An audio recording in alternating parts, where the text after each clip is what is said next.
The United States government is complicit in genocide. You have an obligation to the Constitution of the United States. I'm a disabled veteran. There's a genocide! There's a genocide! You are all complicit in genocide. Ma'am, you're not allowed to film in here. We told you this earlier. You're complicit in a genocide! You're complicit in a genocide! Eddie, there's a genocide! Eddie, there's a genocide! Come on, Eddie. There's a genocide! You're complicit in genocide of the Palestinian people! You are complicit! Come on, Eddie! Eddie, help us! Eddie, help us save them! Come on, Eddie! The Israeli terrorists are committing a genocide, and the U.S. Congress and Senate are complicit in funding the bombs that are forcing children to be slaughtered and massacred. Shame on this government. The United States of America is complicit in genocide. The Israeli terrorists are starving children. If they'll arrest veterans, they'll arrest you. Stop the bombs! Stop the bombs! Stop! Shame on you! You're complicit! This is your legacy! This is your legacy! Why are they arresting you? They're arresting us for speaking out against genocide. Stop the bombs! The U.S. Stop Congress the bombs! is paying for the Stop death of children, slaughtering babies! women and children. Stop slaughtering babies! We are being arrested right now for interrupting a foreign affairs hearing on nominations because the U.S. is complicit in genocide. They are complicit in the slaughter of babies. When the United States Congress comes after veterans, they will come after you. Every American sitting at home right now needs to realize that you are paying for a genocide. Take his hand. Rise up! Rise up, America! Rise up! It is time to take back this country from these corrupt politicians. It is time. It is beyond time. We're going out to the loaded dock. Thank you for your service. It's the Homeless Left with Matt WEINGLASS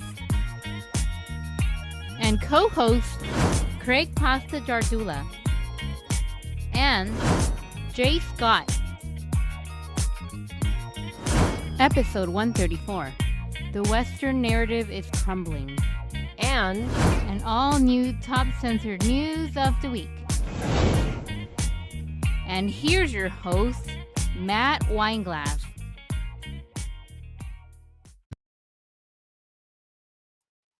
All right, here we go, guys. Welcome to The Homeless Left, a non-tribal approach to news. I'm your host, Matt WEINGLASS. We're going to be bringing in co-host Craig Pasta JARDULA and a little later, Jay Scott. We got a lot of stuff to get into today. If you guys saw the opening there, that was as we've been covering this entire way. This is the last few months. This is Lieutenant Colonel Anthony Aguilar and Captain Josephine Aguilar. They were both arrested. They were put in handcuffs and taken out of a confirmation hearing in Washington, D.C. And we're at this point where whistleblowers, veterans, are being treated this way. We're pretty much looking at this as the breaking point. We're going to cover more of that later in the show, what's going on with them, because particularly Colonel Anthony Aguilar has been one of the loudest voices, and coming from the place of a U.S. vet. He has inside intel he's been sharing and going around making the rounds on all the podcasts, and this is how they treat him. This is the story right now, but we're calling the episode.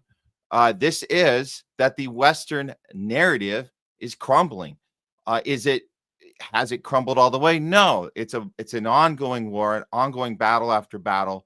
But we are seeing a slight turn of the tide. The tides are turning, and we're getting these little wins. But we have to keep the fight going, because they're just not going to give up and throw in the towel. That's not going to happen. So we're going to have to keep this battle going.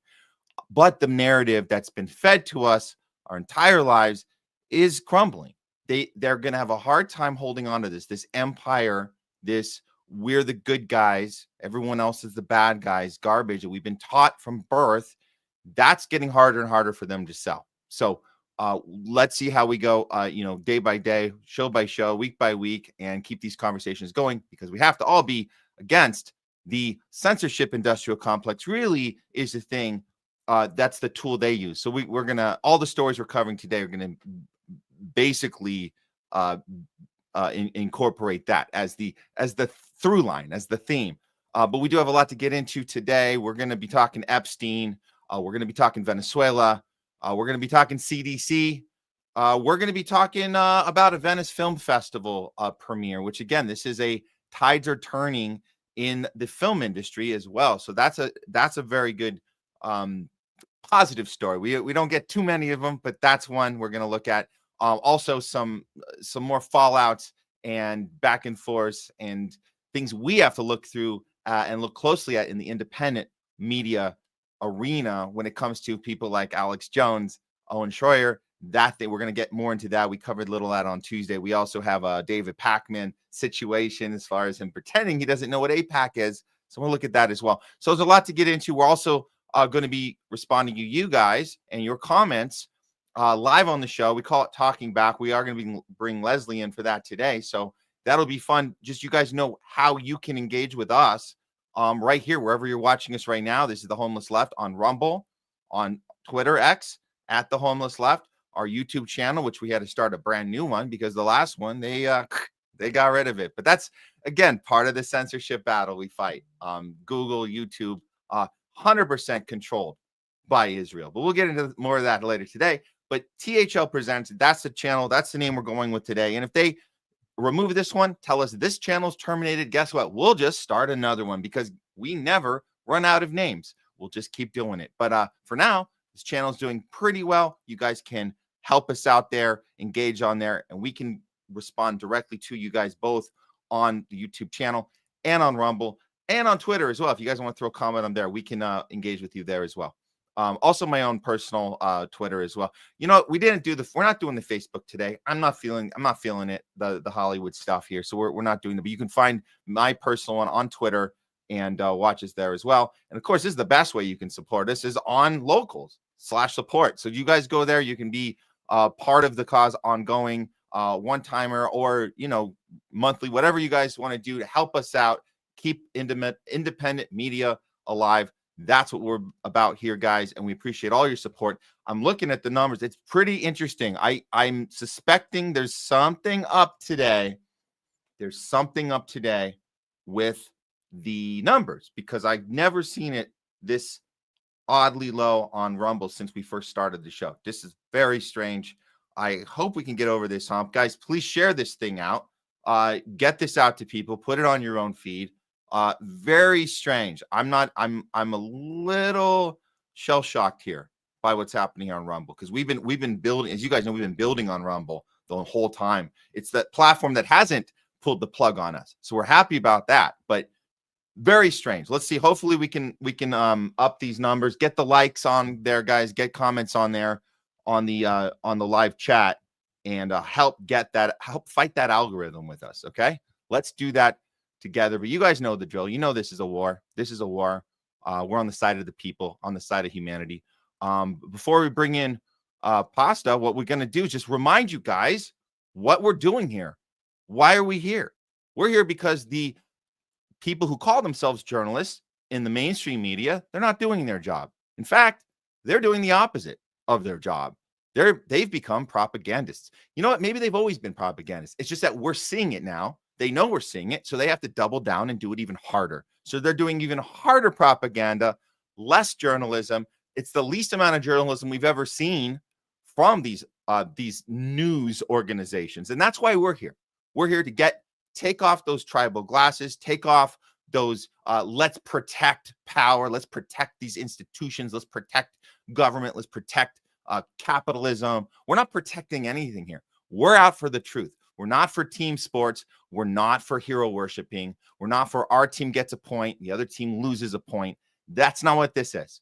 This is about the quest for truth, the quest for justice, and sharing as much information as possible. And when we disagree, or when we have, friendly debates or discourse or whatever you want to call it, it's got to be organic. It's got to be natural. We are sick and tired of watching fake ass debates on mainstream media pretending to go like this. We're sick and tired of Congress members pretending to go like this. Oh, both sides of the aisle, they're split. They're butting heads. No, they're not. They're putting on an act for you. And the greatest thing they pulled off in Congress is making you think that they're just bad at their job when they don't get anything done. That was a ploy. That's a genius attack plan. They were very successful at that. They got everyone to think that they're bad at their job. Guess what? They're really good at their job. Their job is to protect the powerful interests and make you think they're working for you. So they can pull it off by blaming it on the other side. Oh, he couldn't get anything done because the bad guys, because of them. They stopped us. We just need more money. We need more votes. We need more of your time, your effort, your energy. We need your rent money, by the way, because we're going to stick it to them next time around. Don't play that game anymore. Come with us to the homeless arena. We're homeless from the left. You might be homeless from somewhere else. It really doesn't matter. You're homeless from the right, from the up, from the down, from the upside down. It's all good, guys. You're welcome into this space. It's non-tribal. We're not a club. You don't have to check boxes to get in the door. And we're not going to kick you out if you don't line up with, hey, check. Oh, you're not one of, oh, no, get out. No, we won't do that to you because we're all going to be homeless together. It's community, but it's not a tribe. It is not a tribe. It's a community, and a community of non-tribal thinkers using our critical thinking skills. So take those glasses, those goggles off, those blinders off, and let's start the journey looking at the world with our own brains. And maybe we can actually do something about all the problems that we have going on here. So let's do this together, guys. Seeing the number kind of go up a little bit. Okay, we're going in the right direction. That's good. That's good. Okay, we'll let that sit. We'll let that sit for a little bit. In the meantime, I think we need to get our co-host in. I see he's in the green room. I don't know if he's ready to go here. We have, yes, we do have Craig Pasta JARDULA waiting to come in. Are we bringing you in, man? Are we doing it? Let's see. Do we have I see you there in the green room. I don't see your face ready to go here. We might be having a little issue. Let's see. Craig, if you can hear me, put your screen on so we can bring you in. Do it. Come on, man. Okay. Well, okay. I think we're good. Here we go. All right, guys, without further ado, please welcome back to the show co-host for today. You know him, you love him, Craig Pasta JARDULA. Hey, what's going on, Matt? Thanks for having me on, as always. You got it, man. You got it. Sorry, things are crazy today. It's crazy, man. I was just talking to my brother. He's like, man, how are you guys seeing everything's happening? Like, it feels like everything's happening at double, triple speed now. And we get that sense because we go through the day-to-days. It's not day-to-day. It's like hour by hour now. And we try to stay up on everything. But yeah, it can be overwhelming. Very much so. Yeah, I mean, it is nuts. And in the middle, me personally going through these health issues, trying to handle that, dealing with doctors every single day, literally. So it's been a challenge, but just trying to stay upon what's going on. I mean, at the end of the day, it's not so much breaking news. Israel is still bombing Gaza every single day, still starving them out, still having an actual live genocide that we see every single day, despite the fact that overwhelmingly Americans across the board, whether they be conservative, independent, or leftist, don't want to be funding and don't want to be part of this anymore. They're still going along as planned.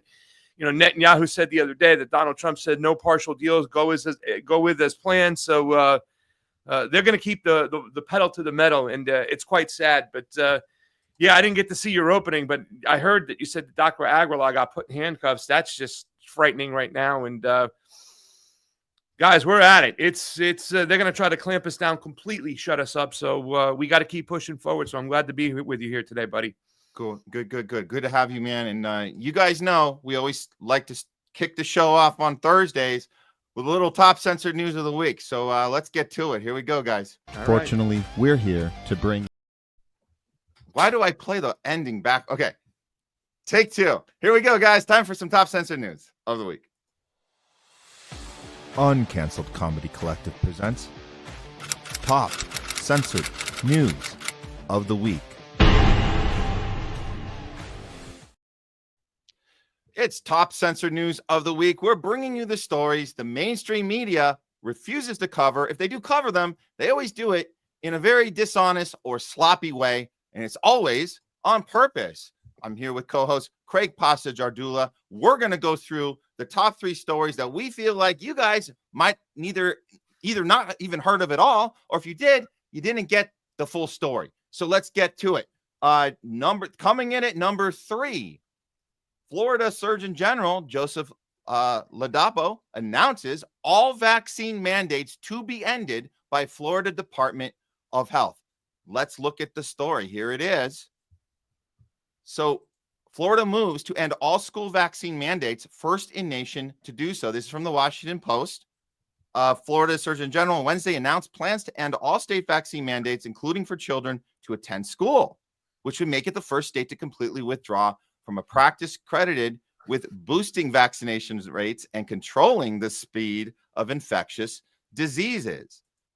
So speaking at a news conference outside Tampa with Governor Ron DeSantis, the Surgeon General said that every vaccine mandate is wrong and drips with disdain and slavery, and called the rollback the right thing to do. His stances on vaccines and other measures intended to protect Floridians have drawn criticisms from public health experts and advocates. So Florida law mandates students must be vaccinated against polio. What is this? Oh, yeah. Diphtheria. What is this? Yeah, you said it right. Yeah. Rubiola. What? There's 2 of those. Okay. Pertussis, mumps, and tetanus, while allowing exemptions for religious and medical reasons, which are, hard to come by, as we guys know, living through COVID. Getting rid of those would require lawmaker approval. The Florida Department of Health could more immediately target 4 vaccines mandated under its own rules: chickenpox, hepatitis B, influenza type B, and the pneumococcal vaccine PCV 1520. So this is where the smear comes in. Trump administration and Health and Human Services Secretary Robert F. Kennedy, founder of what the Washington Post calls an anti-vaccine organization, have been pushing to upend U.S. vaccine policy. Florida's move underscores the desperate political fault lines over vaccines, a divide certain to polarize parents, communities, lawmakers, health providers across red and blue states. And get this part, Craig. California, Oregon, and Washington, states led by Democrats, on Wednesday announced they were forming an alliance to coordinate their own immunization guidelines and preserve access to vaccines. Here is a clip of the Surgeon General explaining why they're doing this in Florida. What I'm most excited about is an announcement that we're going to make, that we're making now, which is that the Florida Department of Health, in partnership with the governor, is going to be working to end all vaccine mandates in Florida law. All of them. All of them. All of them. Every last one of them. Yeah.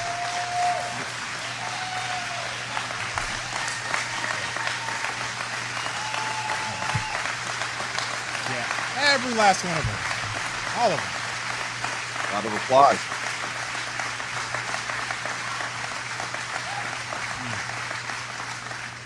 Every last one of them. Every last one of them is wrong and drips with disdain and slavery. Okay? Who am I as a government, or anyone else, or who am I as a man standing here now, to tell you what you should put in your body? Who am I to tell you what your child should put in your body? I don't have that right. Your body is a gift from God. What you put into your body What you put into your body is because of your relationship with your body and your God. I don't have that right. Government does not have that right. They want you to believe they have that right. And unfortunately, they've been successful. They've been successful. So there it is. Sounds pretty on point to me. But of course, we know that the smears and making this out to be a crazy idea was going to happen. I'm sure he was prepared for that. I don't know if he was prepared for this part, which was mentioned in the Post article, but we saw this. This is not a joke. And the reason why this is scary is because we scientific integrity. Yeah, right. Scientific integrity. So this is 3 states teaming up on this. They're calling it the West Coast Health Alliance, right? And like scientific integrity to public health as Trump destroys CDC's credibility. The CDC didn't destroy their own credibility. Just to be clear on that one, Pasta.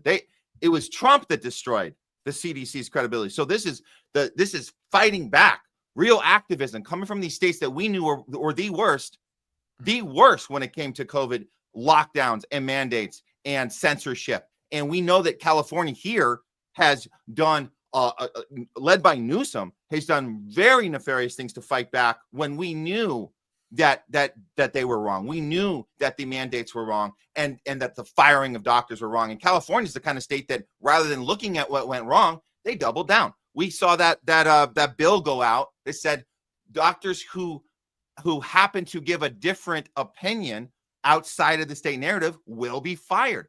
That's insane. This is not scientific integrity to threaten doctors and threaten hospitals and different offices that they can't practice medicine if they don't follow the narrative that's handed down top down. So that's what this looks like to me and this is the pushback you're going to get when Florida is this vocal about what they want to do. So Pasa, what's going on your are we making progress here with Florida? The Surgeon General being vocal about this. Is this going to happen? Is Florida going to be able to be the first state that removes the mandates for children? Or is this just words? I don't think it's just words. I think they'll be able to remove the mandates from some vaccines. I think they'll come to some type of consensus and say these vaccines got to stay and these got to go, which is what we really want. We want conversation, right? I'm glad to see that the shit libs are still doubling down on stupid with the whole scientific situation. Science is about having conversations, doing research, looking at your results, and then coming to a conclusion after you've done that. The problem has been it's only been one side, Big Pharma's narrative, Big Pharma's side, getting to push the boundaries. And anytime that anybody pushes back against that, they say, "What, you don't believe in science?" I mean, that's what I was told too as well when I was like, they're like, "What, you don't believe in vaccines?" "No, I don't believe in this vaccine." "You don't believe in science?" What does that mean? I mean, it's something that's thrown out there for the low-informed citizen to go ahead and take and to use for confirmation bias and keep people divided at each other. I think it's a step in the right direction. I think Joseph Ladapo is doing a great thing over here. He was the one who actually got Ron DeSantis to come around on a lot of things in COVID, because before Dr. Ladapo was in charge over there and was the Surgeon General, they were just like anybody else. I mean, Ron DeSantis was on TV saying most people who are infected are people who are partially vaccinated or fully vaccinated, which you can't even say that's a really false thing to say, because partially vaccinated is not unvaccinated. And that's how they were treating partially vaccinated as unvaccinated. But, I also like to also reiterate that the fact is that because, and maybe they can bring this back too as well, the area of religious exempt. Religious exempt doesn't mean you have to have a letter from your rabbi or a letter from your priest or your cardinal or a letter from your imam or anything like that. Religious exemption clearly states in the Constitution is that you as an individual, as long as you have a strong religious belief that you shouldn't take something, then you are exempt from taking it. We need to get back to that, because everything that we're seeing right now, whether it be right or wrong, and whether it be bad, it is unconstitutional. And we are supposed to live by the Constitution. That means we have rights, abilities to speak. We're supposed to get things vetted in front of us. So the system is still out of whack. And it is interesting to see both sides kind of dig their heels. And really, to tell you the truth, the medical freedom side isn't even getting what they really want. They're not going full blown with everything. They're getting little bits and pieces here. But it seems like the anti-COVID COVID science people, when I say that, when I do say that, the people who are actually having conversations, they're going to try to stop them from having those conversations and get their way. You know what I'm saying? Yeah. People are dying. We're moving at the speed of COVID. Well, we're not moving at the speed of COVID anymore. Why can't we sit down and have these conversations? Why can't the people have hearings in which they can see what's actually going on and reasons why people are pushing back against this? Yeah.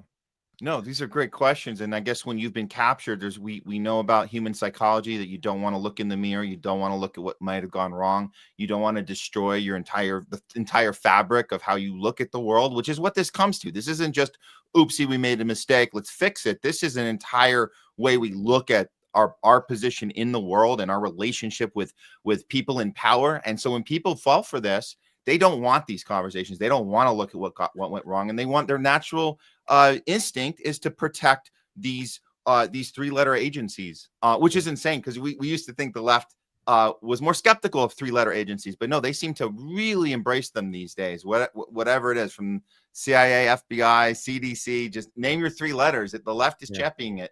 The right's also they're further along, but they obviously have had their conflicts. But we've been covering the Trump situation as well. We'll get into more of that later in the show when we bring in Jay. But this is a good news. This is really good news, and I'm glad we can report on it in a healthy way, as opposed to the Washington Post, who's going to make this look like it's chaos and that Trump is the one that is ruining the credibility of the CDC. Imagine having to sell that, Craig. Imagine having to go into work and sell that nonsense. So luckily we don't work for those. People should look at where the CDC gets its money and its funding from, and what actually when you understand who's paying them, then you can understand their narratives, and you'll understand it's a big pharma narrative, because that's who's funding them and pushing them. That's right. You know what I'm saying? You're not going to do what Kellogg tells you to do, are you, when it comes to your health? Well, that's, there's all these people who are behind. I just use Kellogg out there. I don't know if they're one of the sponsors, guys, so please don't stop buying Frosted Flakes if you like them. You shouldn't be eating that shit. It's really bad for you anyways. But I just kind of threw it out there. But once you get all this corporate funding, you're going to get corporate policies. And that's what we have to understand more than anything.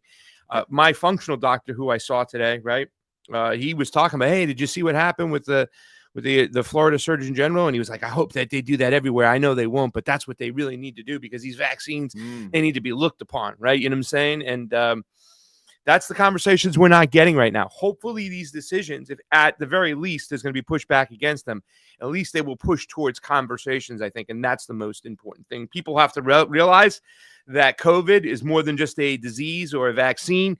It's about our civil liberties, about the structure of life, about the way we live. You know what I'm saying? It's all encompassing. So people have to dive more into that than the actual situation of what they actually believe just because their doctor told them. Do they have the right? Does the state have a right to mandate a vaccine for what you put in your child's body? I think Dr. Ladapo is right, and no, they should not. This is more about our civil liberties more than it is about a health crisis and stuff. So, because they'll tell you that this is the cure and this is that, but we understood, and the left used to understand more than anything, Matt, that big pharma was all about profits, and we wanted to crush the system. Now people are capitulating to that system. Very odd. Yeah, very odd. Well, let's get on to the next story. Here we go. Coming in at number 2, Italian dock workers threaten to shut down all of Europe if Israel interferes with the Gaza aid flotilla. Oh, interesting. So let's take a look at what's happening here. So there are boots on the ground on this one, Craig. If they block the flotilla, we block everything. Italian dock workers prepared to strike for the Global Summit Florida flotilla, and which has set sail to break the siege on Gaza. Now, if you guys know, we mentioned this last week, that they had a kind of a weather issue and they had to turn around and restart. So that it's now reportedly in motion again. And there's a lot of eyes on it. This is the biggest one we've seen so far. And there's a lot of people paying attention. And then when you get this kind of labor strike going on, or people in the streets saying, if you F with this one, we will F with your supply chain, because we can control that when the people get in the street. So this is pretty interesting. And I'm going to skip to this part. So this is a statement that they released. These were like the unions that kind of are organizing together on this. They say workers can play a decisive role in influencing the outcome of the situation and embody a widespread sentiment in support of this courageous initiative. By blocking ships and aircrafts carrying weapons to war zones, they have earned a fundamental role and are well placed on broaden their perspectives on rearmament policies and the consequences they have on our lives. As many of us have been repeating these days, we cannot stand by and watch. We are sending word to the Israeli minister that his threats will not stop us, and that his words are encouraging us to intensify the initiative. With Palestine in our hearts, full speed ahead. If they block the flotilla, we block everything. Let's look at the one of the leaders saying this out loud. Here it is. Really to everyone. Around mid-September, these boats will arrive near the coast of Gaza, close to the critical zone. If we lose contact with our boats, with all comrades, even for just 20 minutes, we will shut down all of Europe. I've written it down so I won't forget it. Together with our union, together with all dock workers who stand with us, together with the whole city of Genoa, from this region, 13 to 14,000 containers leave for Israel every year. Not a single nail will leave anywhere. We will launch an international airstrike. We will block the roads. We will block the schools. We'll block everything. Our young women and men must come back without a scratch. And all this cargo, which belongs to the people, going to the people, must reach its destination down to the very last box. That's all I have to say.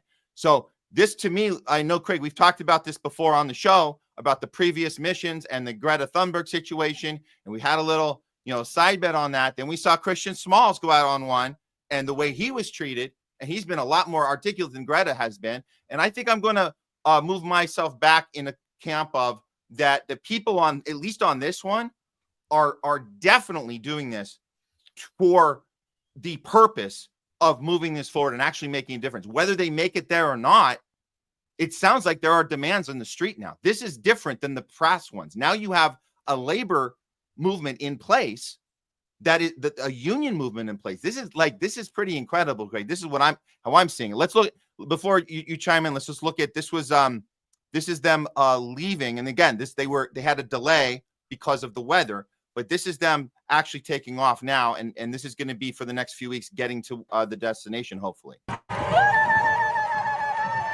There's Greta. She's back on again. She is back on this one. I'll turn down the volume here so I can tell you. I think I'm going to readjust my opinion on Greta. I think that she was not equipped the first time. I think she was in over her head. She was horrible at talking about what happened to her. Her talking points sucked.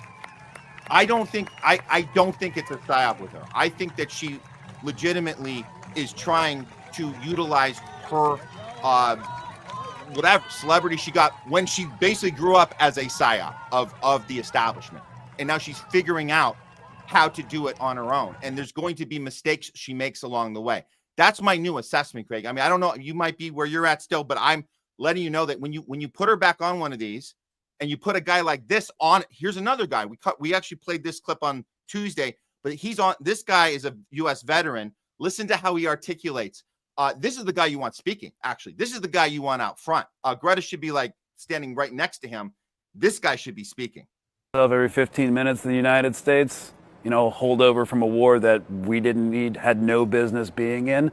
And one of the reasons I'm on this flotilla is because a lot of people see, Palestine or what happens in the Middle East, conflicts in the Middle East as just, that's what happens over there with those people. What can I do about it, right? Because of the 20 years of the global war on terror, people have been normalized. Having military engagements in West Asia is just kind of what happens. And how does it affect them? So I'm on this flotilla to use my status as a veteran to say, hey, whatever violence we do overseas, whatever forms of repression and colonialism, immediately get implemented back in the States. The same technology used to enforce occupation and apartheid through AI targeting programs, spyware, mass drone warfare is coming to is actually already at a local police department near you. So if we accept the premise that there's a fascist takeover happening in Washington, D.C. and extending out through the entire continental United States, it started over here. It started with, the expansion of the police state after 9/11 and the national security state after 9/11, and it's only getting worse. And people need to understand that whatever our government is willing to do to Palestinians, they're willing to do to you. They just can't do it yet. There you go. And I would give that advice to Greta, to just let this guy, this veteran, be the spokesman, and she can stand next to him and learn skills, because she needs to learn better skills. That's my stance now. Craig, what do you think? Is something actually happening here now that we have the labor organizing happening on the ground in Italy, that they have actual power to cut off resources going to Israel if they don't allow this flotilla to get to the destination? Yeah, we should just probably sidebar and put Greta, whatever reason she's there, aside. We don't need to really talk about her anymore. I'm not going to push back against it. Whatever reason she's there, she's there. But I think this is something very serious over here, because there are actual actions that are tied to this. And please, what I'm saying about this situation is, give me this. Give me more of this. This is what we need. Until the economics really affect the people's everyday lives, nothing will change, right? Like this guy said, and I had a caller yesterday on the radio show who said, well, this is what's been going on there for quite some time. It's always been this way. They've been fighting for God knows how long. And I immediately had to stop and say, well, listen, I'm not going to buy that premise right now, that if this is going to happen, that it's just a lost cause. That's just an excuse which people are making for the status quo to still continue. Well, it's happened for so long. What are we going to do about it? No, it's impossible. No. The economics that are tied to this. And listen, there's a lot of talk right now. There's people from China. There's people from Ireland. And I'm mentioning those two countries because a lot of people have felt that as a government, China and Ireland have stood up for Palestinians and spoken out, right? But the Irish government and the Chinese government still do business. The economics are still there. They haven't fallen off one bit. In fact, there's a lot of people who are saying that the imports from China have even increased, that they're going to be used more and more in Gaza every single day. So as things are being blown down by the United States, the Chinese are help building it back up.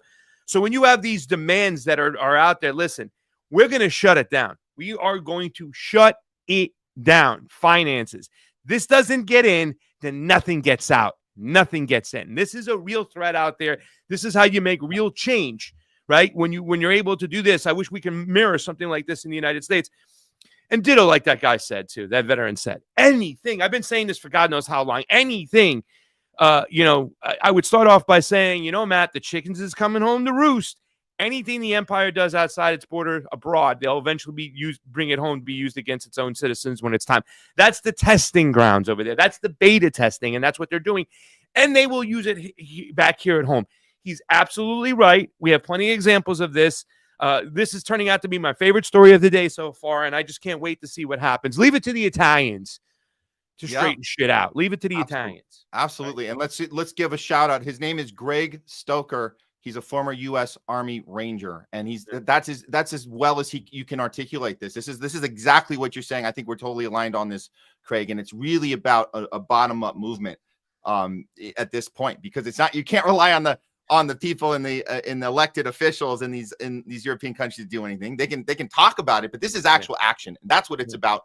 Here's a little shot just to watch these guys go out. This is what it looks like when you got some backing this time. It's one big caravan. They're going out there. It's pretty badass, man. I think that this one might actually make a difference. And I think everything before this has maybe led to this. We got to give the shout out to Christian Smalls, who went in there right into the lion's den.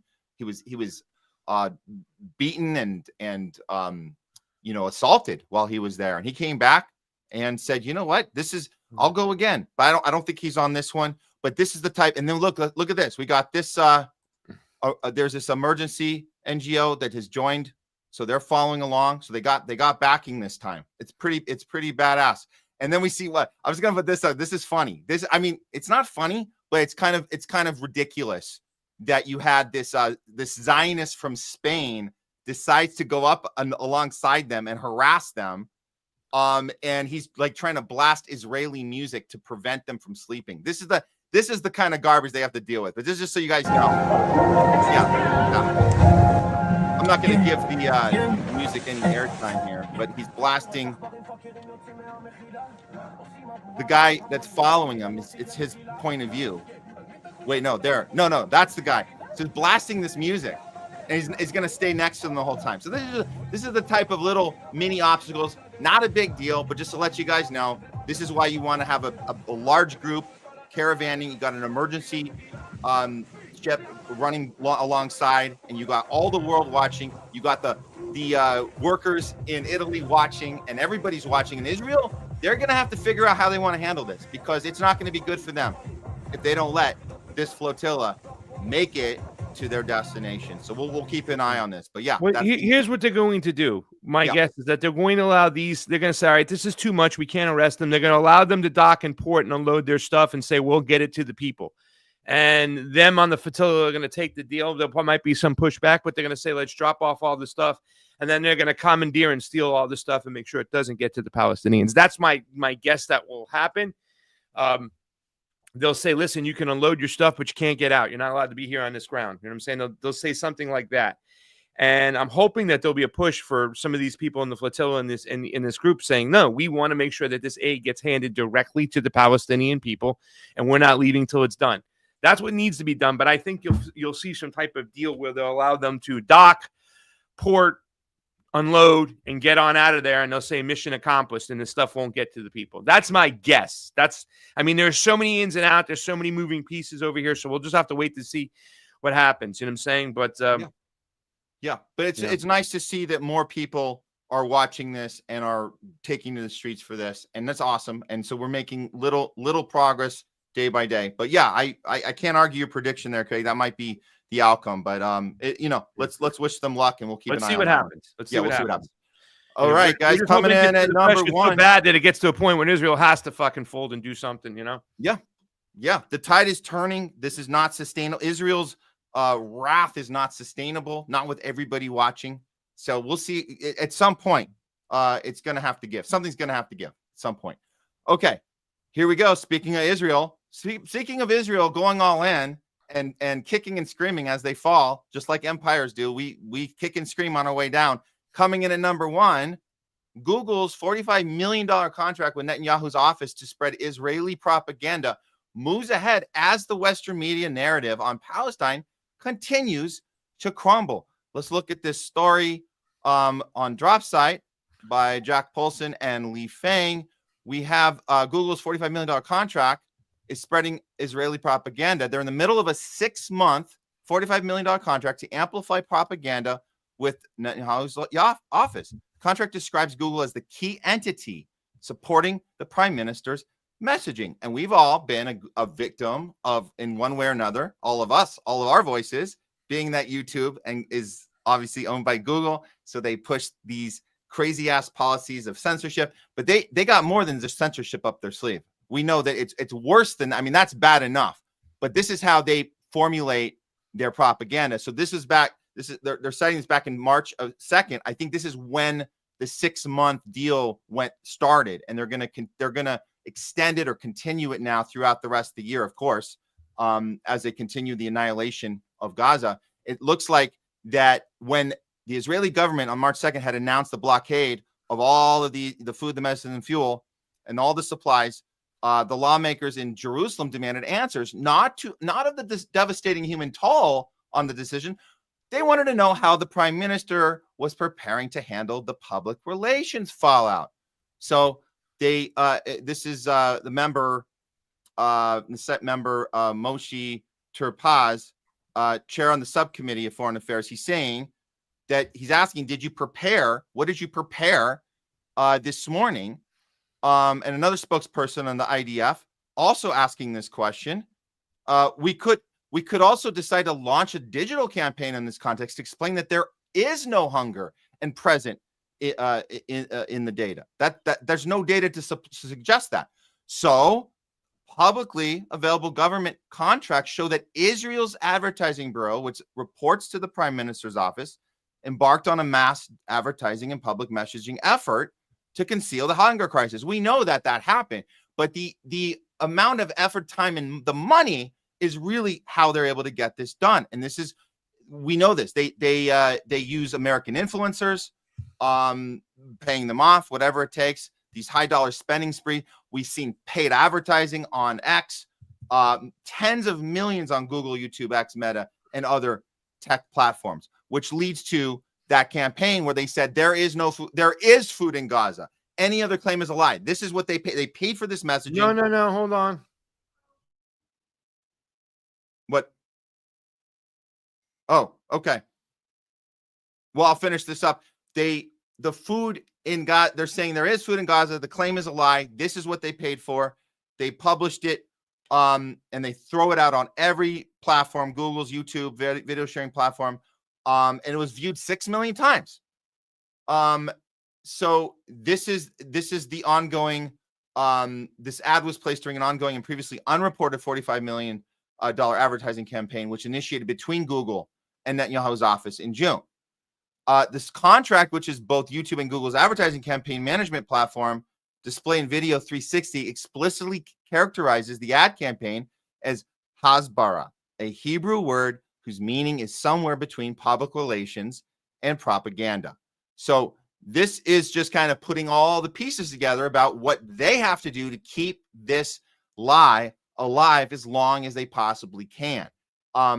You guys saw we covered on Tuesday that some media pundits, like we gave a shout out to Chris Hayes over on MSNBC. He did an 8-minute actual news coverage of what happened when those 20 people were massacred on live TV. That included 5 journalists. It was called a double tap. And this one is starting to hit home with some media folks here that have been protecting the narrative the whole time, some more than others. So the fact that more people are willing to admit this right now that have been protecting this we're sensing is the reason why Israel has to even up even more spending, more propaganda, because they're seeing cracks in the dam coming from these mainstream outlets who have had a history of being very reliable on pushing Israel's message. Very reliable. They've never had these honest discussions before. So that's the point we're at. It's this war has gotten so intense. Now, look, some of these outlets like CBS, I'm going to show you guys how they spun, because CBS did not get on board the whole, let's admit that Israel actually committed a war crime by doing a double tap on the last hospital that was standing in Gaza, the Nazar Hospital. CBS doubled down and wanted to go with this story. Your reporters seem to spend a lot of time in and around hospitals. When a group of Al Jazeera's staff, including Anas al-Sharif, were killed in an Israeli strike earlier this month, Al Jazeera reported they were inside a media tent, located right by the hospital gate. But according to some Gazans, such tents often double as Hamas command centers. So this is the kind of stuff, this is like we used to call it National Enquirer garbage. Well, this is what CBS is doing here. They're saying, yeah, Israel murdered 4 journalists. They were in a press tent. But some people say on the playground, some people tell us, we heard from Cindy and Joan and Jack, they told us that those tents aren't really press tents. They're Hamas tents. That's literally what they're doing. They're Hamas tents. Okay, so who's going to validate this claim? Who are you going to bring on your newscast to validate the claim that these Israeli that were killed by Israel, these press from Al Jazeera that were in a press tent? You're going to tell us that they're really Hamas pretending to be press? Is that the story you're going for? Okay, let's see who's going to validate this. Oh, look, the guy is blurred out his face. Look at that. So the guy that CBS got to tell us, don't worry about these dead journalists, they were really in a Hamas tent. This guy that's telling us doesn't want us to know his identity. That's funny. What are you afraid of? You afraid Hamas is going to kill you? Guess what? Anytime somebody reports accurate information on the ground, you never see their face blurred. They stand behind their convictions and they tell you what's going on the ground. If they had a blurry face, you can guarantee, you bet your ass, that mainstream would have a field day with that. Go, oh, look at that Gazan reporter. Why are they blurring out their face?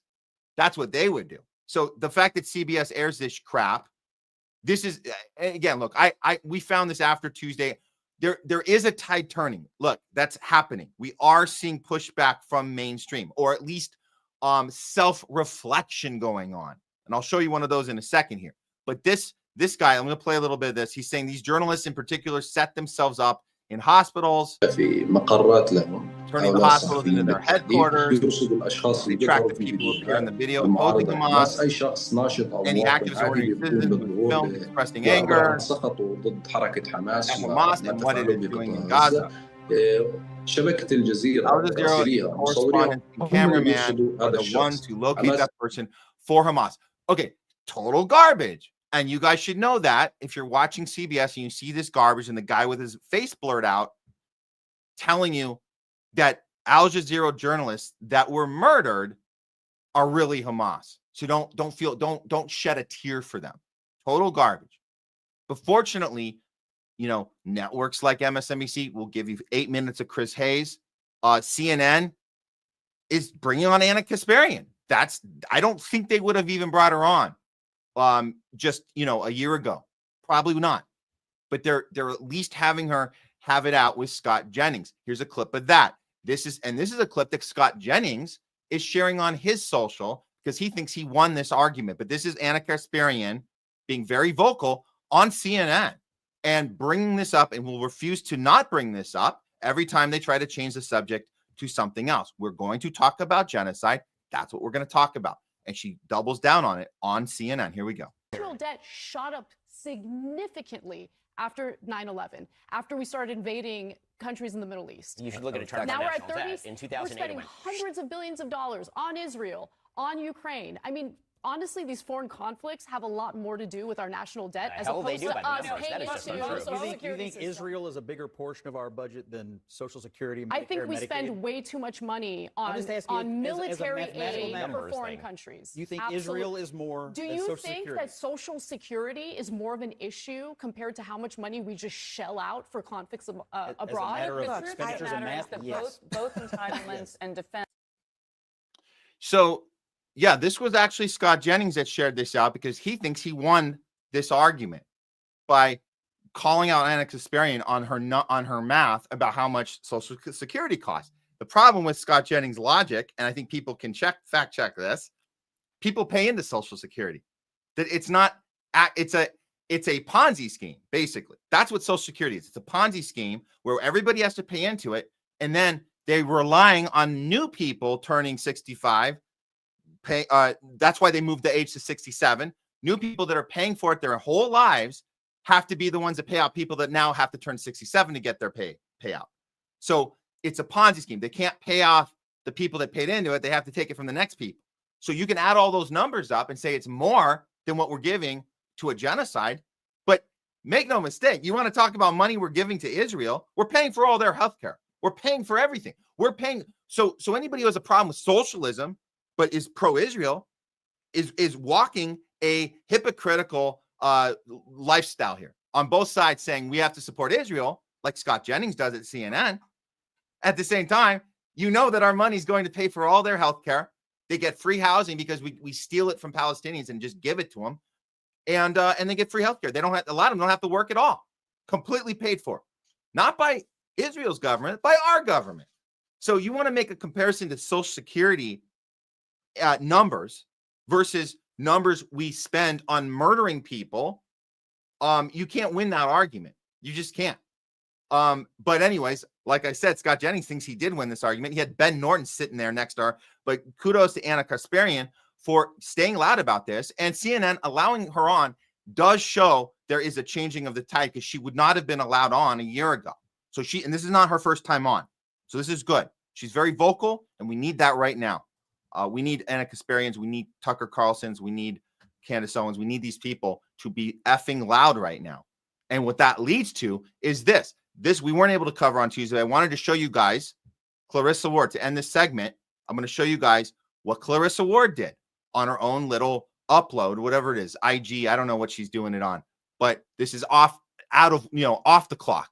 She wants you to know that it's not her fault that she's been caught in this whirlwind of pressure, because it's so hard to cover everything when you work at CNN.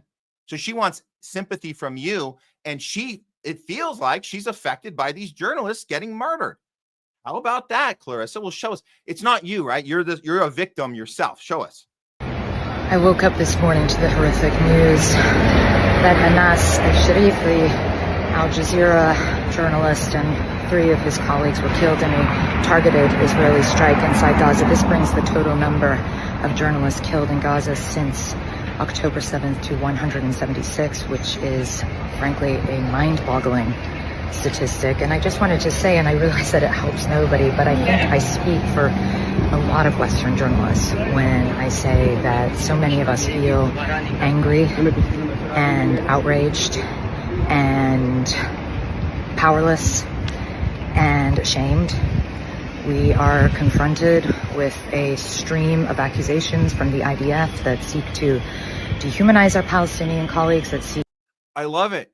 She's just bombarded with all this IDF garbage, and she is saying their intention is to dehumanize Palestine, and we have to deal with all their garbage they send us.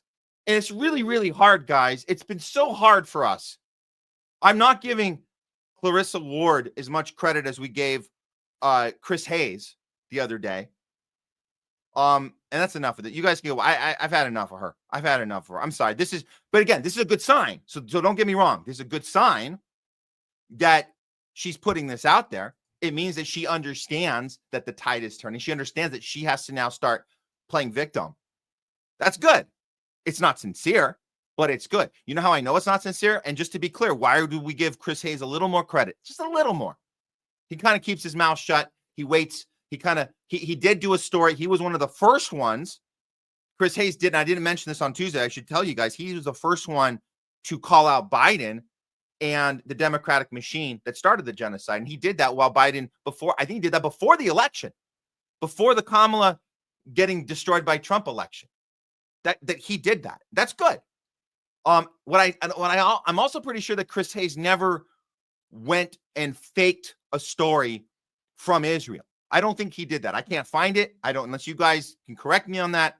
He never went to the set of CNN films, it's basically CNN films where you show up to set and they coordinate a story for you, all contrived, lights, camera, script, direction, and then they go live. You don't believe me? Guess who knows personally that they do that? Clarissa Ward knows that they do that. We want to see? This is what she did right after October 7th.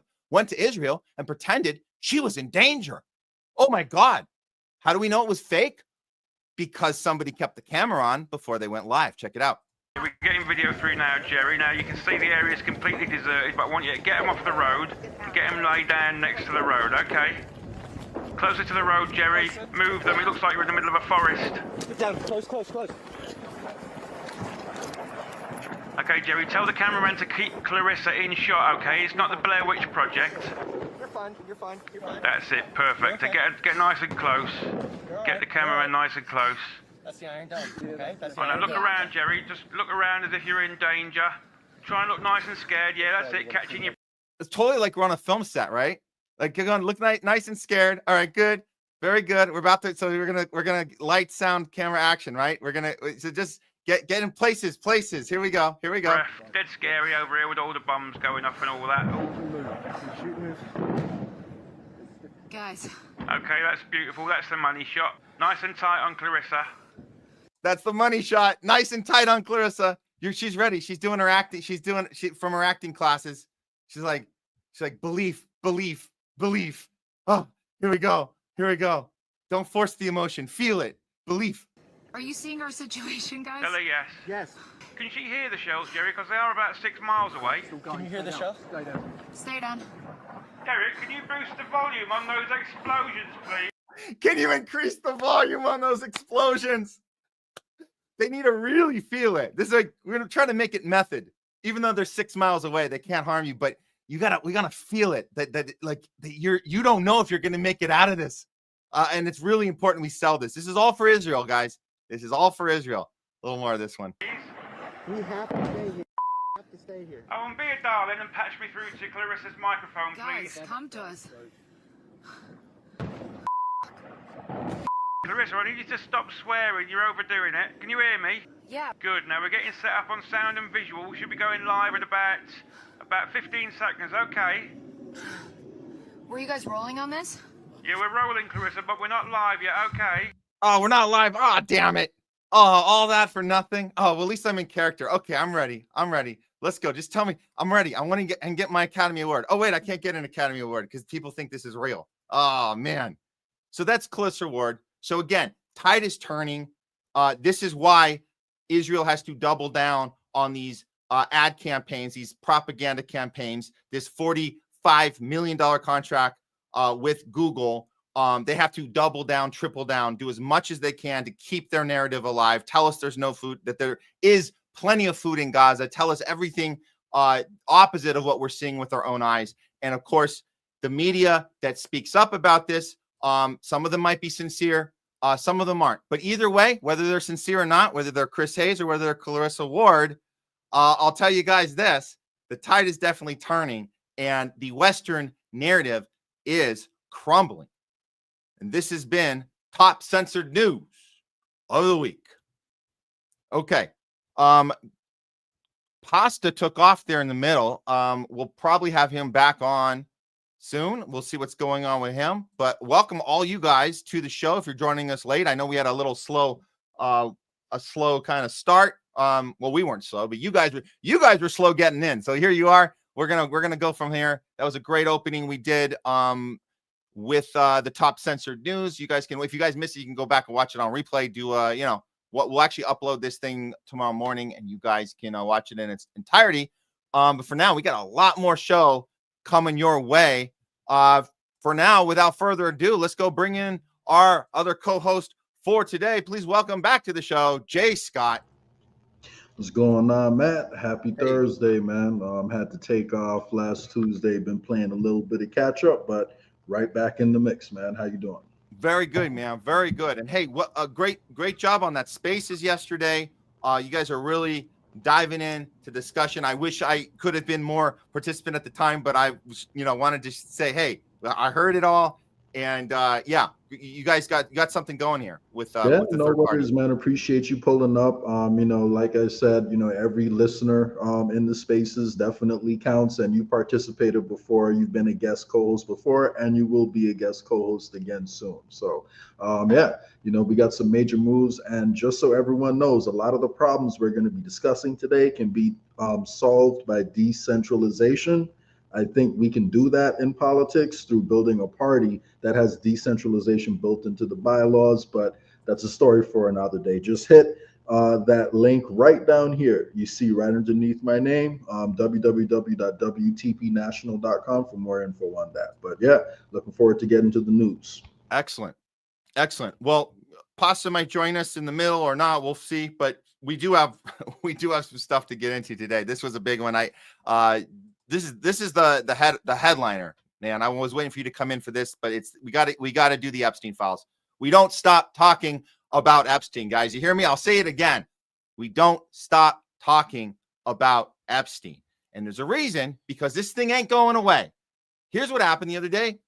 We had the Epstein survivors gathered together right outside the White House. They got a whole rally together, and what they are announcing to us, and there's a bunch of them, they're saying they're going to be putting together their own client list of the alleged abusers. They're going to be using their own emails, their own flight, everything they have access to, their documentation. And this is right after the DOJ has told us over and over that no such list actually exists. So this initiative, it's been organized by and for the survivors, and it aims to name powerful people and hold them accountable. Here's one of the victims speaking out at this rally. Here we go. 2000, I was taken to Jeffrey Epstein's island while on a photo shoot on a nearby island. Who I saw and what I experienced there was a glimpse into a very dark and disturbing world. For years after, I tried to avoid Jeffrey, but he had introduced me to Katie Ford, the owner of the Ford Modeling Agency. Epstein's reach went to the very top of fashion, arts, and entertainment. This did not just happen to underage girls in Florida. In New York City, hundreds of young, ambitious women were abused by him.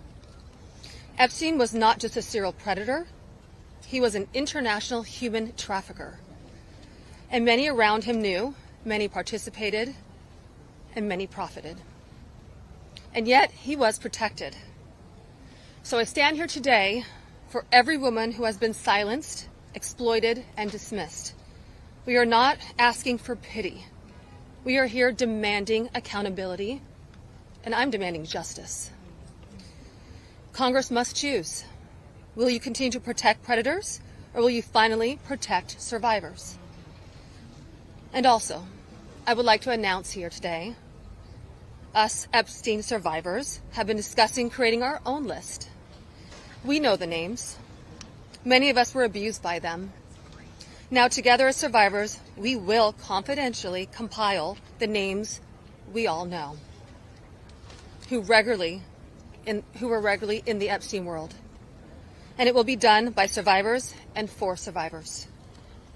No one else is involved. Stay tuned for more details. Excellent. This is going on out there. Now, look, they were able to get some other people on board with this. This isn't just them gathering together, with their inner circle. They got Thomas Massie out there. Here's Thomas Massie telling us that everything you're hearing from Trump and from the DOJ is there. It's all lies, and he's literally telling us it's not a hoax. I think it's shameful that this has been called a hoax. Hopefully today we can clear that up. This is not a hoax. This is real. There are real survivors.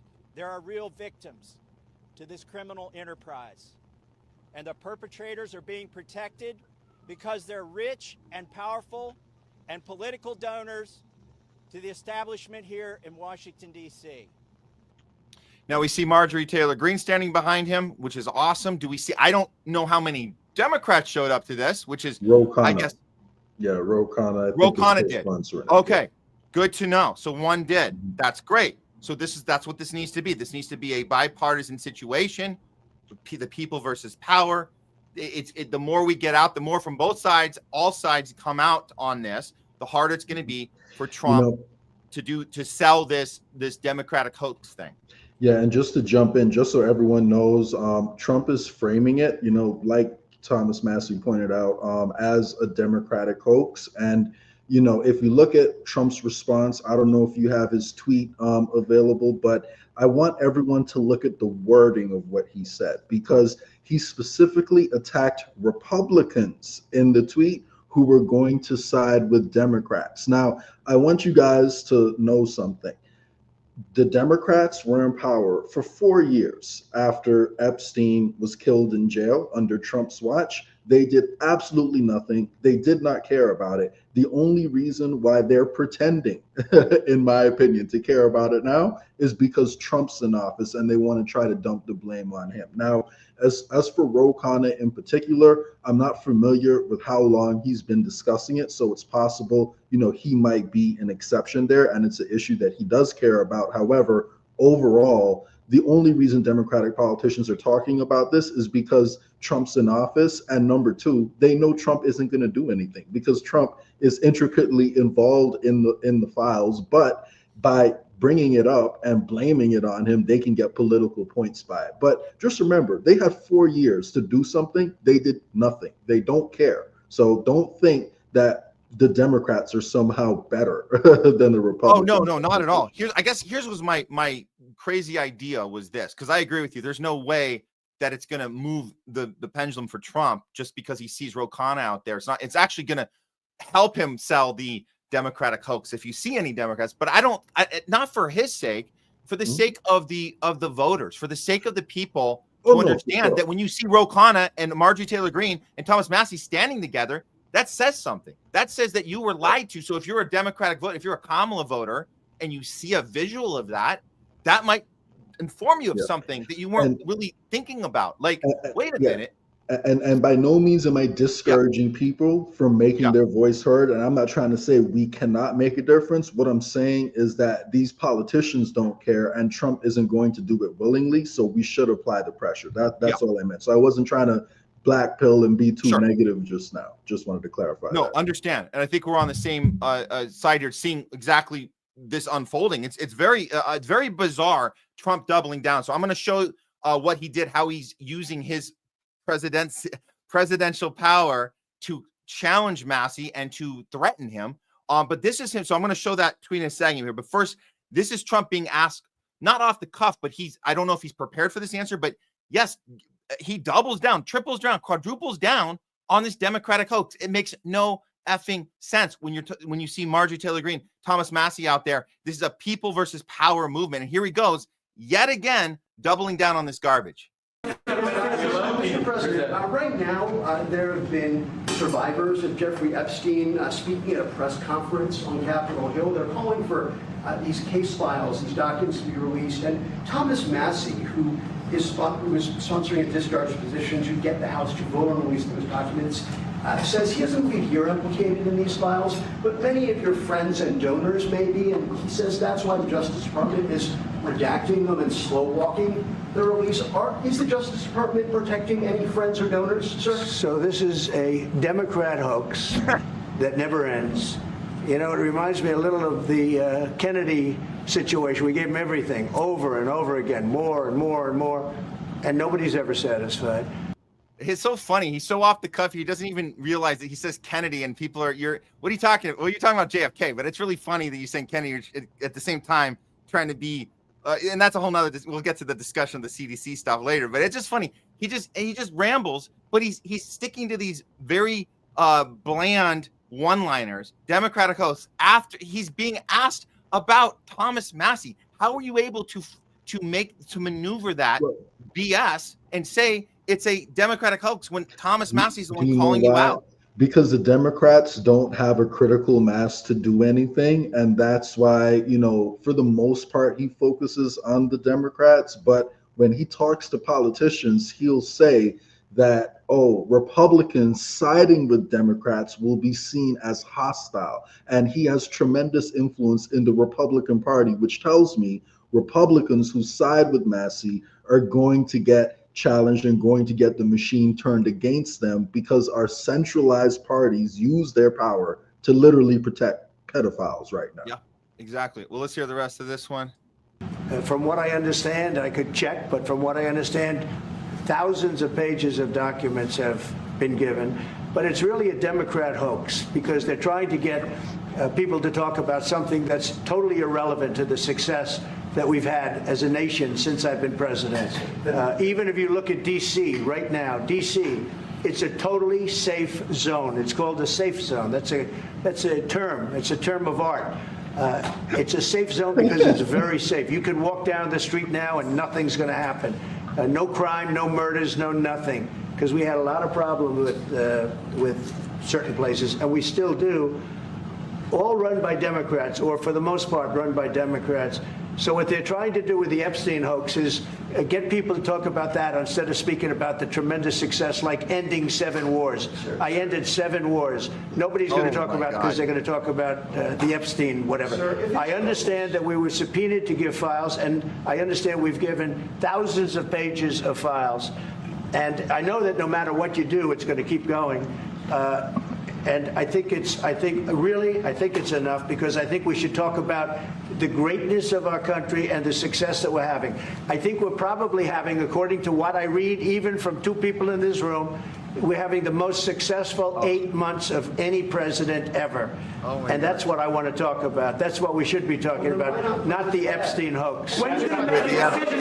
You know, don't you remember campaign Trump, Matt, when he said both sides are crappy, it's not just the Democrats, and then all of a sudden he got into office and the only bad Republicans are Republicans that disagree with him, and they're only bad when they disagree with them, because he doesn't talk about Republicans when they don't disagree with them. So I mean, let's be clear, these are Republicans that are doing what he used to run on. Like you said, I always go back to the 2015 the incredible definitive moment where he stood on that Republican stage and called out the war machine, right, to Jeb Bush's face, and to those just like Obama said all the right things. Yeah, just like Obama. Yeah, but this is like he's doubling down on this partisan politics and going after people like Massie and Marjorie Taylor Greene, who are people who are they're not representing the Democrats. They're representing that the entire system's rigged and Israel is running everything. That's what they're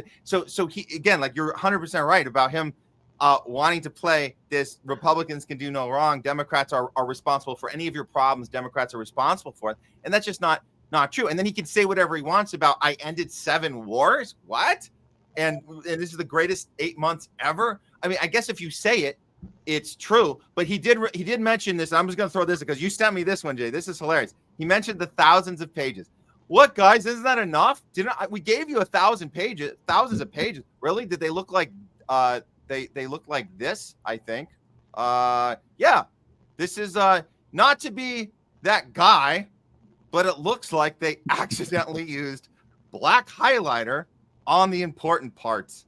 There it is. That's not a joke, guys. That's what Trump is referring to as far as the thousands of pages. So here's the thing, Matt. They got to protect the Democrats who were perpetrating the hoax. So they're censoring, I guess, the information. I mean, I don't know. If it was me, I would personally want to expose how the Democrats are creating this hoax. So I would be as open as possible. And then I would point to specifically how the Democrats have done it. But, it's just so weird because Trump appointed in his last administration at least 2 people who were directly involved in getting Jeffrey Epstein off, and had a long relationship with Jeffrey Epstein, William Barr and Alexander Acosta. He put William Barr, whose father gave Epstein his first job, as the attorney general, and the department that's in charge of fighting sex trafficking is the Department of Labor. And he put Alex Acosta, who let Epstein off with a slap on the wrist after he got caught the first time, as Secretary of Labor. So I don't know, man. Like, you say it's a Democratic hoax, but I see a bunch of connections between you, and Epstein, and you claim to be a Republican now. And it's like, for them to say, the Democrats to pretend that, oh, it's just Trump stoners that's on that list. Because look at their language. They say, oh, it's Trump stoners. They don't even say Republican donors, They say it's Trump stoners because Trump's the unique problem. Yeah, if we could just get back good Republicans like Lindsey Graham, everything would be fine, man. We just need more Lindsey Graham and less Trump. That's what the Democrats want to tell us. And we miss the days of the Dick Cheney, George W. Bush, the kind-hearted Republicans when they did illegal torture programs. It was respectable wars. Like we said it nicely. It wasn't as abrasive as it is with Trump, and they were polite, a little more polite as we. It was a polite Patriot Act and Homeland Security surveillance state. It was a polite lie about weapons of mass destruction. They didn't go around tweeting all this garbage on Twitter. Oh, wait a minute. There was no Twitter back then. But they didn't. If there was a Twitter, they wouldn't have done that. So, Matt, all we have to do first, we have to get rid of Trump and then Trumpism, and then all the problems are solved. Because that's what they're going to be talking about after Trump isn't around anymore. All the Republicans are all running on Trumpism and MAGA. That's the problem. I have a theory. I haven't heard anyone say this. So clip this, guys, and hold it for 20 years from now. Clip this right now. 20 years from now, the new Republicans are going, and the Democrats 20 years from now, they're going to say, they're going to get sentimental and nostalgic and say, we miss the days of that kind of fun guy that ran the Republican Party that you just kind of wanted to see on that Saturday Night Live stage. He was a guy that Snoop Dogg roasted back in the day. He was good. He had those little fun jokes. It was fun. We had a good time with him. Yeah, we didn't agree with things, but we missed that. Why can't we get back to the Trump days? Because that's what they're doing about Dick Cheney and George Bush now. And I think it's funny because if you were to predict that back in 2004, people would say you're insane. We'll never say that about these two war criminals. We'll never say that. And that's because it's a race to the bottom, Matt. Race to the bottom. It's always the lesser of two evils. So, it always has to be the most important election of our lifetimes. The stakes are higher than ever. And, they just keep getting worse and worse because the exact same language, maybe they've stepped up the language a little bit more with Trump, but they're not going to propose any, like, the truth is Trump is keeping the same track on the issues that matter most to them. So it's all a show. Yeah, exactly. Well, let's get to the part you mentioned earlier, Jay, the threat that went directly on the page. I mean, this is not a joke, guys. This is, so let's look at the bot. So this actually went out. It says, in response to Massey's comment, a White House official told NBC News in an email helping Thomas Massie and liberal Democrats with their attention seeking, while the DOJ is fully supporting a more comprehensive file release effort from the Oversight Committee, would be viewed as a very hostile act to the administration. So Thomas Massie says, a White House says helping me secure a vote to release all the Epstein files is a hostile act. They're threatening anyone who helps bring true transparency and justice for the survivors. This is a tactic, administration. The Oversight Committee data release is woefully incompetent. That's a great quote, and I'm glad that Thomas Massie called it out. However, if you go to Trump's actual original tweet, you'll see that he specifically, you don't have to pull it up, I'm just saying anyone can go find it, but he specifically mentioned Republicans who side with Democrats and Massie against Trump will be seen as hostile. So by calling out Republicans in particular, he's signaling that if you're in the Republican Party, the machine is going to go against you for pushing this narrative. And guess what? I guess it's okay for the Democrats to push the narrative right now because they don't have the majority in any House or any Senate. So there's no teeth behind any of their threats, which is why they talk about Medicare for all when they're not in power. And then when they're in power, they don't talk about Medicare for all. So they know if too many Republicans join with Massie and MTG, then they can actually force some action. So they're threatening everyone and letting you guys know, listen, you guys don't have the following that Thomas Massie has or even MTG. So if you go against us, we're putting a machine against you, and you're not going to be able to defend yourself the way Thomas Massie is, because centralized parties have the ability to do that. Like, it's a few people who are making the decision who were bought off by the same people who control Trump. And so they make sure that nobody in the Republican Party gets too out of line. They just have to let, I mean, I don't know how, they let Massie exist because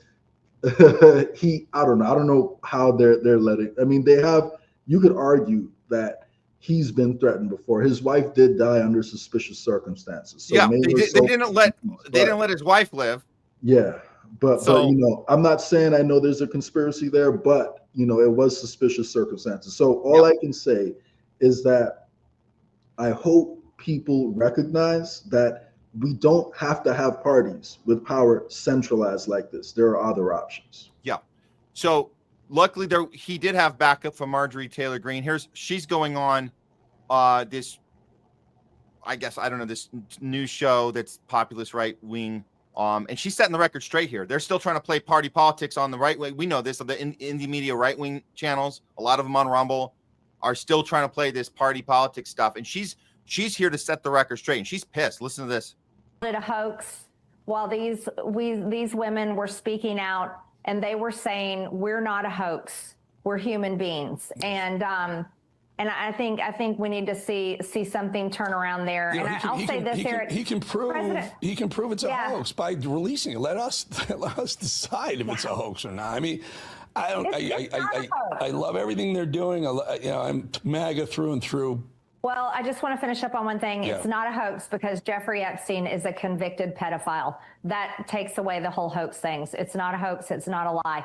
And on that note, Eric, every Republican should be able to sign on to this. And that's the real hoax, that they're afraid to sign on to it because somebody who is a real coward from one of the Trump admin officials came out and called this a hostile act against the Trump administration. And I take very big offense to that because I put my life and my fortune on the line fighting to get that man elected. And whoever said that has their job because of people like me that fought all the horrible Republicans that stabbed him in the back after January 6th. And I was one of those that fought on the front lines and said, no, he is the leader of our party. He is the president, and we're going to make him president again. Well, that coward attacked me and attacked anybody else and called it a hostile act. The hostile act was Jeffrey Epstein raping 14-year-old girls. That was the hostile act, and it's not a hoax. And, you know, really quick, sorry, I just want people to remember, right? If you frame it as a hostile act, what you're doing is you're giving an excuse to the Republican Party for what they're about to do to you. Because when they deny you access to the donor list, when they deny you access to all the party resources in your re-election because you supported holding pedophiles accountable and because you supported transparency, like, they're letting you know ahead of time, this is going to be a hostile act if you do this. So the Republican Party can't really do much to the Democrats, but they can definitely go after Republicans, and Democrats can't do anything by themselves without more Republican support. So that's what's going on here. It's all a show, in my opinion.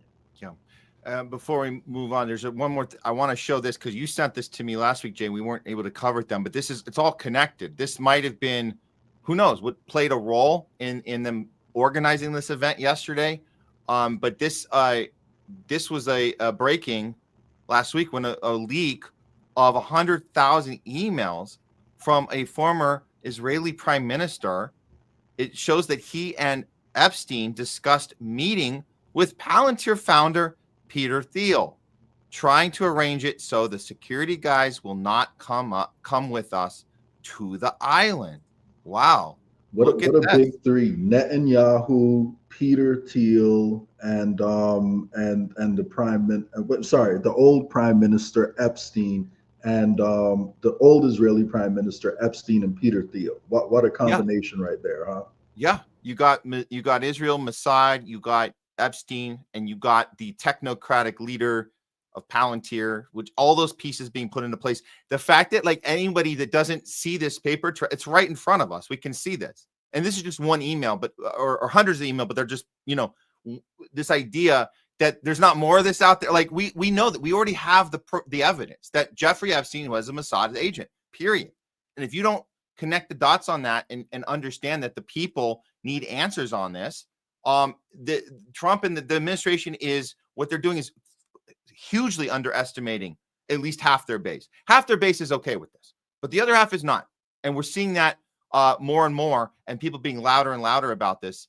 So again, this came out a week ago. I just wanted to throw this one up. You guys can go look closer at this if you feel like it. There's a lot of them, but for now, that might have to do with the timing of this. And then one last point. This is also interesting. Calling it a Democratic hoax might actually help a little bit.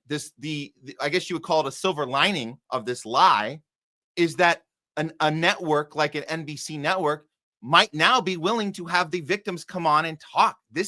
I was really shocked when I saw this one. This is interesting because now you can say we're fighting Trump on this because Trump is uniquely, right? This is the narrative, the mainstream establishment narrative is that Trump is uniquely bad and he's the reason why. No mention of Mossad, no mention of all that.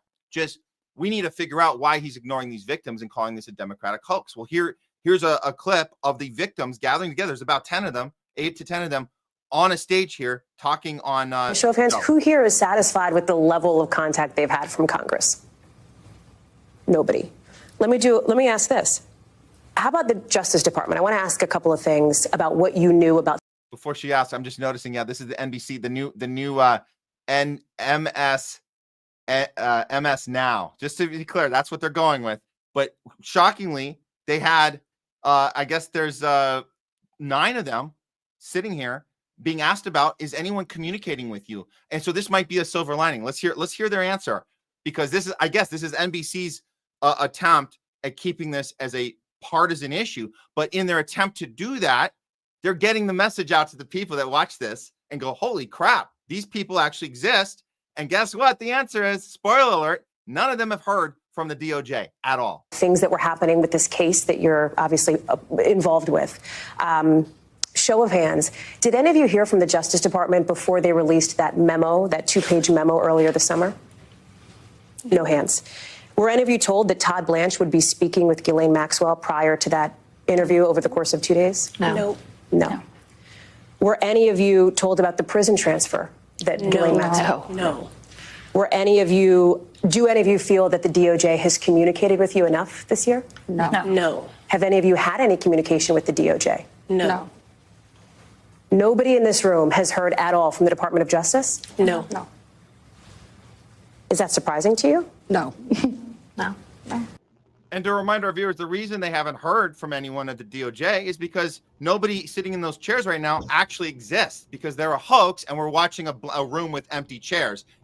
Our eyes are deceiving us, Jay. That's what Trump wants us to think. But here they are on on NBC, MS, MB, now MS, whatever the hell it is. They're showing that these people do exist. So even though it's not a partisan issue, this is what they're making it on NBC, and at least it's getting the message out that this is insane, that Trump is doubling down on this. Yeah, I agree. It's good that, they're keeping the conversation going. But to be honest with you, I kind of feel like the only reason that's happening is because the public, isn't forgetting about it. And they know if they want to have any legitimacy whatsoever, they have to at least try to talk about it. So, my guess is all the questions will be framed in a way to try to make Trump seem like, the lone wolf, in this situation. Him and Epstein were just buddies, and, it's all Trump's fault. So that's how the media will spin it. Obviously, other Republicans will say the opposite. It's just the Democratic donors that are involved in it, and they're all really going to cover for each other. So that's why, we won't see progress unless we get enough public pressure. And, who knows, maybe at the local level in some of these places where Epstein has committed some crimes, we can get some breakthroughs that kind of force the hands of the feds. But if the feds are involved, if they have their way, no way we get to the truth here. Because don't forget, last thing, then we can move on. Epstein died under Trump's watch. If there was a cover-up, that means people directly connected to Trump who he appointed were involved in it. And now we're asking that same guy to get us justice in this case. So go figure. Yeah, go figure. Okay. Well, we haven't heard back from Pasta. Maybe we will, maybe we won't. We'll figure it out. But we got Jay Scott here with us for a while longer here. So we got some guys. We got some good content coming up here. So thanks for tuning in. Don't forget to do the like and the sharing out. Throw up a comment. We're gonna get to some talking back with you guys, with Leslie coming in a little later. But in the meantime, I know that this Venezuela story looks like we should look at this one. I'm setting it up here. This looks like one we need to cover right now. We've been covering Venezuela, but some new happenings have informed us that the imperialist machine is still at it again, and we're here to cover it accurately, the best we can. Okay, let's call this. We'll call this one World War III Watch. Here we go.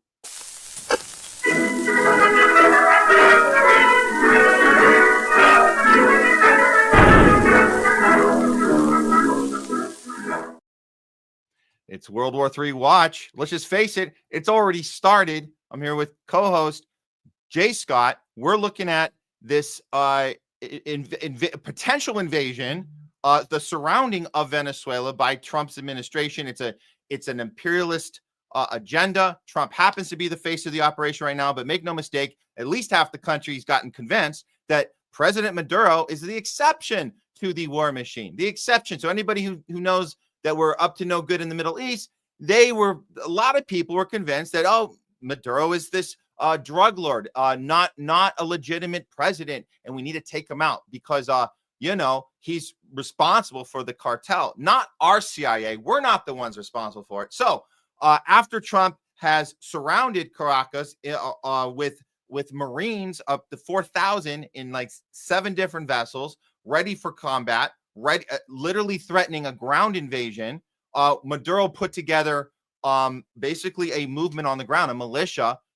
We've heard numbers from at least 100,000 up to 4 million. That might be a massive exaggeration, but even 100,000 is nothing compared to, it's the 4,000 Marines are not going to be number wise. They're going to be in over their head against even just 100,000 militia citizens in Venezuela. But right now there is a new word coming out that, we'll just let, this is what Trump has announced, and we'll dive into this one, but it looks like that, let's see, I got this story here. Here we go.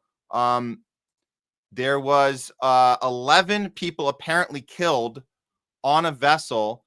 I'm just trying to grab the correct one here. My bad here. Hold on. And while you're pulling that up, I just want everyone to know that Venezuela has the most proven oil reserves in the world, a $3 trillion total market cap, and the total amount of market capitalization, so the total market for cocaine is like I want to say 100 billion. So Trump is trying to tell us that Venezuela, which has the most proven oil reserves in the world, is sitting on all of this oil. Yet he decided that he wanted to start selling cocaine instead of the legal natural resource that's already on his ground. That's what we're supposed to believe. Yeah. And of course, Trump will never mention the oil, but we know better. So this is from BBC. Trump says 11 killed in U.S. strike on drug-carrying vessel from Venezuela. Trump says the U.S. has carried out a strike against the drug-carrying vessel in southern Caribbean, killing 11 narco-terrorists, in quotes. He posted on social media that Tuesday's U.S. military operation had targeted members of the Venezuelan gang Tren de Aguilar. Now, Trump says the vessel was in international waters and was transporting illegal narcotics bound for the U.S. Oh, is that what he said? Well, that's convenient. Okay, Yeah, so the Trump administration has, and that's all the evidence we need. His word. That's all the evidence we need. That's all we need. He says so. So hey, trust the science, Jay. Trust the science, right? Trust your overlords. They know what's best for you. Don't question them. The Trump administration has ratcheted up military and political pressure against Venezuela's President Nicolas Maduro in recent weeks, including, and this reminds you guys, he put a $50 million bounty on his head, leading to his arrest. The President Maduro, the president of Venezuela, there's a bounty on his head for $50 million for drug trafficking charges that, again, Trump said, therefore it's true. And of course, Maduro has vowed Venezuela would fight any attempted U.S. military intervention, which he should. And he's doing that very well. And he's, by the way, Maduro has survived many coups initiated by the U.S. government, by the military imperialist mafia. We've tried it 1,000 times. John Bolton has told us this. John Bolton famously went on CNN back right after January 6th and was asked point blank, this was an insurrection, right? Right? That's what we brought you on here to tell our viewers that January 6th was an insurrection. And John Bolton says, no, not really. Let me tell you about an insurrection. It's called Venezuela, and it actually failed. So he admitted to failure, but said, no, that's what it looks like. We planned it in advance. There's a blueprint on the ground. People go in with guns. And then CNN's like, whoa. We didn't. All right, we're going to cut to a commercial. You weren't supposed to tell us that. So we know, obviously, that we've done this before. Miraculously, Maduro is still alive. He has not been killed. Chavez died of cancer. He was not killed either before him. Both survived this. So I have a high regard for Venezuela's ability to protect itself, but this is pretty insane that we're going all out in this one. Now, look, obviously we looked closer at this. BBC's just they're just the messenger. BBC saying, here's what Trump said, and that's the story. Well, clearly there's more to the story. Let's start with Code Pink's reaction, because this was pretty sharp. Code Pink fiercely condemns the illegal and reckless U.S. missile strike that killed 11 people on a vessel allegedly carrying drugs from Venezuela. Even if Washington's claims are accurate, drug trafficking does not justify a death sentence delivered by a missile. Very good moral compass. Good job on that, Code Pink. With the U.S. Southern Command assets already deployed in the region, why blow up a vessel instead of capturing and interrogating the crew? Interesting question. If the goal were really to uncover evidence of Maduro's alleged involvement, this reckless approach raises only two possibilities. Either the narrative is fabricated and Washington used it as a pretext for a deadly show of force, or it's real and the U.S. chose extrajudicially killing over law, evidence, and humanity. That's a great question, and well said, Code Pink. Adam Immediate chimes in and says, this is a false flag alert. The so-called drug boat strike footage carries no data or coordinates. It carries no cargo that was recovered. So there's no cargo that was recovered, no crew identified, no proof shown linking it to Venezuela. The U.S. erased the evidence while running a naval cordon around the country. That sounds pretty accurate, right? Spot on. Atomy Media. Let's hear another take on doubling down on this false flag premise, which it looks like it might have been. And then I'll let you chime in here, Jay. We'll listen to this real quick here. So President Trump stated that U.S. forces had attacked a drug-laden ship from Venezuela. Then Secretary Rubio tweeted it was a lethal strike, warning that what's coming for Venezuela isn't smoke, but fire. Shortly after, Trump released a video of the alleged attack. That's the video. He claimed it occurred in international waters and the vessel belonged to the Aguilar, this Venezuelan gang. But this raises serious doubts. The video lacks, as Copink says, it lacks any sort of coordinates. It doesn't give you any information. What day? What's even happening on the ship? There's nothing. Military action taken out of context. So the U.S. authorities don't specify the type or amount of drugs or how they even link the suspects to this gang. So there's many questions. They have 8 warships, 1,200,000 missiles and troops, nuclear sub in the Caribbean. That's the other thing. One of those. So there were 7 regular ships, and then the 8th one was a nuclear sub. That's what he set up in advance. So again, it's a great question of why would you just take these apparently 11 people out and then not show us any evidence? So she goes on for that. So people are suggesting this could be a false flag. What's your take on this, Jay? I mean, my take is we see the same pattern, like every single time, there's a supposed threat.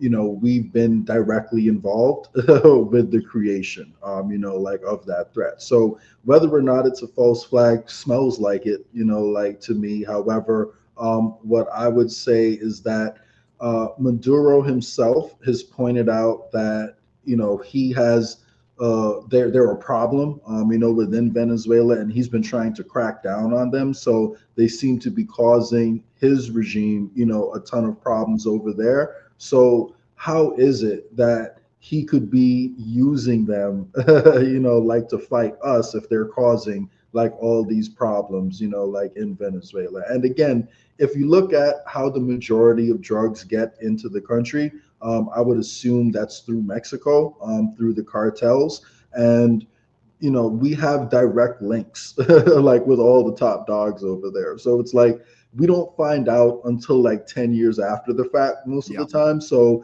maybe around 2035, it'll come out that the CIA was working with Tren de Aragua, and we'll have the actual proof. Right now, all we have to go on is Maduro's word, it seems like, and the fact that they're causing problems within the country. However, with El Chapo, we had a non-prosecution agreement with him where he would essentially give up information on his rivals so we could make these huge drug busts and claim we're fighting the war on drugs by arresting his competition as his gang continued to grow. So, this is a pattern that was seen before El Chapo. You have that other guy, El Señor de los Cielos, Pablo Escobar, has been linked to the CIA. I was born in Jamaica.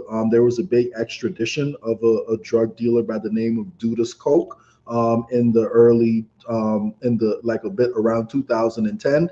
And he was the leader of the same gang that the CIA armed and funded during the 1960s and 70s, who shot at Bob Marley. So, again and again, we prop up the people, who we wind up fighting, and we just use them as an excuse to implement whatever agenda, we have. So again, my guess is, yes, it's a false flag, smells like it, so yeah, that's pretty much the same pattern we see again and again. And it's really sad that you have so many people. Well, I don't see anybody in left-wing circles talking about this at all. They don't know what to make of it. I don't see them using it as when they do their daily complaining about Trump. They never mentioned Venezuela. I think it's over their heads of comprehension. And then on the right, it's really sad because even the people that get the Israel thing right, they like to say, oh, well, Venezuela is not really a imperialist operation. We really do have to stop Maduro. He really did do some bad stuff, and he's not legitimate, and they're fine. So it's like it's so weird to pick and choose that. Because is it because it's Latin America? It's not because we've spent a lot of time and energy and focus looking at the Middle East and looking at how we've been played so much over our lifetimes in the Middle East. Like they let this one go because it's just one of them. It's kind of like how the Democrats do with Ukraine, right? Well, that's legit. That's legit, right? Yeah. Here's the thing about the right. They have trouble, I guess, separating what's good for some of them. Let me not generalize, but some of them have trouble separating what's good for American corporations versus what's good for American people. And they'll say overthrowing Venezuela is good for America, but what they mean is overthrowing Maduro is good for corporations, American corporations. That's exactly right. Who are owned by a tiny, tiny, tiny sliver of people. And what people should, I guess, focus on, like in this situation, is how neither the Democrats nor the Republicans are really talking about how our foreign policy is playing a role in this crisis. The Democrats talk about how great, we have to treat, undocumented workers and illegal immigrants once they're inside the country, but they don't talk about why they're coming. And Republicans complain about illegal immigration all the time, yet they won't acknowledge that there isn't a single country that we get a substantial amount of immigrants from that wasn't destabilized directly by us or by one of our allies. So this really is a situation both the left and the right should agree on. Let's stop bombing other people. Let's figure out who's coming in and out, and let's have an immigration strategy that makes sense for America. And we can always talk about ways to help build up the rest of the world. But the best place to start is to stop overthrowing other people's governments just because they don't want to enrich American corporations, in my opinion. Yeah, 100%. And to circle back on what you said in the beginning of this segment, Jay, regarding the oil in Venezuela, just to be absolutely clear, guys, if this has been hard for you to register and you still think that this is some exception that we're really going after drug trafficking and cartels and we have to stop this illegitimate president, I'm going to let General Laura Richardson is going to explain it to you about these precious raw materials that we have. She calls it the lithium triangle. It's in Argentina, Bolivia, Chile, and Venezuela. We're not just talking oil. We're talking gold. We're talking it's 31% of the planet's fresh water. And she's calling this a national security interest. No mention of democracy. No mention of stopping gangs. This is our foreign policy. Hear it directly from her mouth, and you can apply this across the board. And it doesn't matter if it's Biden or Kamala or Bush or Cheney or Trump or Obama. They're all following the same policy of stealing these raw materials all over the planet and calling it a national security issue. Here we go. Talk to my number two adversary in the region, Russia. I mean, I've got, of course, the countries, Cuba, Venezuela, and Nicaragua with Russia relationships. But why this region matters, with all of its rich resources and rare earth elements. You've got the lithium triangle, which is needed for technology today. 60% of the world's lithium is in the lithium triangle: Argentina, Bolivia, Chile. You just have the largest oil reserves, light sweet crude, discovered off of Guyana over a year ago. You have Venezuela's resources as well with oil, copper, gold. We have the Amazon, lungs of the world. We have 31% of the world's fresh water in this region too. I mean, it's just off the charts. We have a lot to do. This region matters. It has a lot to do with national security, and we need to step up our game. We need to step up our game. It's national security interest. We need to go take these resources because we deserve them and they don't, and we will wreak havoc on them if they don't cooperate in our theft of those resources. That's the game plan in all of these regions. That's it. It's right there. And I know just the man for the job, Matt. How about Eric Prince? Because, he donated a lot to the Trump campaign. He has a great resume. He did all that excellent work for us in Afghanistan that Julian Assange helped him advertise. Like, does anyone remember when we had helicopters bombing first responders, doctors and nurses trying to save people who were killed? Well, that was Eric Prince's group. And guess what? Trump is already ahead of the game. He's making sure his buddy Eric Prince gets all the contracts to protect the resources in the Congo, which is being destabilized again by forces we back. And then what do you know? Trump's donors get the contracts to protect the resources that like he's threatening in the first place. So, this is the game, man. And, I'll never forget, we've already played it, so we don't need to play the clip again. But this same guy, Eric Prince, goes around in interviews talking about how African and Central American and South American countries can't manage themselves. And because they can't manage themselves, we need to go in and recolonialize them. That was exactly what he said. And most people will some conservatives may think I'm exaggerating and, like I'm putting words in his mouth. That's actually what he said. He said imperialism is good. It's beneficial for the people there. We need to do it. And guess what? If you pay me, I'll do it cheaper than the American military can do it. That's what he's saying. So, and that's who Trump's going with.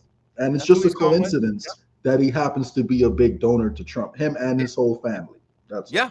And then at the same time, you got Palantir, you got Alex Karp and Peter Thiel talking about 3 front wars with Russia, China, Iran. I mean, we got the whole world surrounded now. So this is what Trump means by the best 8 months we've ever seen. He's talking about these alliances. He's talking about this type of power because that's how empires fall. They go out kicking and screaming. And this is what you call overextending militarily. And it's not sustainable. We know the game plan now. We just got to keep shouting about it. That's what we're doing here. I'm starting to wonder if they're going to have to ditch Palantir's plans because they may be too ambitious because, like, there's so much more resources in South America and Africa that if we waste all of our energy fighting those 3 guys, like, I don't know. I mean, I'm just interested in seeing like how it's actually going to turn out because, man, they have some ambitious plans. So, very ambitious, aiming high. That's what we were taught, right?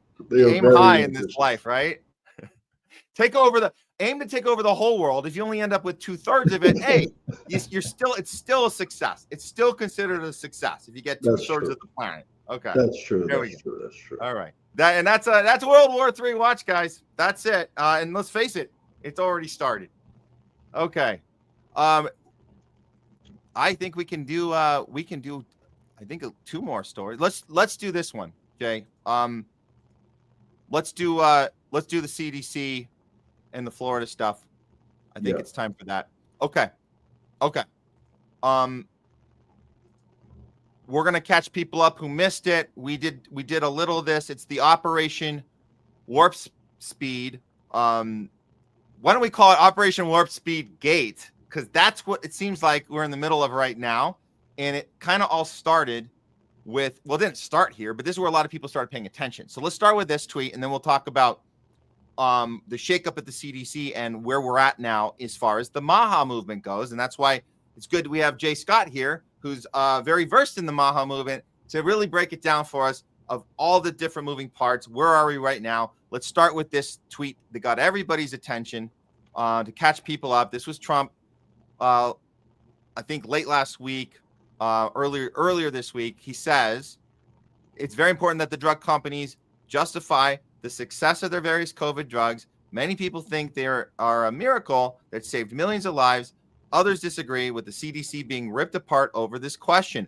I want the answer, and I want it now. I've been shown information from Pfizer and others that this is extraordinary, but they never seem to show those results to the public. Why not? They go off to the next hunt, and they let everybody rip themselves apart, including RFK Jr., the CDC, trying to figure out the success or failure of the drug companies' COVID work. They show me great numbers and results, but they don't seem to be showing them to many others. I wanted them to show them now to the CDC and the public to clear up this mess. And here comes this is the clincher here, guys.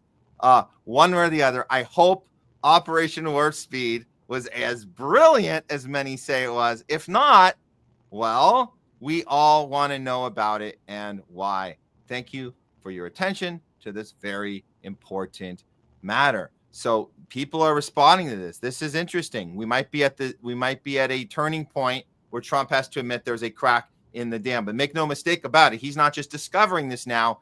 This is the time when it's okay to finally put this on the table. That's where we are now.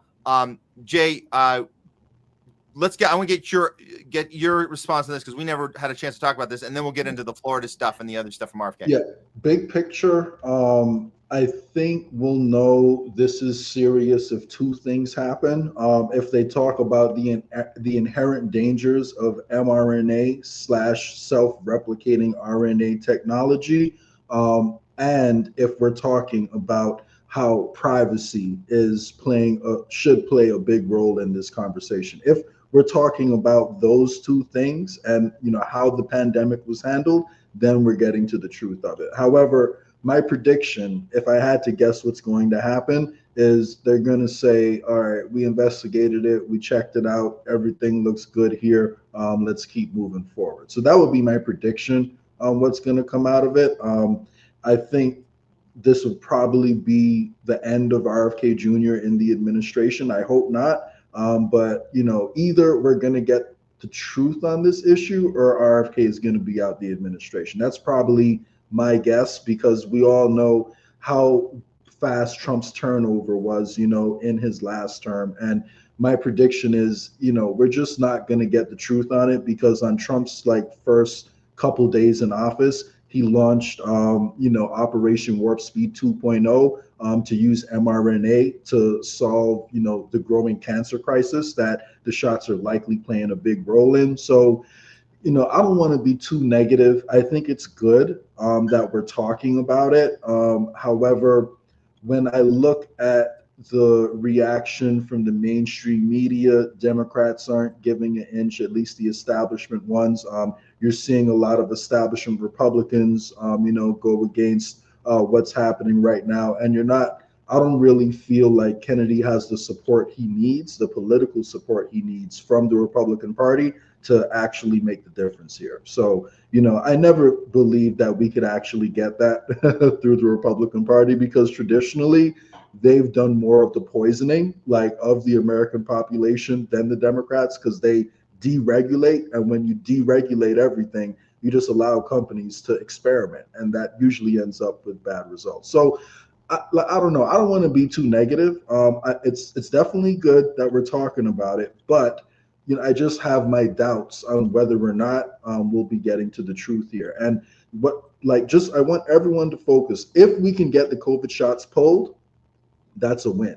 If we can because right now it seems like all the mandates are mostly going to be ended, given the fact that the CDC no longer, recommends it for everyone, I believe. So I don't think we're going to have any more mandates. So that is a positive step.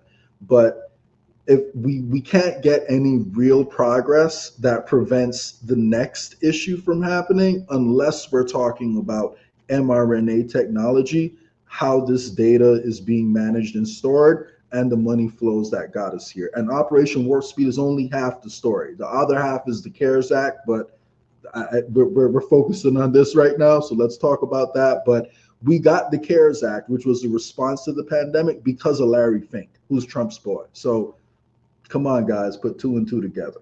Yeah. And this was a top-down instruction. Mike Pompeo was the one in front, telling us about how the lockdown was going to work. It was a military operation. We know this. NATO, top-down. Trump didn't. He sweat. Remember that? You guys remember that whole Mike Pompeo's telling us about how we're going to be in our houses and you have to keep your mouth shut, or we're going to add another 2 weeks. It was like you're being punished. You're being in the corner. And if you don't cooperate, we're going to add another 2 weeks, right? And meanwhile, there's Trump standing behind Mike Pompeo, kind of doing he does this little sway when he's a little uncomfortable. He'll do his hands, but he'll do this kind of sway thing. I know what you mean. Listen to that guy. They told me to listen to that guy, that Mike Pompeo dude. So what you're bringing up, Jay, is important, because there's so many pieces to this puzzle. Where do we begin? Well, I think Maha has agreed. The messaging from Maha has agreed that you start with getting mRNA off the shelves. If you can't do that, something's wrong, and we can't do any of these things. So we're still back to that. So you got mainstream smearing the crap out of Trump and RFK, saying that they're the ones making the CDC look bad. You got, we covered this in Top Censored News earlier. You guys can go back and watch that segment.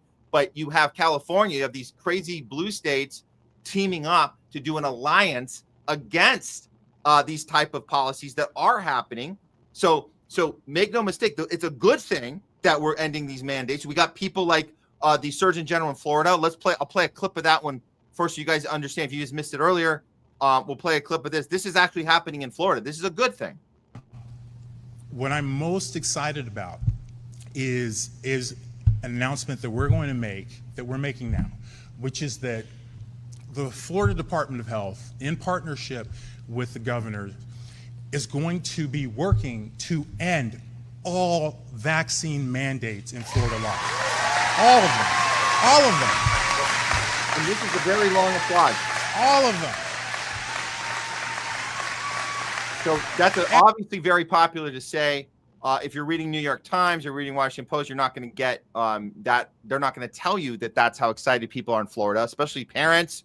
Parents are, I know parents here in California want to move to Florida. My brother already did. So, hey, maybe there's a school system that our kids can get a good education and not be forced to put experimental jabs in their body. Maybe that's possible, right? I will say Florida schools suck. So I hope your brother is, taking, his time selecting. There are good ones there. Oh, they did their due diligence and they found a good location. Florida's a big, just like California. Florida's a big state, and there's many places you can set up camp. So really, it depends. I didn't mean to say all of them suck, but there's a large number of schools in Florida that are pretty terrible. So, but here's the thing about having a state mandate removed. So what the Surgeon General did, what he did was he brought DeSantis there to try and make this statewide. So depending on where you are, everyone gets the same benefit of removing those mandates, no matter which great school or shitty school you're at. If you're in the state, you don't have to deal with this. Meanwhile, in California, here's what I don't know if you saw this. I'm going to bring this one. Jay, this is insane. This is what we're dealing with in California right now. They want to do the opposite. They want to remove all exemptions. They're calling this the West Coast Health Alliance. And this is very familiar of the draconian fascist policies we saw from Gavin Newsom here in California during COVID, where they doubled down and said, we're going to punish anybody going outside of the box. They're calling this upholding scientific integrity. What does that mean? That means we stick to one state narrative. If you go outside of that, we're going to punish you. This is it. Shut up, get in line. Don't question your overlords. We know it's best. Follow the science. It's the same old shit. This is what we're dealing with. So quality of school is important, Jay, but also being in a state that doesn't push this shit down your throat and make sure that ultimately, I agree. And I live, even though a lot of my economic policies do happen to lean to the left, I live in Texas because there's more medical freedom here than there is in blue states. And, at the end of the day, what goes into my body is probably one of my top priorities, personally. And I just don't want to live somewhere where I can be forced to do it, without, because I'm not saying I would do this, but having to buy all the fake vaccination cards and stuff like that to be able to get through life. I know I wouldn't take it. So if I was in a state where that happened and I was forced to do it, I would go that route. And I don't want to do anything illegal. So, I'm going to stay over here where I don't have to worry about it. And hopefully, the red states can follow through. However, to be honest with you, I kind of feel like this is similar to the minimum wage hike promises, from Democrats. They all promise they're going to do it. They talk about it, but the minimum wage nationally is still at $7.50 an hour, and we can get improvements in some states, but they're not doing it at the national level. So I don't hear any other attorney generals, not attorney generals, surgeon generals talking like the guy over in Florida. So we have Robert Malone, who we're about to get to next. We have him, and then we have RFK. But every other voice around them is fully invested, in the vaccine narrative. And both Republicans and Democrats are bought off by big pharma. So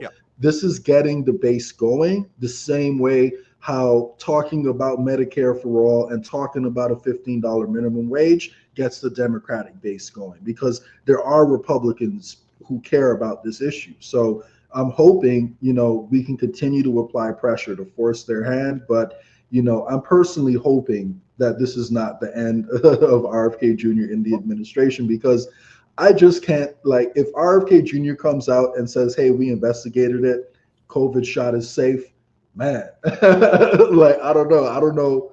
I already have a deep distrust of all politicians, but a reversal like that would be unlike anything I've ever seen. So, one of our guests, I can't remember which one of our doctors we were interviewing one time told us that this is how RFK Jr. gets in, which he did, and this is how he stays in. The way you do it, and this is coming from integrity. This is him saying, look, I want counsels on this. I want new studies. He gets in there by making some compromises, but says, we're going to shake up. We're going to fire some people. We're going to bring in new people. What I want you guys to do is do these studies. I'm giving you the resources to do it. You're going to check in with me. I want transparency.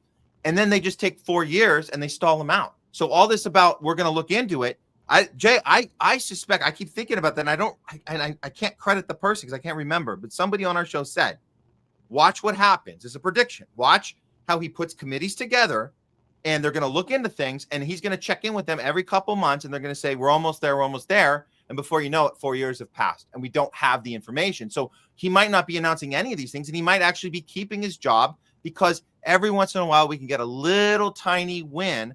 And getting people fired, that feels good. I get it. You guys, I get it. You get these headlines of so-and-so's out. The CDC director, we switched them out. Great. But no one's going to jail, Jay. No one's going to jail. I agree. I'm not even hoping for that, because that would be insane. Of course, I want it to happen, but there's no reason in expecting the Trump administration to hold the Trump administration accountable, which is what we would need to happen, for that to happen. So,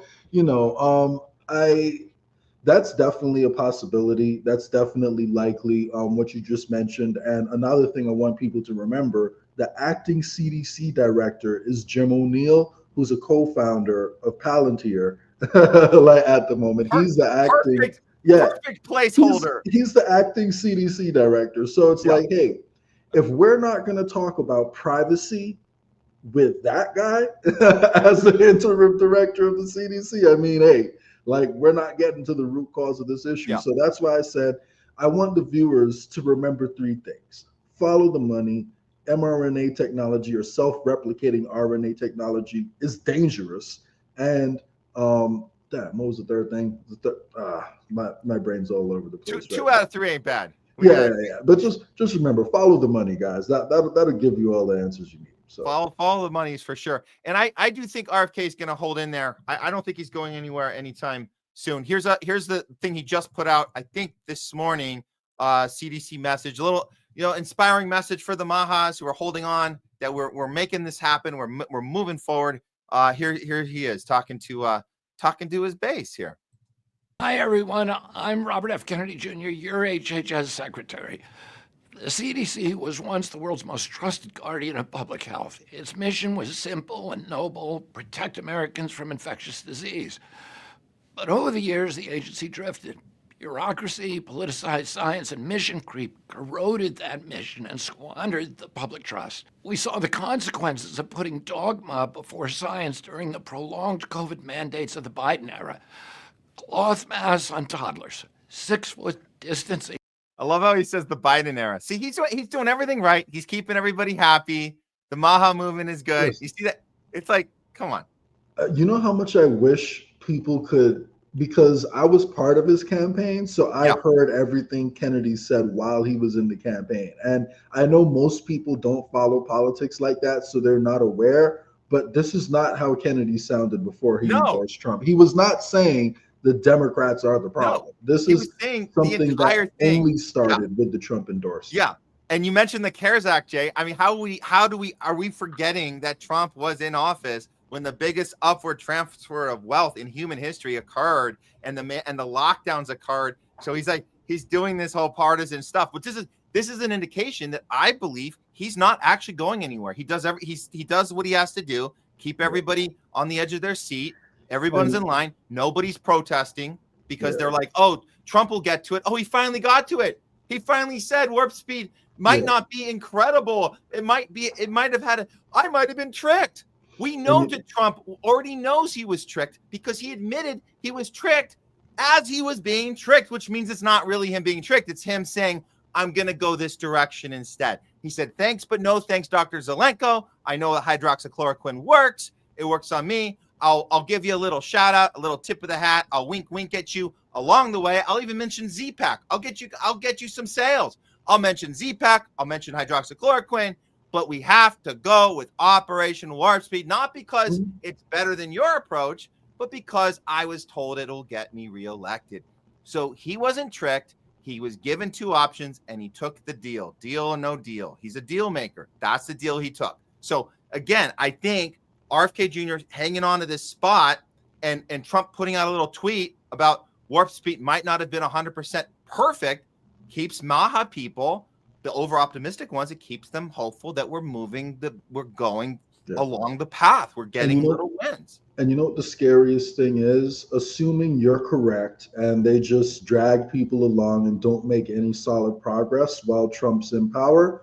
What happens now if we get a Gavin Newsom presidency in 2028? And if the Democrats' whole thing is, we need to do the exact opposite of what the Trump administration is proposing, and we need to get rid of all exemptions to any vaccine mandate, and we need to mandate it for everybody, and we need to keep track of exactly who's taking it and when.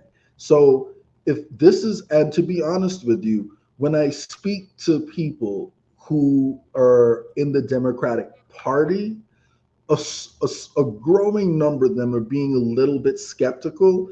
However, the Democratic establishment themselves are doubling down and getting even more extreme and proposing even more draconian like legislation. So this is simply good cop, bad cop. Let's keep Trump as good cop for the medical freedom movement right now.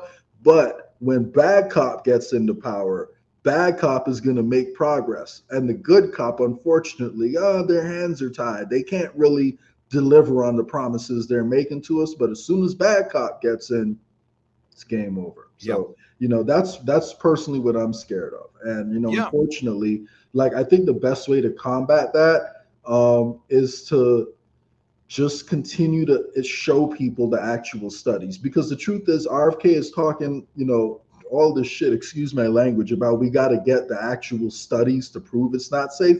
We already got that, bro. We have the studies. We have plenty of that. We don't need any more of that. So you're waiting for something which we already have. And if you were serious, you would have just pointed it out. If I can make Grok say that you cannot justify the broad distribution of these shots, if I can make Grok say that, then clearly it's obvious, because AI takes the mainstream opinion on every controversial issue.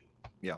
Well, let's get to that Malone thing, because this is important. And you know what? I think one of the people in the spaces you hosted yesterday for We the People brought it up, and it was important. And I think that we need to give it its due time here. I guess Dr. Robert Malone did go on with Matt Gaetz and spoke about what is going to happen. And I don't want to be the party pooper here up front, but I will say this: the language is he's announcing what is going to happen. So be wary of pre-announcements. We see these all the time. We've seen it with Ukraine. We've seen these. Here's what's going to happen. Okay, just to be clear, the war is over on day one. The war is over on day one. That's a flat out lie. But I mean, when MAGAs or Mahas go, as soon as they see something like this, you guys are going to see it right now. I'm going to show you the clip, what Robert Malone says on Matt Gaetz' show.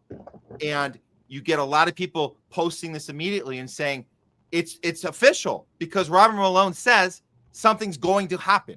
But we're not at the thing yet happening. But let's celebrate that it was said. Okay. So again, not to be a party pooper, keep track of the language, and that it's future tense. It's not now, it's later. Here we go.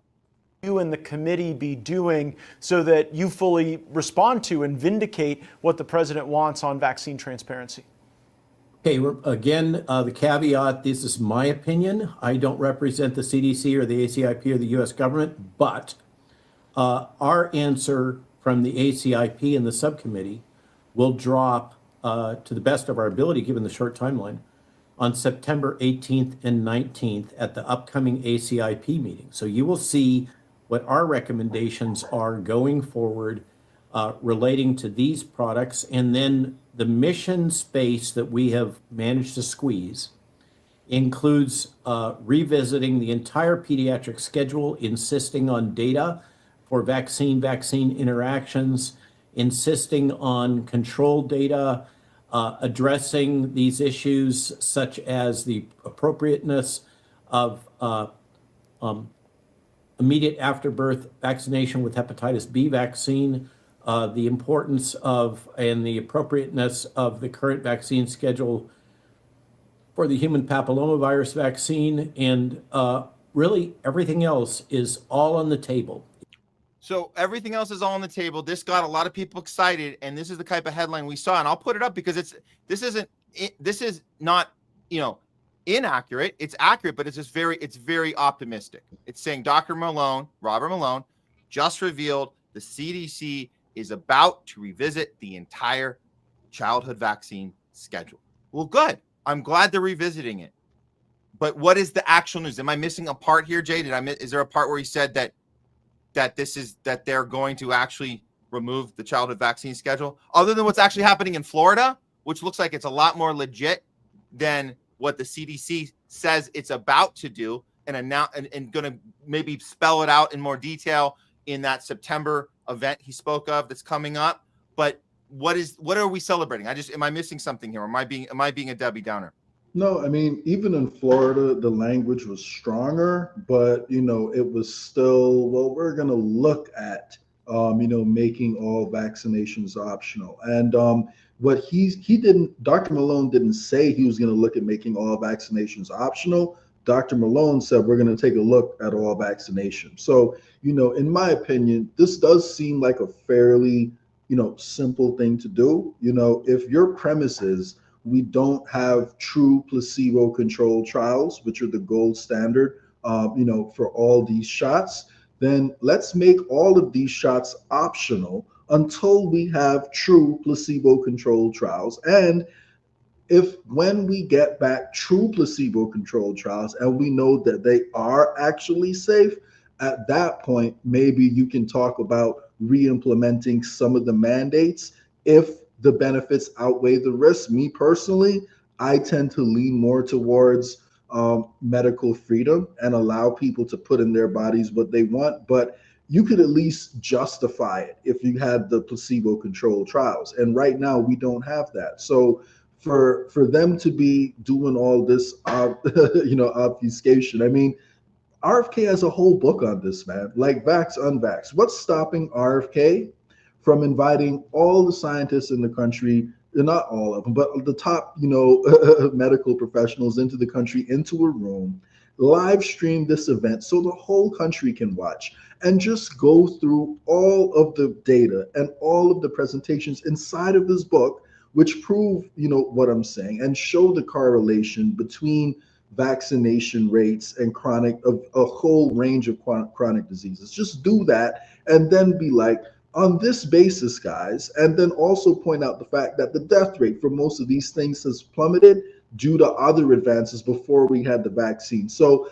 put all that out there and say, hey, guys, there's a lot of people out there who believe that vaccinations are required for functional society. However, there may be some consequences for it. But the truth is, if vaccines either stop you from getting sick or prevent you from getting very sick, then it should be a personal choice. Like, you should not be using big government to mandate what people put inside of their bodies. Like, what I do for my health is for me. Like, it's not to protect other people around me, and that's not being selfish. It's just like, that's how medicine works. You don't take medicine to protect someone else. You take medicine for your own health, and you try to, if you know you're sick, then you try not to expose people. But you can't just take experimental drugs to protect other people. And to be honest with you, if we don't have true placebo-controlled trials, you could argue that vaccines in general are experimental drugs, and we don't have a control group right now, or at least not in this country, not a sizable one. Yeah. Well, I'm going to remind you guys that, you know, yes, we've been having this shakeup at the CDC. We're not saying it's bad. It's great to fire people. You mentioned the guy, the placeholder head. He's a Palantir guy.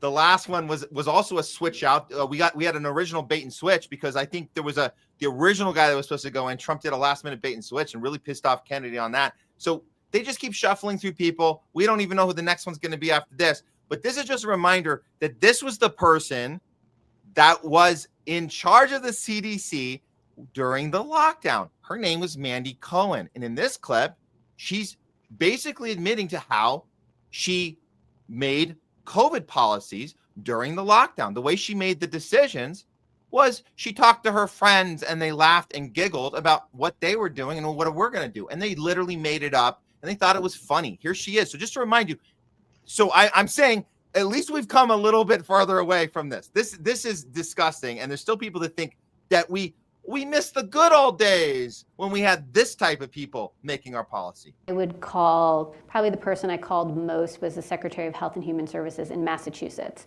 She worked for a Republican governor just to, but you know, when she was like, are you going to let them have professional football? And I was like, nope. And she's like, okay, neither are we. You know, it was like conversations like that. So, or I'd be like, so when are you going to think about lightening up a mess? They're like, next Monday. I'm like, okay, next Monday. That's how when science are you works, lighten man. up? Yeah, that's how science works. You got to trust that science, man. You just ask your friend, yeah, what do you think about this? And your friend tells you, oh, we should open up on Monday. Well, then I'll do it too. That's science.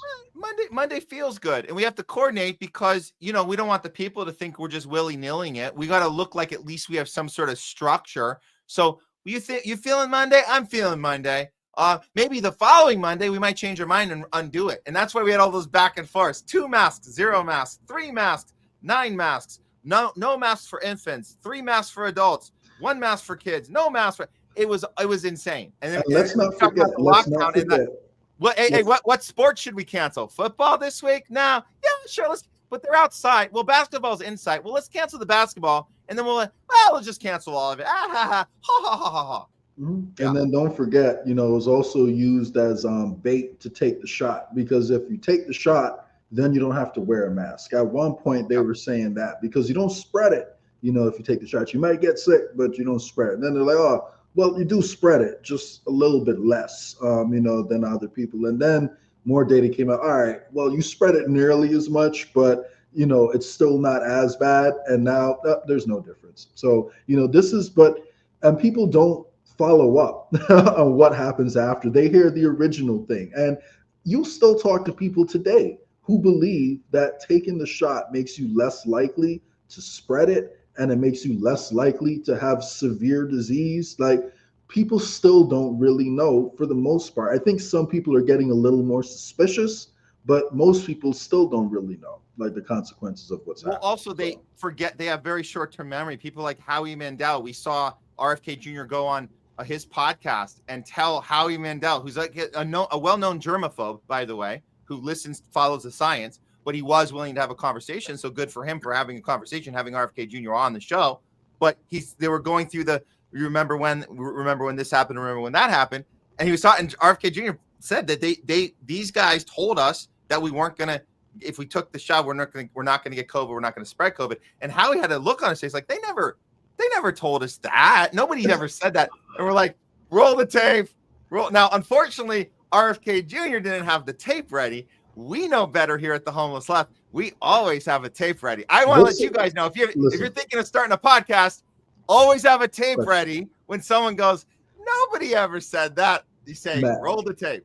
Matt, what's it called when everyone remembers something a specific way, but it wasn't like that in reality? Like with the Monopoly glasses guy, It's called the Mandela effect. The Mandela effect. It feels like that shit happened in real time, to be honest with you. Like, I remember all these headlines. Take the shot, you won't get sick. We promise you won't get sick. And it was Dr. Fauci saying it. It was all the people in power Joe saying Biden. it. It was Joe Rachel Biden. Rachel All of them said Maddow. it. All of them said it. Alfred And Borda then, said, Alfred Borda himself, Mr. Pfizer himself, said it was 100% effective. And then, so how do you get away with that? What is the word effect? They just changed what effective means. Effective in what? What effective in making it life easier for you? Effective in not getting the effing thing that you're getting the shot. So they kept changing what 100% meant, right? well, I think what it really means is effective at increasing Pfizer's revenue, and it is 100%. It is 100% effective at increasing Pfizer's revenue. So that's a lesson. That's a lesson. Yeah. The next time, guys, language is important. Language is important. The next time you hear if the phrase effective or not effective, does this work? Does it not work? When people are debating that, and you turn on your TV and like, well, we think this works. Well, we think that doesn't work. Stop, hit pause, and ask yourself, work to do what? They never tell you what the goal is. They just tell you if something works or it doesn't work, and then we don't really know what the goal is. Let's figure out what the goal is, and then you can tell me, does the thing you're telling me work or doesn't work? Move to that goal, because people forgot what the goal was, and I think that led to this Mandela effect, because nobody came out and said, here's what we're doing. They said, this works, so do it. Works to do what?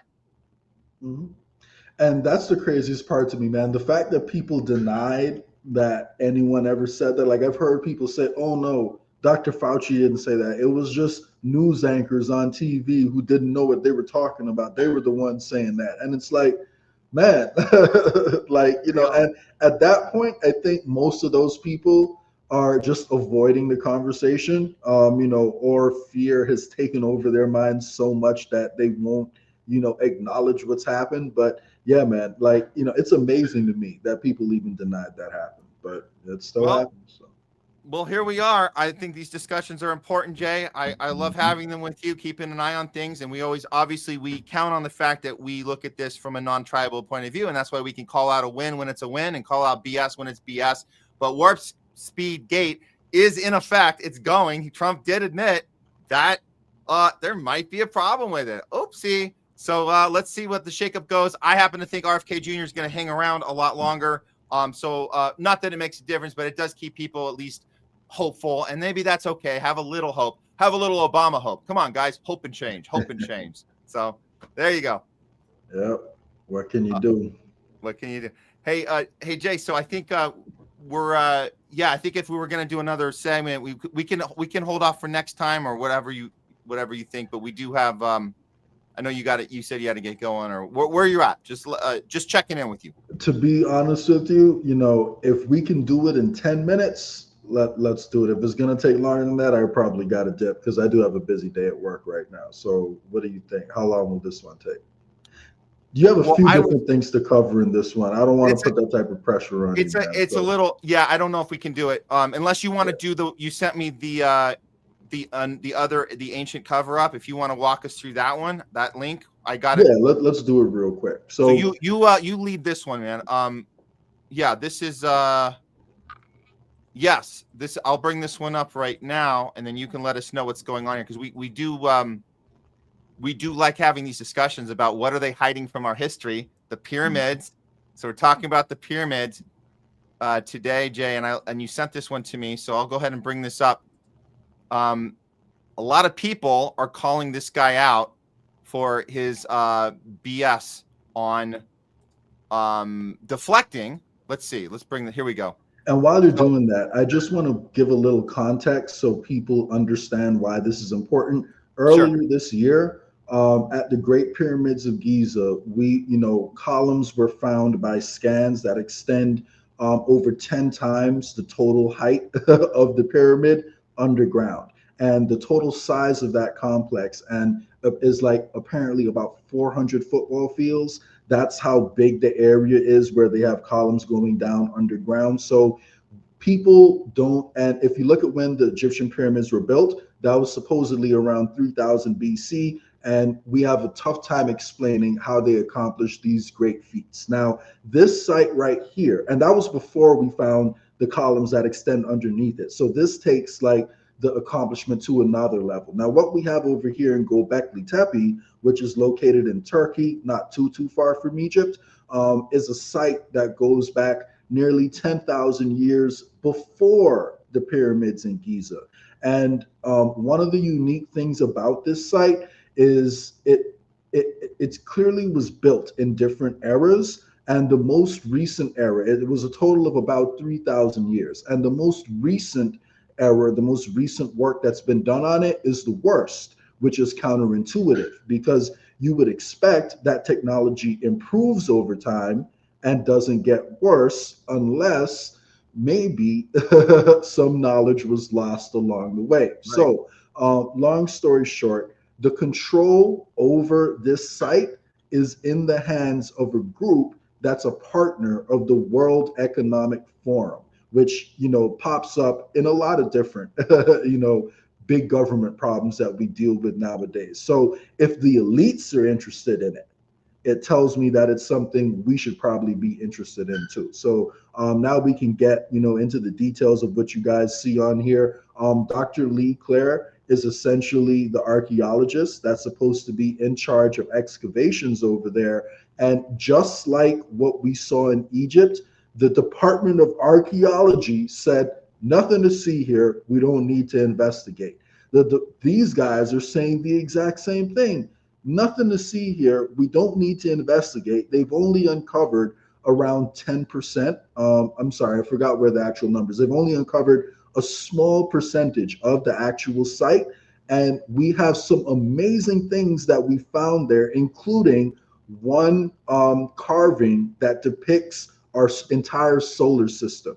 It has the exact sizes of the planets, and it has it in the correct order, proportionally speaking. So how is it this site, which was created at around 12,000 BC, long before the pyramids in Egypt, which is supposed to be the quote unquote start of civilization of, you know, this current era, how is it they had knowledge of the entire solar system, and why is it that we're not uncovering the rest of the site? This guy says it would be disrespectful to the local population and racist if we dug up the site, because you could damage some of the site if you do it. So if you want to respect the local people and you don't want to be racist, then we can't learn about our history and uncover the rest of the site. That's essentially what he's implying with his argument. So again, if it were me, I would want, and I took time to sculpt something, I would want people to see my creation. I wouldn't want it to be buried under dirt, which is essentially the argument that the guy running the site is making. So he got called out big time. Mm-hmm. You want to read us this? This is really calling him out for the nothing more, nothing less. Obviously, he's protecting something bigger here. So you want to, can you read that for us? Can you see it? Okay. Yep. So this is Jimmy Corsetti, by the way. Shout out to Jimmy. He runs a channel on YouTube called Bright Insight that dives into a lot of these ancient history topics. So I'd encourage anyone who's interested in this type of stuff to look up Bright Insight on YouTube too. But yeah, here's what he said. Fact: Göbekli Tepe is 90% buried. Nobody alive can conclude anything when only 10% has been excavated. This is wildly unscientific and the antithesis of archaeological discovery. In fact, this is actually pseudo-archaeology. So why are those who control excavation at Göbekli Tepe so hell-bent on attempting to justify not fully excavating what is arguably the oldest and most mysterious site on Earth? Can you scroll down a little bit? Does Dr. Lee Clare actually decide on what is or is not excavated, or is he vehemently supporting the orders of his superiors, i.e. Nekmekaru? I can't pronounce that guy, but that guy. Whoever the person in charge of deciding the pace or extent of Göbekli Tepe excavation is clearly not operating in the spirit of true archaeology. So the real question is, what are their underlying motives for obstructing excavation? It sounds like you nailed it with the WEF backing, but yeah, what the motive is to obstruct. That the motive is to obstruct. That is the motive, to not have us find out the answers, right? Keep it hidden. That's his job, right? Yep. And So, and one thing I just want people to know, there's a very strongly controlled narrative around history that bears a lot of resemblance, in my opinion, with, say, how we treat biopharmaceuticals today. So it's a very controlled narrative. You have gatekeepers who decide what is and what isn't acceptable. And USAID was actually one of the biggest donors to the Department of Archaeology over in Egypt, right? So the fact that they're preventing all these excavations, this is a policy that's supported by corrupt governments and oligarchs all over the world. So why is it what wouldn't they be interested in it too? Why are they trying to prevent excavation there? And my guess is, this is the biggest conspiracy you're ever going to hear from me on this channel. But my guess is when the Library of Alexandria was burnt down and looted, because a lot of the documents over there were stolen and taken to Rome, my guess is that there's a lot that the people at the top know about our history that they're not sharing with us. And my guess is we were probably a lot more advanced in different ways in the past than people realize. And if we discover that,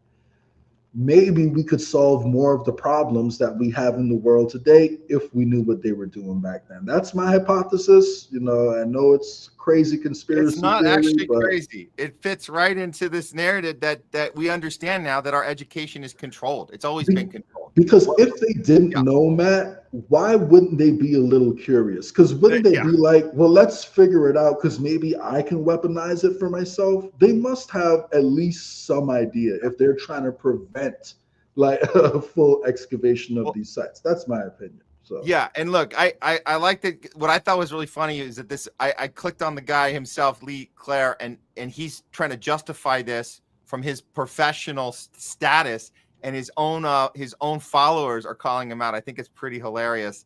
It's like this guy.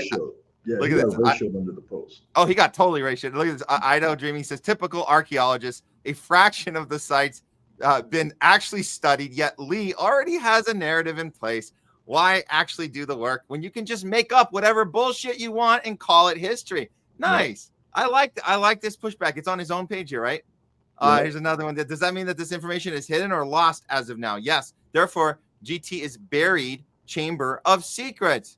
And Jimmy himself, the guy who we originally quoted with this tweet, he ran a poll underneath one of the guy's tweets about it that said, should Göbekli Tepe be excavated, fully excavated?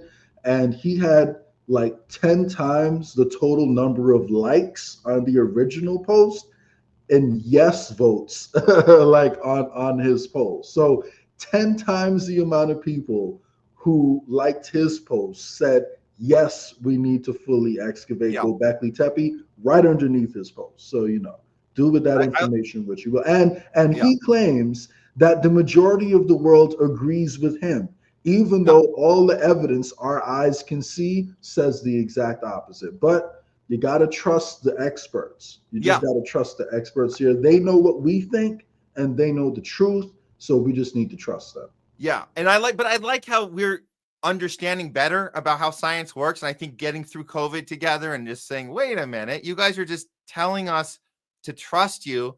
That's not how science is supposed to work. I like this guy saying, Kyle Alvaro says, nothing more, nothing less, huh? I wasn't against you when you were talking with Bright Insight. I wanted to see the conversation, right? The conversation take place, but this just proves you are a hack.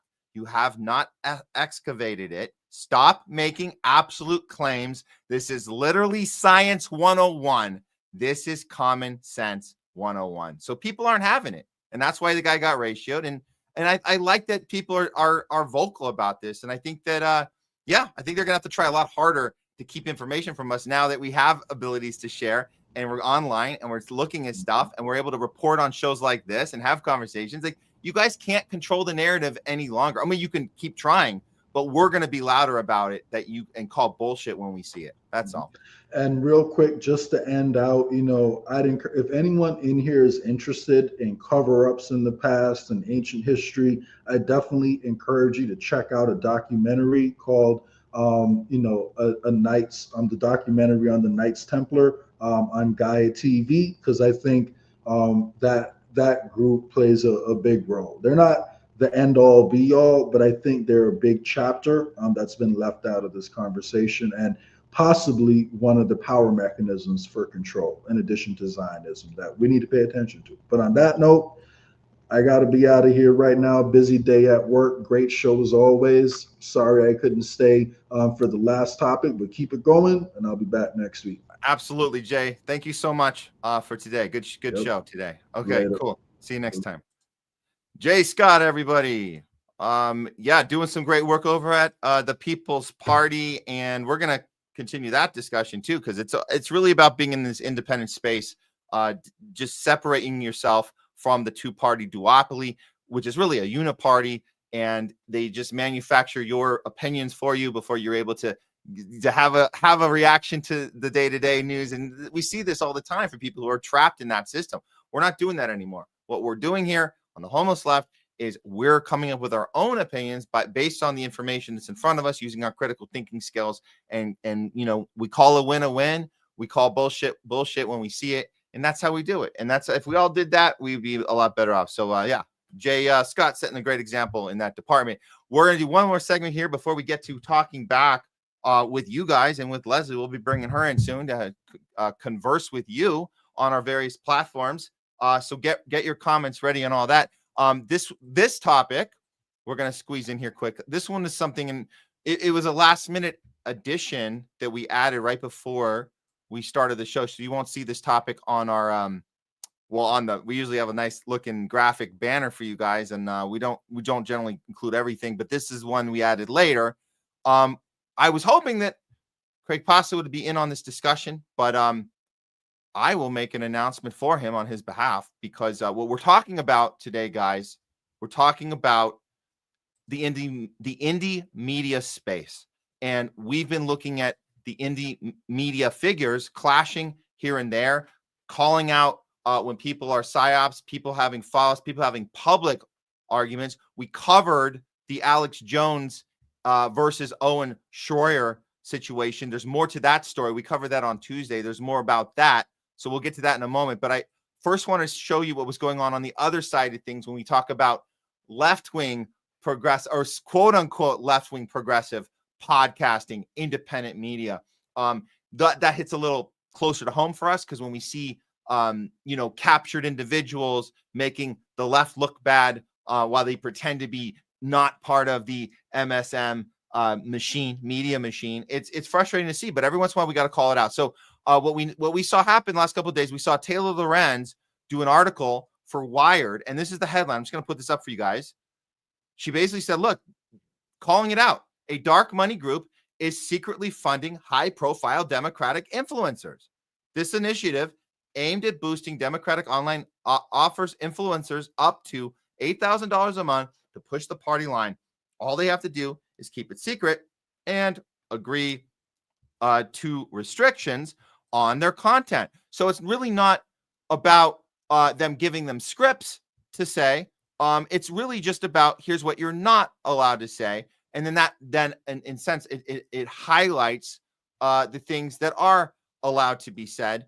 And so not going to go through the entire article with you guys, but I'll tell you, she did name names. And it's always interesting when you go as far as naming names, because that means that she's done her due diligence. She has her homework done. And one of the people called out was David Packman.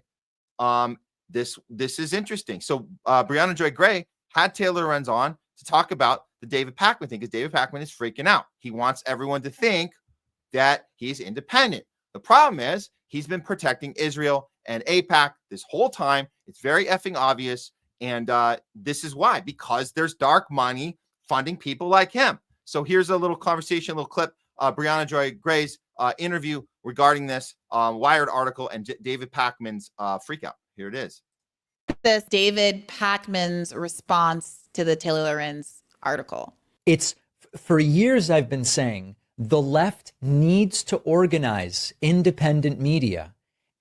All right. So it goes without saying that you're not an independent creator if you're being contracted to advance a certain point of view by a party that doesn't allow criticism of said party. Oliviana and Juliana, go ahead. I don't mean to cut you up. No, it just made me laugh because it made me, I'm like, like war is peace, freedom is slavery, independent media is actually, party aligned media. Like, what are, like, I was dying when I watched that video. I was like, what are you talking about? The article that Taylor Lorenz wrote about me and a number of other content creators who are a part of.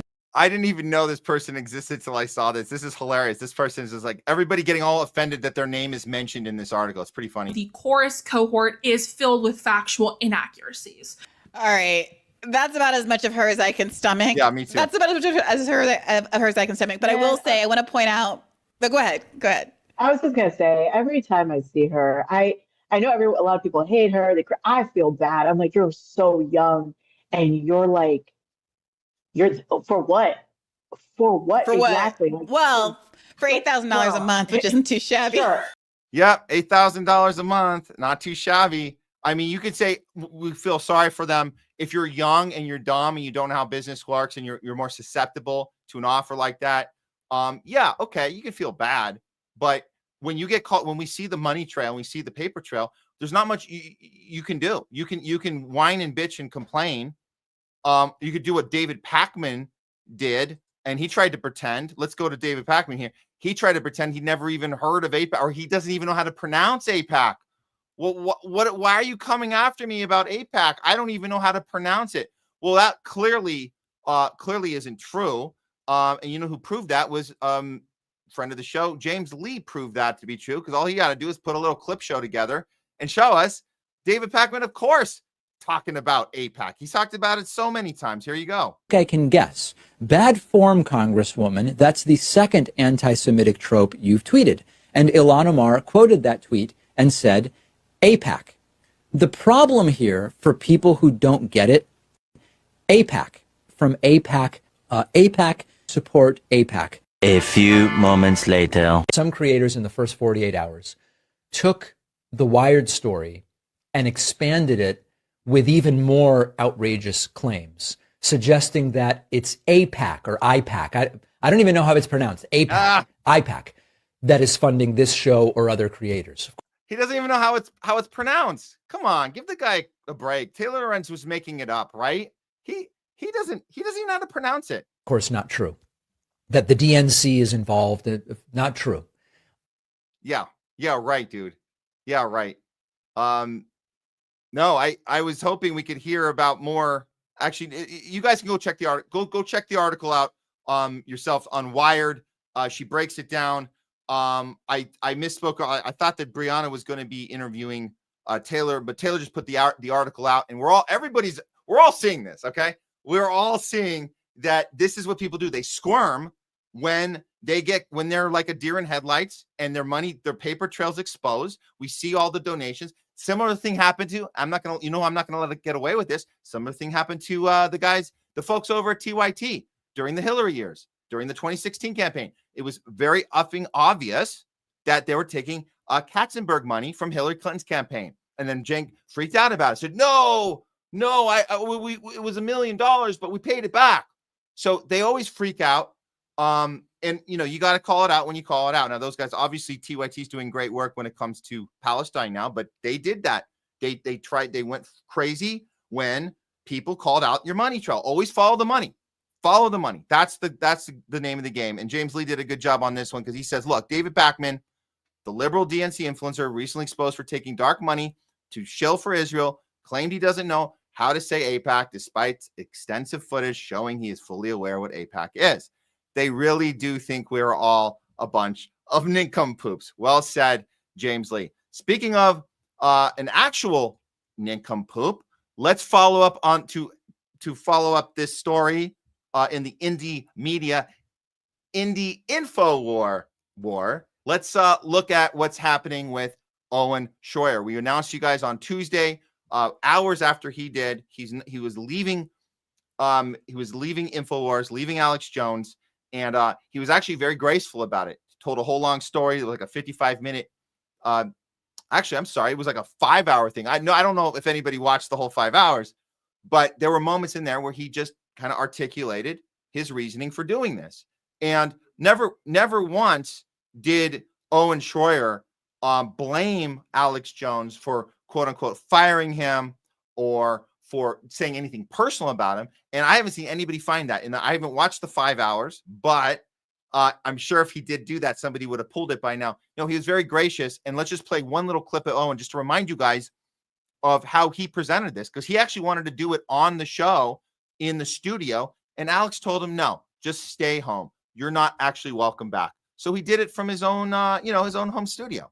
So this is a little clip of how his demeanor, Owen's demeanor during this break off from Alex Jones. And then we'll get to the freak out, which always comes. Guys, anybody who's getting exposed, they always get louder. They always get more hostile, and then they get personal. That's what's gonna happen here. So here's Owen first. I noticed that I had not been hosting the War Room a lot this month.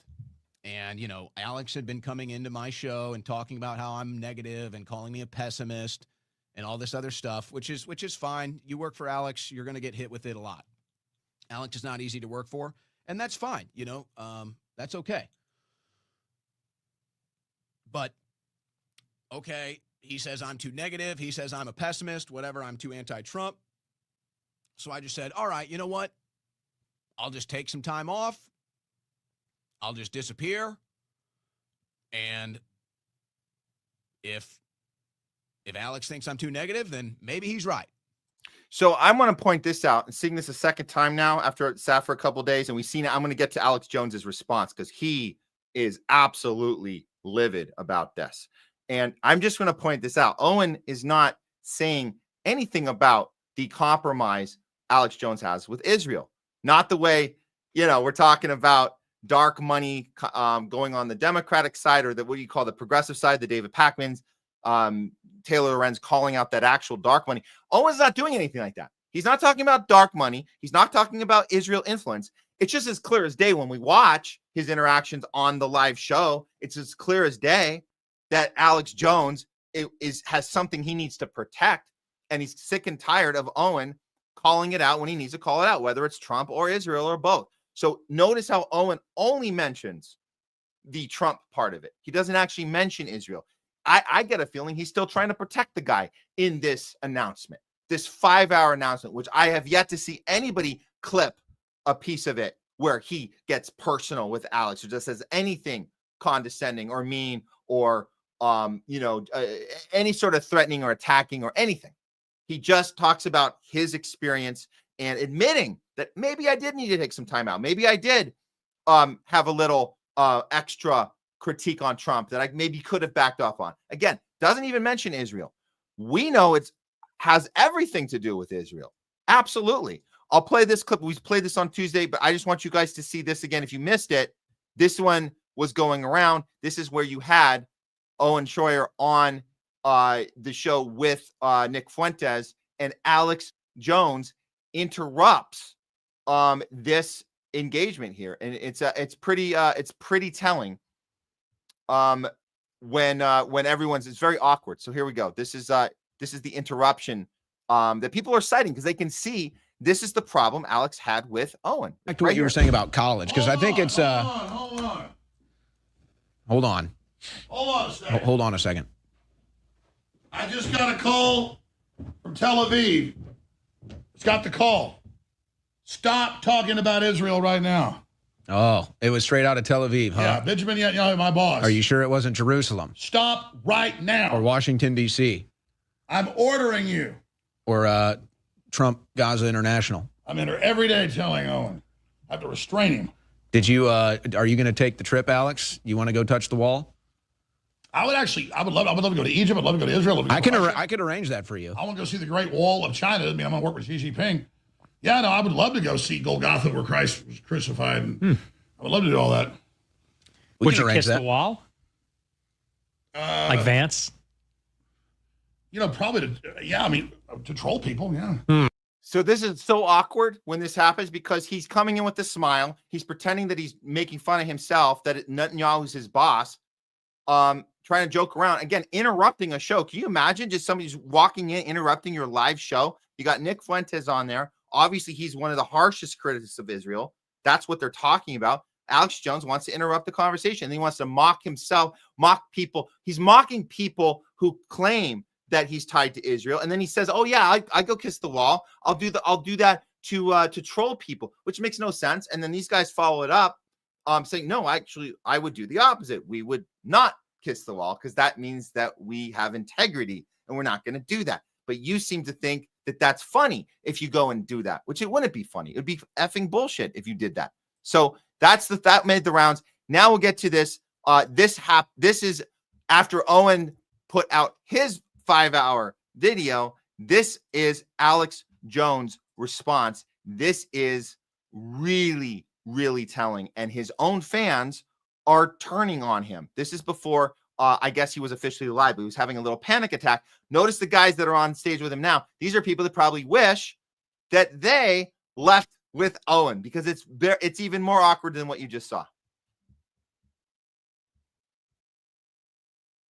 Have I ever censored you? Never once, literally never once. Hey, if you want to quit and have a publicity stunt and lie about me, I forgive you, okay? Well, that's I know. I'm just saying I expected. Hey, David Knight did it. Owen's done it. And I tell you, I was taking the high road till I actually started watching it. And it's like Anakin Skywalker's become Darth Vader. Can we sing a song? Hey, when I go on the air, I'm letting you have it, Shroyer. You stabbed your brother in this operation in the back, and you're a fucking liar. Can we sing a song? Fucking asshole. Can we sing a song? Shit. Oh yeah, I agree. I didn't realize how upset you were. It's totally normal to go and do innuendo that you've been censored and controlled and got to go because you're talking bad about Trump and this stuff. And then later, hours later, go, "Oh no, he didn't censor me." All set up to boost himself off of lying about me. I don't ever get involved in infighting, but I've known somebody 10 years and they've been my friend, but he's gotten really dark, didn't talk to the crew the last 2 years. And so it's just like a different person. I'm not here to be the villain for somebody's lie. Look at their faces. This is bad. This is bad. I'm not here to be the villain. He went crazy on me. I can't believe his innuendos. So you don't like innuendos. You don't like him being careful with his words and saying, "Hey, maybe I was negative with Trump." He's not even incriminating you about Israel, but it's very effing clear that that's what this is about. And you're mad that he had innuendos and didn't come out and say it. So what are you going to do? Alex Jones is going to do the opposite of innuendos. He's going to show you what he prefers. He prefers direct attacks, direct insults. Here they come. So wait till you hear his phone call to me yesterday. He literally talked to me like it was a crack whore and he was a pimp. He's like, "Yeah, well, if you're desperate, pay me more, I'll stay. But I'm going to promote my new show on InfoWars, huh? Let's take the high road. Really nice. I might do a week." I was like, "Man, this is really hurting my feelings, dude." "No, it's all right. You don't have to come in." I hung up, started fucking crying. And then he goes on fucking air and lies about me. Fuck you, you fucking piece of shit. I won't fucking take people stabbing me in the back anymore. Fuck you. Get ready. So, because that'll be clipped, you can follow me at Rex Jones News on Twitter, and that's Rex Jones News with a Z. Very important that you follow me on Twitter. Thank you. Good job, dude. Rex Jones News. Way to get that way to get that plug in because he knew it would be clipped because he knew that was not a good moment for his boss. And you see the looks on these guys' faces like, oh, this is what Owen was having to deal with every day he came in to work. So this is it. That's that. There you go. And you guys can go check Alex Jones's Twitter right now. I'm not going to waste time with it, but you guys go see. His own fans are turning on him. They're taking Owen's side on this. Owen had the integrity here to say, enough, I'm out, and never, ever once got personal and attacked him personally. He just said, we just are having these differences about what we want to do with our time while we're talking to you guys. And good for Owen. I'll end with this. The reason why, I hate this might be a spoiler alert for Craig Pasta. He was supposed to be on with this segment. I had it queued up for him. But apparently a long-awaited interview that got booked between Craig Pasta and Owen Shroyer is now on the books for next week. and it's exciting. He's going to have a chance to talk with Owen. And I got to say, what great timing on this that he's able to have that conversation now, because people want to hear from Owen and have a real conversation with somebody who had the integrity to stand up to their boss who was compromised. And that's what we have to deal with in this space. You guys think it's enough? It's hard enough for us to have to deal with the mainstream attacks and the mainstream propaganda and the mainstream money that they have and the Pfizer commercials they cut to and all the stuff we make fun of here. But we have to deal with their garbage narrative every day, their war machine narrative, their Israel narrative every day. Guess what? We also have to deal with psyops within our own space, with infiltration within our own space. And when we see somebody in our space, which is called independent media, when we see one of them not acting in the best interest of the populist viewer and acting in the interest of something else, something dark, something nefarious, something that's giving them some sort of paywall, we look into it. We say, where's this coming from? What's going on here? And when we get the facts in place, it's time to cut ties. And that's what Owen Shroyer did with Alex Jones. Cut the ties, because we have to keep this space as clean and clear as possible. When we have debates and arguments, they're from sincere places. They're not because somebody's representing a higher interest. Those are fake debates. If you want fake debates, go turn on CNN. We have real discussions here. So that's what happens when people get called out for their whatever corruption or infiltration or capture. And you can see it. You can see him going down with the ship. That's Alex Jones. And I don't think he's going to recover from this one. I really don't. I don't think he's recovering from this. His own fans are turning on him. So looking forward to the interview with Craig Pasa and Owen Shroyer. We'll let you guys know. He'll let you guys know when that is, but it should be coming up soon. Okay, guys, that's it for this segment. We are ready to go ahead and bring in Leslie. We're going to be doing some talking back now. So get ready. Get your questions and comments ready on Rumble, X, and on YouTube. And we're getting to it right now. Here we go.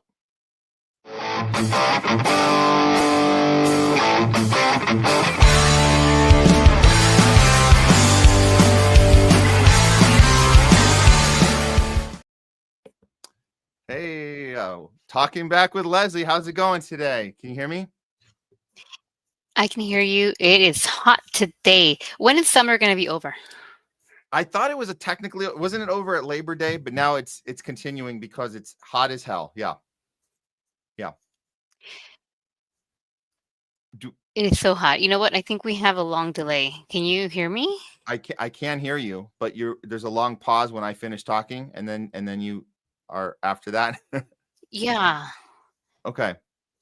Should I come out and back in? Sure, we can try that. Okay. Okay, guys. Sorry, I'll be right back. Okay. While she's doing that, oh my gosh, we have a lot from you guys today. I didn't even notice. I wasn't even I was paying attention to the conversations, and oh damn, yeah, we got a lot from you guys. I hope hope we can get this going good with Leslie here in a second. Let me just throw up the so you guys know where to go if you're just joining us now. We got the Homeless Left on Rumble, on Twitter. That's easy to find. And then if you're on our YouTube, this is where to be. This is THL Presents. Please follow, this is our new channel because our old one got terminated. So this is all we can do on YouTube is just kind of change the name, but we're still going strong. THL Presents. Thank you guys all for your engagement on all the different platforms. And let's bring Leslie back in. Hopefully we've worked out the sound delay. Here we go.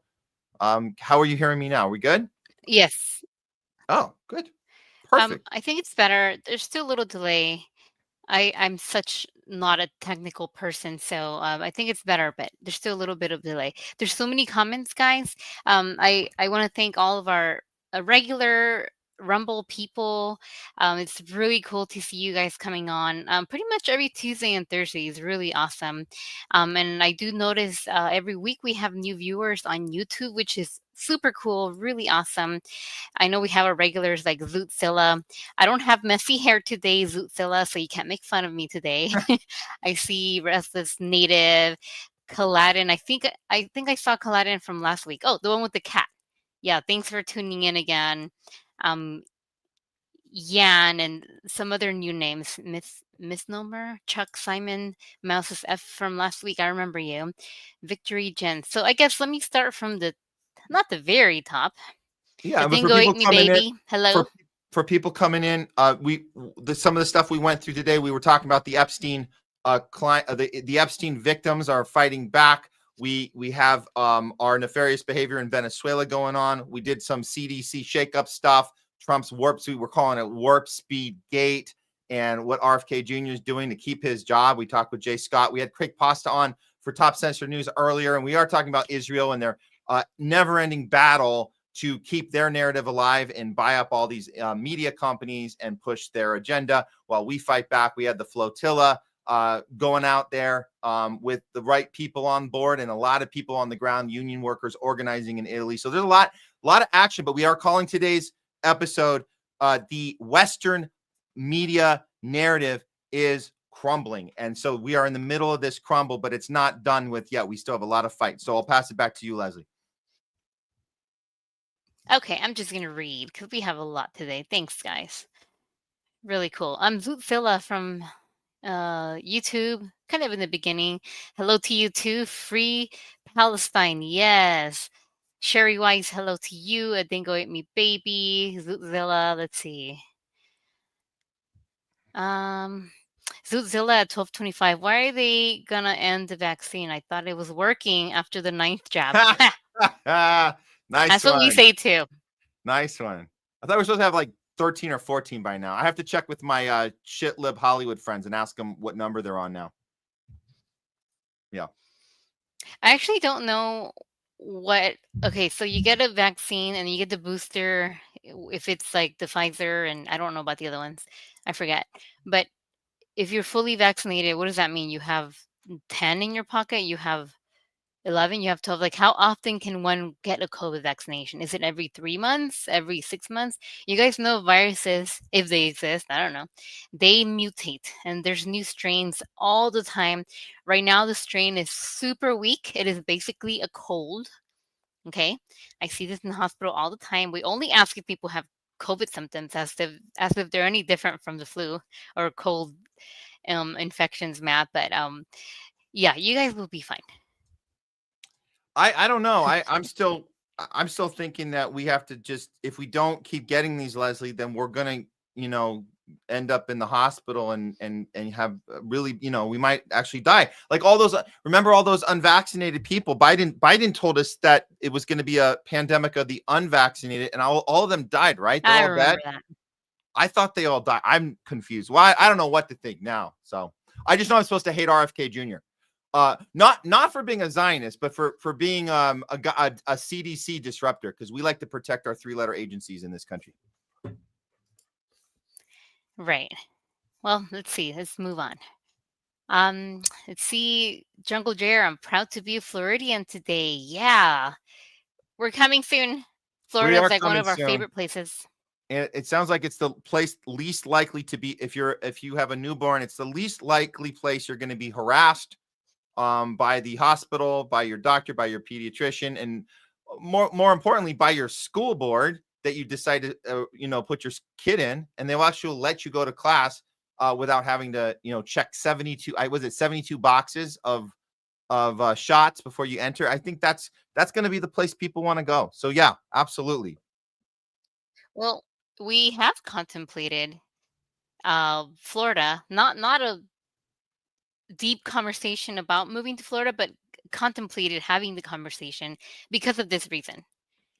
And I don't want my future children to have all this crap in their body, all this chemicals, and oh God, okay, that's a whole nother conversation. Yeah. Julia M. Mara, 1233.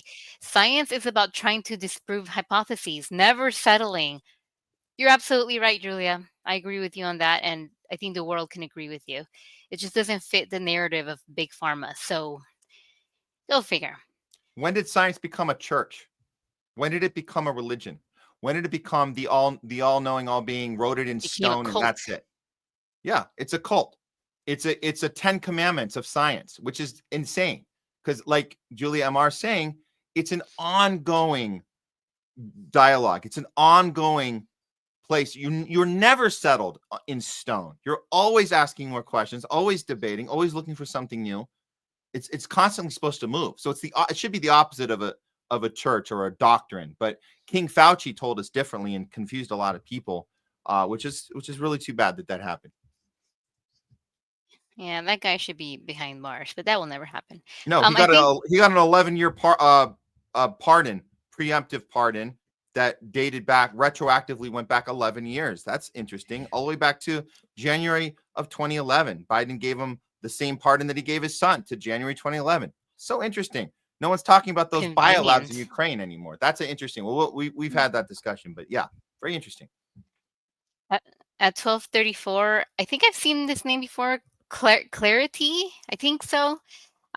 Belief should not even enter into anything related with science and vaccines. Ask me if I trust the vaccine will work. It is not a god or creed for anyone to be believing in. Well said. Thank you. Thank you. Thank you. Thank you. Love that. Yeah. More comments about the vaccine. Zootzilla at 12:37. Go Italy, dock workers, respect. When I saw that video, I was also feeling the same way. I think we changed Craig Pasta's mind on this too. He saw the organizing on the ground, and all of a sudden, it shows you that it's not just a PR stunt to get on a boat and turn it around and come home.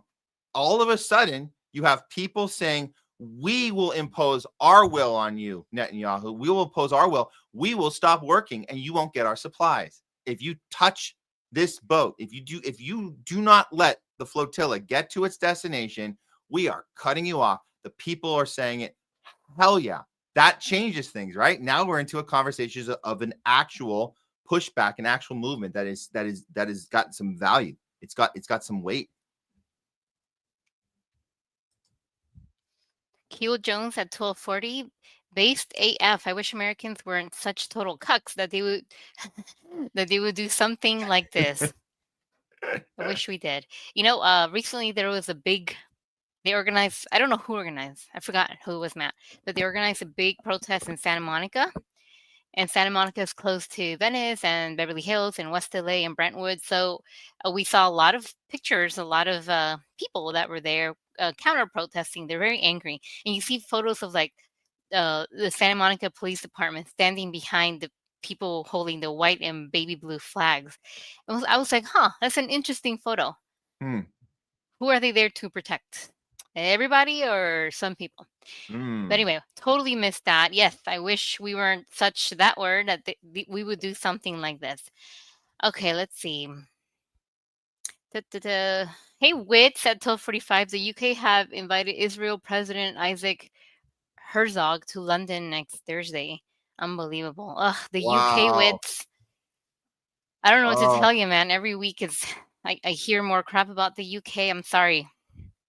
Well, I mean, it's the same with the USA. I'm really upset, really sad, very resentful of my country. Sorry. UK was the original. They're the original criminals when it comes to setting up Israel. They sold a piece of land that they didn't own. They literally sold it. They put their bankers behind it. They drew up this Belford declaration, and they said this is going to belong to the state of Israel. And they did that well before World War II. They set the pieces in place. World War II happened the way it did. We don't have to get into that, but it happened in the way it did. And who benefited? Can we start asking that question when shit goes down? Who benefited? Who benefited from it? Who benefited from 9/11? Who benefited from JFK being assassinated? Who benefited from October 7th? Guess what? It's time to start asking that same question about World War II and about the Holocaust. It's really time to start doing that. Who benefited? The Zionists benefited. They benefited. They were able to put the state of Israel in motion. But the UK is the original criminals in that regard. And of course, the US has taken the lead and been we've been in the driver's seat ever since. But they are the original ones that did this. Yeah. And then following that one from Wits, Israel has threatened to detain Greta as a terrorist. Oh my gosh. It reminds me of calling infants and toddlers terrorists from Palestine. Yeah. Yeah. Let's see. They detained her already the last time, and they made up that story that she refused to watch footage of October 7th, their heads being beheaded. As we know, that footage doesn't exist. So you can't say that she refused to watch it. You couldn't show it. And then he said she was anti. So we know that whole thing. I think she had a very hard time telling that story. She's not the most articulate on her own. I think Greta was used to having scripts given to her when she worked for the establishment, when she was the poster person for the environmental movement, which is also a captured movement, and she was handpicked for that and given her script. She's having a hard time not having a script. I think that's so I've changed my impression. I know Craig's been a little harder on that as far as like her being a psyop now. I just think she has to get better. I think she did a bad job the first time. I think she's a lot more equipped this time, and they have a lot more eloquent speakers that can speak off the cuff. This other veteran that's on the flotilla with her right now, that really should be the mouthpiece for this movement. But I think it's real as shit. That's what I think. Yeah. I appreciate that. I appreciate when people have a change of mind, a change of heart, and people that like you and other people in our lives that can say, I thinking about that again, I may have assessed it not necessarily in the wrong way, but anyway, I have a change of heart, and I appreciate you saying that out loud. We should all be okay with even being wrong, right? Black Spock at 1247. Glad to be watching the show. Welcome to you. I don't know if I've seen your name before, Black Spock, but welcome. Thanks for tuning in. Keel Jones, you too as well. The Zionist Trollbolt at 1248. Ha! Let's see. I'll read. Oh yeah, there was a Zionist troll boat. It came out. I think it was from Ireland. They were following along and blasting their I guess Israeli music all through the night. They don't want the crew on the flotilla to be able to sleep, so they're going to be just riding next. It's just harassment. That's what it's a troll boat, and you know what? They can handle it. I think they might have brought their earplugs. They can get a few hours of sleep here, and they'll be fine. But yeah, it's so annoying. But yeah, we showed that earlier. Jungle Jared at 1253. I'll read this one. Israel is paying Google with our tax dollars. Yes, they are. Google should give that money back to us and Palestinians for reparations. If only, Jungle Jared. Thank you. Thank you, Jungle Jared. St. David's, bless up Matt and chat at 104. Thank you, St. David's. Thanks for tuning in. Victory Jen on YouTube. Hey, fam. Hi, Victory. Yeah. Thanks for tuning in. I love all these new people. Automatic select. We'll see. Some of them I've seen before. Yeah, but it's cool. It's cool that we've been getting a new fan base on YouTube. Very cool. Very cool. At 113, where are the feminists on this issue? Are they talking about Palestine? It was. I don't remember. Well, no, this could have been. This was right after the flotilla situation, and then I think we were talking about. Oh no! This is Epstein. This is what we brought in Jay. We started talking about Epstein. Where are the feminists on this issue?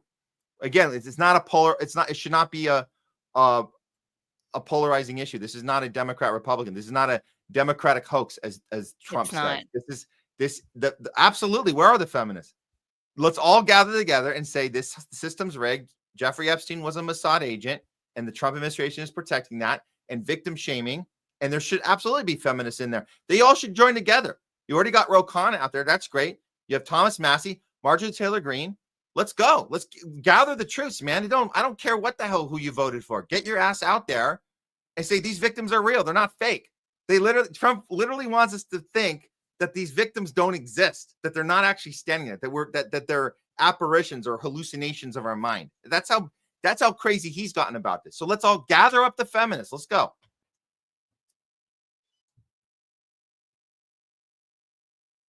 All right. Epstein is in Tel Aviv. That's what Zilla said. We've heard about that. That's a thing. I've heard about that. Maybe we'll see. About I mean, we know a lot of other pedophiles are in Tel Aviv. That we can say for sure. So what? Yeah, that's for sure. That's a thing. Yep. Russ is native on YouTube. Hello, thanks for tuning in. Foofluns531 YouTube. Fooflun said, "I miss Joe Biden. They should cut us another $1,400 check." Mouse SF, hey homeless fam lurking at work. Thanks for All lurking. right. What's up, Mouse? 1 cup. 1 cup as well. I'm waiting for Trump's promised $5,000 check. Oh yeah, that's when okay. was that happening? Well, that was just a number thrown out. We were looking at the this was Elon Musk. Remember Elon Musk's Doge? We're gonna get to the bottom of where the money went. And then you had it was hilarious because you had the Democrats freaking out, like, why are you looking into U.S. aid? That's a very noble institute. No, it's not. It's corrupt. It's money laundering. It's horrible. So Doge was supposed to go get that money, and then Elon Musk started announcing numbers, and I think based on those numbers, that whatever trillion he said we found, people started doing math, and they came out. They go, hey, if we did the math and gave every taxpayer a piece of this pie that Elon says he found, then everybody should be getting a $5,000 check. That's what he said. Of course, people like Craig Passa, he was the first to call this out. He says, ain't nobody getting a check because that money's just going to go get funneled into some other horrible thing. That's all it is. It wasn't about giving it back to the people. So no money coming. You wait. If you got your calculator out at the time and you did the math, and you wasted your time because it was never going to be. It was never a pie that was going to be divided out. Never going to happen. I'll read this one from Jungle Jare at 142. I think Trump is misusing the word hoax on purpose. He's implying it's a Democratic distraction or ploy to keep attention away from all his great achievements, the greatest. Not that it's untrue. Thanks, Jungle Jare, for that insight. Yeah, he's also drumming up familiar language when it comes to Russiagate. That was a Democrat hoax. So he's reusing verbiage of something that was actually a hoax. It was a Hillary Clinton Democrat Party hoax that the media everybody was in on it. That was an actual conspiracy theory come true. Total proof, 100% hoax. So he's reusing that language to try and convince the part of his base that's not that bright or not paying attention that hears that familiar language and they go, oh, that sounds right because we did that. Yeah, that Russiagate was a hoax. So this sounds like another one. No, but that's very deliberate. So yeah, thanks, Jungle Dare. That's a very deliberate choice of words for sure.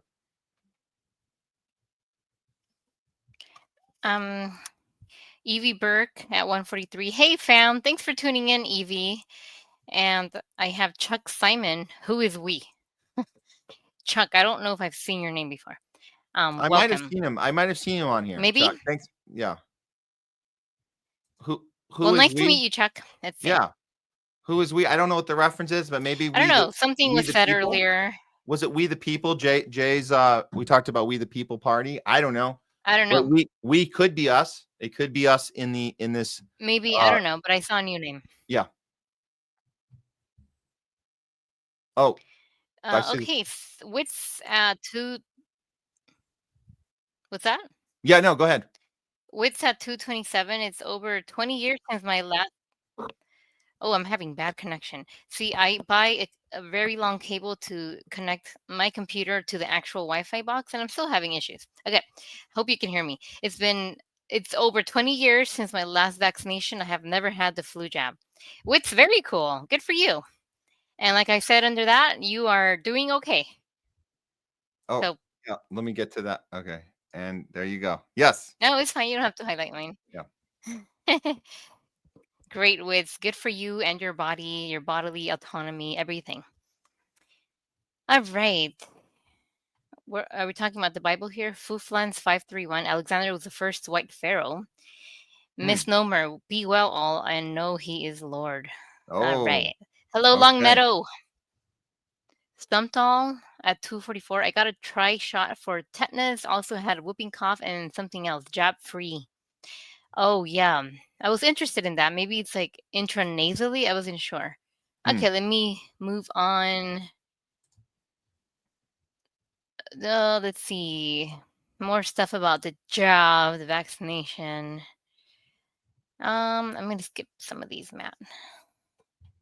Oh, Long Meadow, it's okay that you're late. Thanks for tuning in when you do.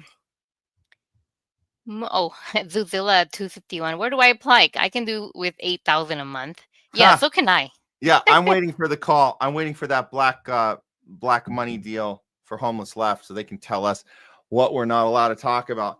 I'll take the first 8,000 and then I'll probably F up and talk about it anyway. And then they'll say, never, you know that thing, never mind. I'll be like, well, at least I got 8,000 out of the deal. But yeah, I'm not going to, I thought I tried it for a week, or it's a month. Is it 8,000 a month? Okay. So I tried it for a little bit. Didn't quite work out. Nice doing business with you. And then I'll tell my viewers, hey guys, so we took $8,000 so we can try to not talk about stuff. Didn't quite work, but you know, we shook hands and said, good luck with someone else. So that would be the extent of it for me. I would do it for a month and then quit. Mm-hmm. All right, let's see. At 254 Stumped All, they out themselves in less than a minute if you discuss genocide or censorship. Yep. All right. And Stumped All, yes, Alex flipped too. Seems they got to him. More like Oh he my God. snapped. He went through a lot. Few have been so punished for free speech. Yep. Restless Native on YouTube, thanks for tuning in. Yes. All sentient beings, hello. Let's see. Stumped All thinks the one on the left was Alex's son. I don't know, maybe. Oh, it could be. I don't know. I honestly, I just don't watch it enough, but I did. Whoever it was sitting there, you saw that look on his face, like, oh my God, here we go. Yeah, Daddy's mad. Oh man, he is not in a good mood. You just kind of have to sit there like this.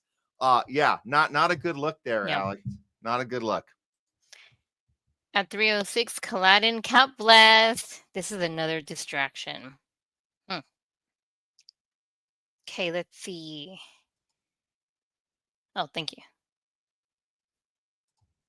Well, let's do like a couple more, and we gotta. Yeah, we gotta there's get more on. discussions about Alex Jones. Yeah.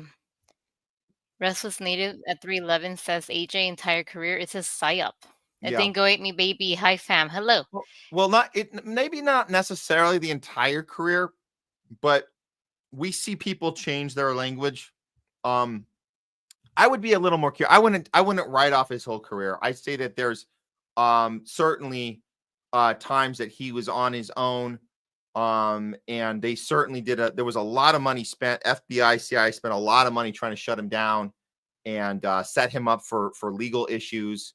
So we know he's been through the ringer, but look, at the end of the day, at the end of the day, you're working for Israel. So maybe it's all for what? All to get people over to an area where they think they're fighting the information war, which is literally the name of his show, Info Wars. And it led to that you mockingly talk about your boss Netanyahu, mocking people that suspect that while you make fun of it, when you literally are interrupting shows in the middle of their feed to tell them to stop talking about Israel. So that's there it is. I mean, it might as well have been a whole psyop, I guess. I mean, even if he had little moments that were authentic along the way, I don't know. Yep. Yan from YouTube, thanks for tuning in and for all your comments. I'd like to flag next to your name. F Israel. That's what the new name should be. Israel. Because it is hell. There it is. There it is. And you would say lunatic evangelicals. Luke thank you. They said your hair looks neat. Nice. Today. Don't panic. Kaladin, first time I chatted here, Pasta yelled at me. We remember that. Where was that? What time code? 314. Oh, 14. Oh, yeah. Well, you know, hey. Oh yeah, there you go. Yeah. You know, but you know what was really cool, Kaladin, and I appreciate this, is that you stuck to it, and it ended up being a conversation that continued, and Pasta was able to take a step back and hear you, and I think you were also able to hear something too. So it was actually a pretty good example of how something could go really bad, and then both people were like, "Wait, let's work it out here. Let's try to go for understanding," which is what we have to remember to do. And I don't say that enough on the show. We go for understanding. We don't go for, this is not a wrestling match. This is not a boxing match. This isn't, I have to beat the other person into submission. This is not a game of I have to convince you no matter what. What this is a place where we go for understanding. Even when we disagree, we understand. I get you now. I get you. That makes sense. It's not me. but I get you. That's what we should be going for with everybody in our lives. Go for understanding. I'm going to read this one from Longmeadow. Thank you for the donation. Everything and anything helps, guys. Thank you, Longmeadow. Is Longmeadow Fred? Is that Fred? Oh, is it? Longmeadow might be Fred. Someone's Fred here. I'm so sorry. We've met so many people. I've met so many people with names, obviously, and I think Longmeadow's Fred. Was it Fred? That might be someone else. Rest in peace. And that came in through Rumble. Oh, it's on a Rumble rant. Okay, got it. Very good. Thank Rumble you so rant. much. Rest in peace. Yeah. No, you're not Fred. I'm sorry. Who's Fred? Fred. Okay. Is that Ghost Start? Okay, never mind. Sorry, Longmeadow. Longmeadow. Thank you anyway. Rest in peace, Hind, and all innocent Palestinians. The world leaders have not only failed you, but also the test for humanity. Yes, they have. And I feel forever guilty for this too. And it's heartbreaking. All that the leaders destroy, we must rebuild again. Thank you, THL, for everything. Very cool. Very nice comment, Longmeadow. Thank you. Yeah, I have it here. I had to retype it because Rumble's not letting us. The Rumble rants don't come into the StreamYard for some reason. Yeah, and this is from Longmeadow, so thank you so much. And I couldn't fit it all in the one, so that's from Longmeadow. Thank you for the Rumble rant. That's what you just read. Really appreciate it. Thank you, and being such a long time viewer and part of our homeless left movement. Really appreciate it, Longmeadow. Yes, it's you guys who help keep us going, right, Matt? So thank you. All right. So a lot of multiple comments from YouTube that we appreciate. More things about the vaccine. Let's just do one more. I promise to put up some more later, guys. When we have more show to get to. We want to get to. We got some more things that we promised our viewers we would do today. So, of course, we're running a little behind. Oh, well, I'll end with this one from Yan at 3:15. Jesus is Palestinian. I knew that. Oh, from 3:50. Okay, let me grab that one. That's funny because I thought, all of our Zionist Christian friends would never be okay hearing that. They don't want to know that. They don't want to know that. Come on, Yan. Stop making those Christian Zionists angry. Don't piss them off. They're very volatile right now. They got a lot of shakeup going on in the Christian community right now because they're pissed off at the Candace Owens and the Tucker Carlsons. They do not want to know that Jesus was Palestinian. So, but thanks for letting us know and our viewers. But don't say that too loud. Thanks, guys, for tuning in. ACD8, thank you. A couple of new names that I saw today. Really cool. Let's see if there's any new. Donald Duck's mom. That's a funny name. I'm going to put this up because this is the story we need to get to. We're going to do this next. Yeah. We're doing this story. This is Hind. This is the little girl that was murdered in her car. I know. Hind, and yeah. R.I.P. to Hind for sure. And you guys, if you're gotten to our show late today, you think because we put this one on the opening banner, we haven't done the segment yet. I've been very excited about doing this segment. We're going to do it next. So stay tuned. But we're going to cover Hind. We're going to give her the time that is, the best we can do from our vantage point. But this story deserves to be told. And a movie was made and it premiered, and we're going to talk about it. And it's pretty awesome. So beautiful. We'll be talking about that next. I love it. Thanks, guys. There's other new names that I see here. MMH from YouTube, but yeah, it's really awesome for everyone to be here and to stick along. I know the shows can run a little long, so thank you, guys. And Matt, have a great rest of your show. I'll be in the chat with you guys. Okay. Thank you so much. I'll be audience now. All right. Thank you so much. All right. Thanks, guys. Have a good day and weekend. Be safe. Okay. All right. That was Leslie. Great interactions today. Love you guys' comments today. And I know there's some more that came up there. We'll get to those. I'll get to as much as I can later, but we got more show for you. So let's stay tight here. I'm setting up the next segment. In the meantime, I gotta tell you, next week or the week after, we're gonna have we have a local story here.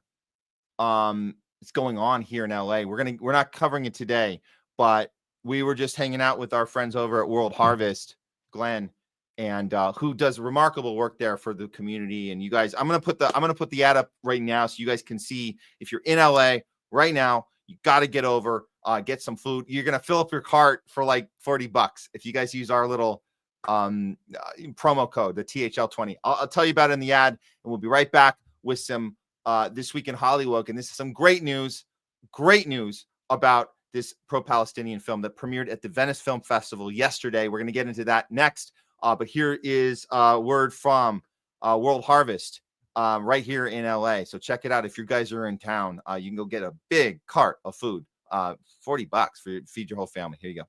Okay, let me take a moment to introduce you to our good friends over at World Harvest Food Bank right here in LA. World Harvest has been serving families across Los Angeles for 18 years now. And they started with this simple idea. Everyone deserves access to healthy, affordable food, no matter what they're going through. With their Cart with a Heart program, families can walk away with a full cart of groceries, fresh produce, dairy, meat, and pantry supplies for just a $50 contribution. That's for the entire cart. That same cart would cost over $300 at a typical grocery store. At World Harvest, everyone is welcome. They don't ask for income verification, ID, or any paperwork. No. Basically, their doors are open to anyone who's doing their best, but just needs a little extra push to get by. If you're an Angelino like me, you know the times have been tough here. First with all the union strikes, the LA fires, and now the ICE raids going on. It seems like we're living in a constant state of uncertainty. And that's why it's so important to support local charities like World Harvest, because they aren't just helping the community.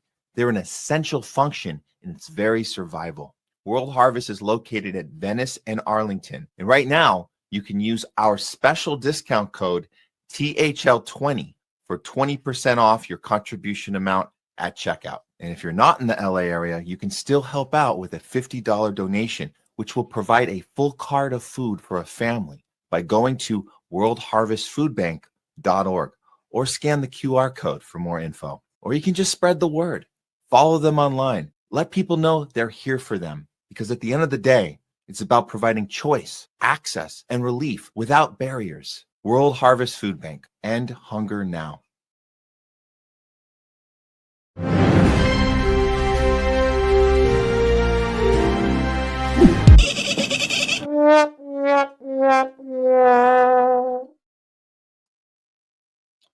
This week in HOLLYWOKE, we have some incredible news. We told you guys about this film last week.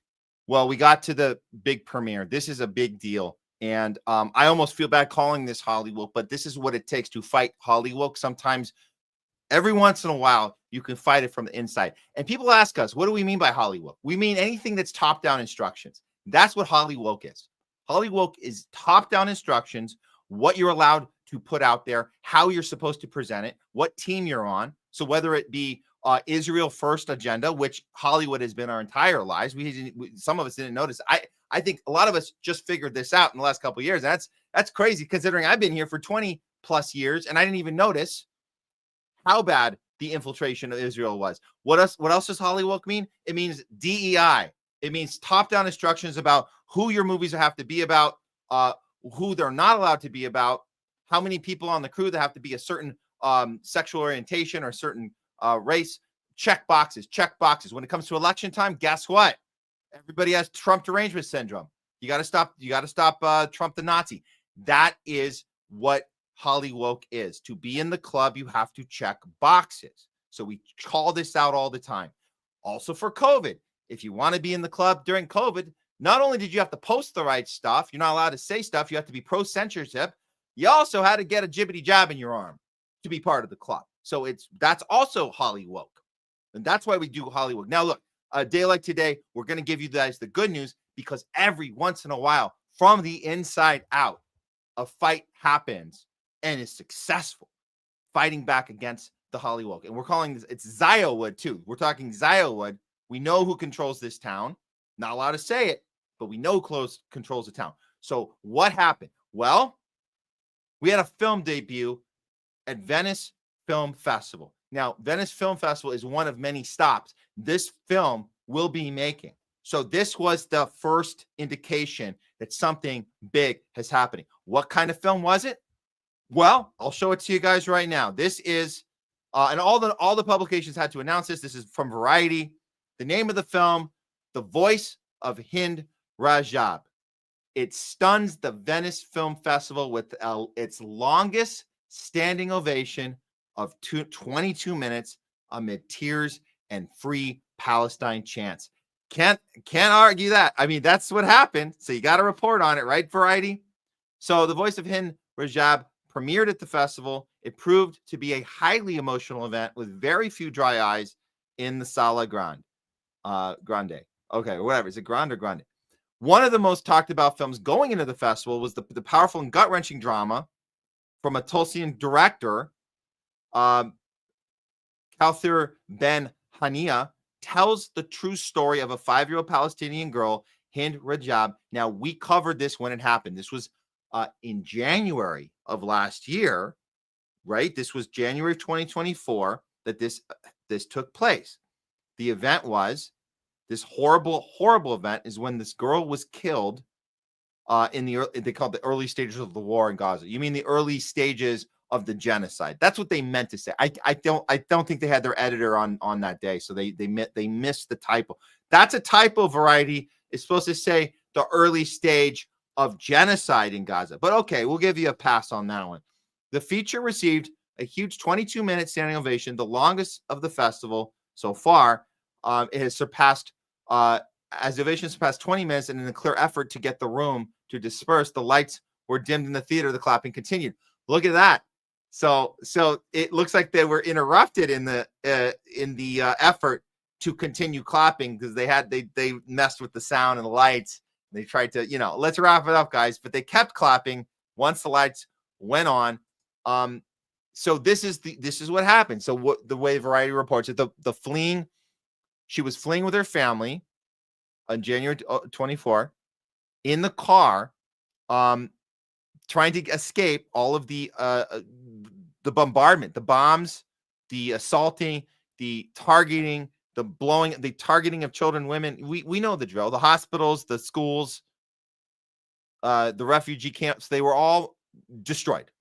And they were trying to leave. And in the car, Israel just unloads on them. It was her uncle, her aunt, 3 cousins. And she was the only one left alive in the car that was stranded. So she gets on the phone with the Palestinian Red Cross Society. And over the next few hours, as they're trying to attempt to rescue her, she's staying on the phone and saying, yeah, and she's being patient. She's hiding. She's literally hiding in the car amongst the bodies of her dead family members during this several-hour period. When they get there, when they eventually reached her, these heroes, these paramedic working heroes who knew what they were getting into, going into, this isn't after an event, this is during an event, that they were going to also be targeted as they went to try and save her. Of course, and this is not a spoiler alert, you guys know how this ended. Both Rajab and the paramedics were found dead. And the media investigations concluded, I like this. Don't you like this wording? They concluded that an Israeli tank had likely fired. So the conclusion is likely they fired 335 rounds into the car. So this is key from a filmmaking point of view. The phone recording of her voice is actually used in the film. So nobody plays her. You have the archive footage of her existence, and then you have the actual voice of her. So the other actors were cast. This is we don't call it a fiction piece. We call it, I guess you would call it a docudrama, massively based on a true story. So it's as close to a documentary as you can get with a script. and then you use this voice. Now, obviously, that was very effective as a filmmaker to decide to use her actual voice, and the audience definitely was affected by that. So in the crowd, they brought the flags, they chanted "Free Palestine" at the end of the film during the applause. And look at this. This is why this is important. You have Joaquin Phoenix and Rooney Mara. They were listed as executive producers. They both came on, along with Brad Pitt, by the way. Brad Pitt didn't make it to the premiere. Brad Pitt, Joaquin Phoenix, Rooney Mara all came on as executive producers. This is a big deal. These are A-listers, or Rooney Mara maybe borderline A-lister. But we're talking about a couple A-listers putting their name on this film. Big deal. That's a big effing no-no in this town.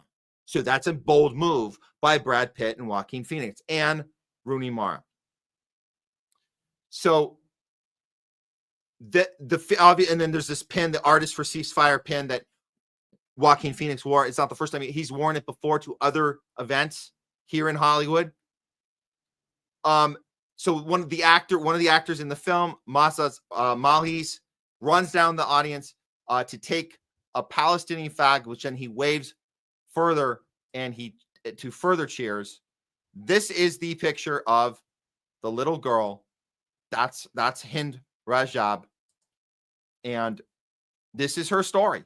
And the story's being told, and it's being backed by Hollywood A-listers, and was allowed to premiere at this festival. This is the press conference right before, and one of the actors, another actor, Saja Kilani, opens up the press conference with a statement from the entire cast and crew, and she reads it here. Enough of the mass killing, the starvation, the dehumanization, the destruction, the ongoing occupation. The voice of Hind Rajab does not need our defense. This film is not an opinion or a fantasy. It is anchored in truth. It's not an opinion or fantasy. It's anchored in truth. As you guys know the story. They're depicting the story of what actually happened, not a fantasy. Hind's story carries the weight of an entire people. Her voice is one amongst tens of thousands of children that were killed in Gaza in the last 2 years alone. It is the voice of every daughter and every son with the right to live, to dream, to exist in dignity, yet all of it was stolen in front of unblinking eyes. Very good. That's before the screening. The movie then screened. This was yesterday. The movie screens, and this is the ovation. This is a clip from the standing ovation, the 22-minute record-breaking standing ovation that everybody's talking about. Here's a little clip from it, and you'll notice Joaquin Phoenix, and his state. He's standing next to Rooney Mara, and it's pretty powerful. Here we go.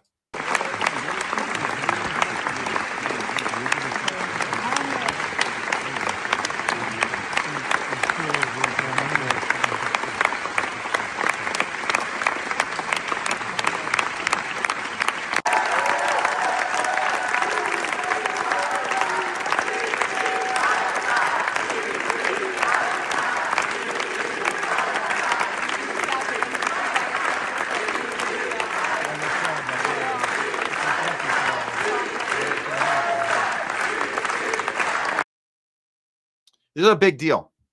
This is a big deal. If it was just the film, just the message of the film, it still would have found a way to be seen. But what I'm telling you guys, why this is such a big deal is these four people. These four people are why this is a big deal. Brad Pitt, Joaquin Phoenix, you have Rooney Mara, and the last one who we have to mention, which is also probably the most important on here. Actually, they're all important. All of them on here is important. That's Jonathan Glazer. Jonathan Glazer also came on as EP. So these are the EPs. When I say EPs, I mean executive producer. When you're listed as an executive producer on a film, that can mean a few things. That can mean that you brought money. That can mean that you actually wrote a check. That can mean that you brought somebody to write a check. That's usually a kind of a co-executive producer. It can also mean it has nothing to do with money, and it could just be your name being stamped on the film brings it credibility. That's another thing. And then executive producers do get a piece of the producer pie when you talk about investment breakdown. So it's not just for show. You're actually part of the puzzle, and there's pieces there. There's a financial there. There isn't a financial there. Brad Pitt has his own company. It's called Plan B. I don't know if Plan B was attached to this film, but I do know that Brad Pitt has attached Plan B to Jonathan Glazer. Let's talk about Jonathan Glazer, because he didn't direct this film, but he is a Jewish director. And the director here knew, if I can get Jonathan Glazer's name on this, maybe he could be the one that gets me Brad Pitt. That's probably what happened, because Jonathan Glazer has worked with Brad Pitt's company, Plan B, and worked with him. So say, can we get Brad Pitt to put his name on this? And then Joaquin Phoenix comes on, and then Rooney Mara comes on. So why is it so important that Jonathan Glazer and Brad Pitt are on this? We saw Joaquin Phoenix. Well, let's start with Brad Pitt, then we'll get to Jonathan Glazer. So the reason why this is important that Brad Pitt came on this is because Brad Pitt has been involved with the Zionist capture of Hollywood for a long time. We know Angelina Jolie was part of it. We know his other ex, Jennifer Aniston, is still part of it. She still just blathers about nonsense. Her and her other remaining friends, the ones that aren't dead from a sudden heart attack, the ones that are left, they're all just spouting Zionist crap all day long. David Schwimmer, all those ex-friends. And just like the other show, Seinfeld, all the Seinfeld, right? It's just spewing garbage all day.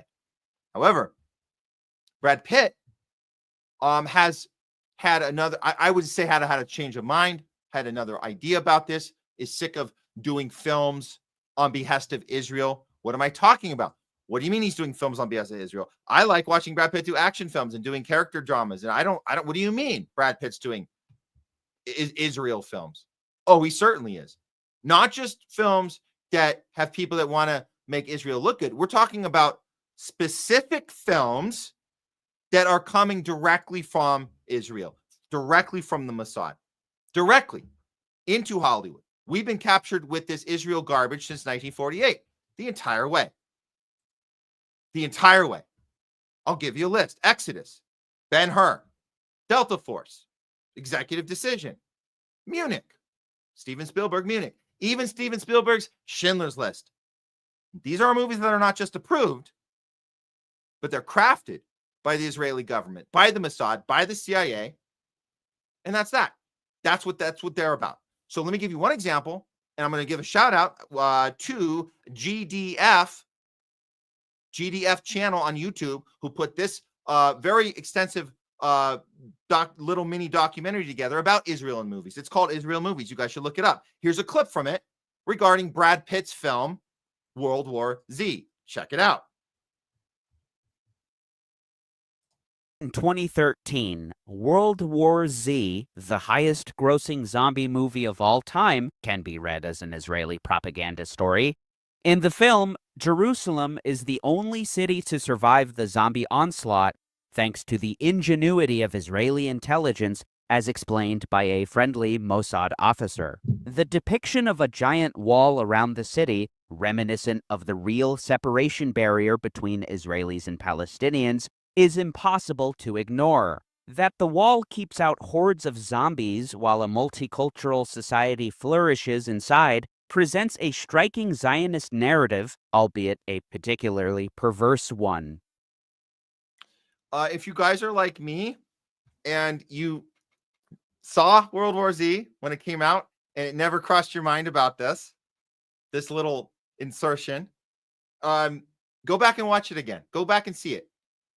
You'll have a new perspective, and you'll see, and maybe that's what happened with Brad Pitt. He didn't notice at the time either. He was like, "Oh, this is a nice little action film, and we're going to come up with a plan to stop the zombies, and we're going to end up in Jerusalem. We're gonna meet with the top people, the most smartest, most clever, most humane. Don't forget humane. They're the most humane people on the planet when it comes to military and science and just everything around, and diversity. Look at the diversity. It's such a democracy. So this was not just approved by the Mossad, CIA. It was written out by them and handed to Hollywood to do it on behest of them. That's what all these movies. And I mentioned Exodus, Ben-Hur, Delta Force. Go back and look at Executive Decision. What do you think Executive Decision is about? It's about a hijacking on a plane by who? Palestinian terrorists? Really? Does that really make any sense? Palestinian terrorists that want to blow themselves up. Palestinian. That's what Executive Decision is about. Schindler's List I mentioned. Oh, you don't think that's Zionist propaganda? Look at the last scene. Look at the last scene of Schindler's List and tell me what you see. After the list has been done, you say Oscar Schindler has his breakdown. I could have saved more. The credits should have rolled right there. They don't. You watch these Jews who are now have nowhere to go, sad look on their faces, are walking there. Nobody wants them. They make it very clear. We don't want you. You have nowhere to go. And then they set their eyes on the promised land. And that's how the movie ends. And you're hearing Israeli music play while they pucker up and get ready for their next mission. And they're the good guys going in to start the occupation. Schindler's List literally sets up the initial occupation of Israel. That's what it sets up. That's what it is. That's what Schindler's List is. So anyways, we can go on about all the films. I would say, again, check out GDF channel on YouTube. This segment's from Israel in Movies. So check that out. And then I'll give you the last piece of the puzzle. The last piece of the puzzle was this, Jonathan Glazer. And to remind you guys, he's the Jewish director who won the award for Best International Feature Film last year called The Zone of Interest. And he gave an acceptance speech that nobody wanted to hear because he was comparing, saying, we said never again. So we didn't mean never again just for us. That's what he was saying. Nobody wanted to hear that in the Academy. Nobody wanted to hear that at the Chinese Theater up here in Hollywood. This was just last year. So this is why getting him on this film was very important. Here's a clip from his Oscar speech. If you guys want a refresher, here it is. Thank you to the Academy for this honor and to our partners A24, Film for Access and the Polish Film Institute, to the Auschwitz-Birkenau State Museum. A24. That's the company. That's the company. A24. I forget if that one also has to do with Brad Pitt. I know we had the Plan B. I got to look up my sources there. But again, these are the people you want on your film. These are the people you want. So listen, this is what he says. For their trust and guidance, to my producers, actors, collaborators. All our choices were made to reflect and confront us in the present, not to say, look what they did then, rather look what we do now. Our film shows where dehumanization leads at its worst. It shaped all of our past and present. Right now, we stand here as men who refute their Jewishness and the Holocaust being hijacked by an occupation which has led to conflict for so many innocent people. Whether the victims of October the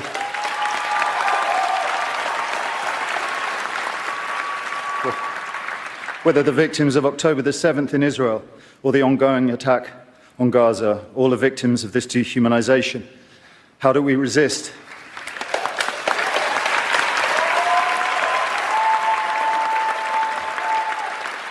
Alexandra Bistron Kaladziejczak, the girl who glows in the film as she did in life, chose to. I dedicate this to her memory and her resistance. Thank you.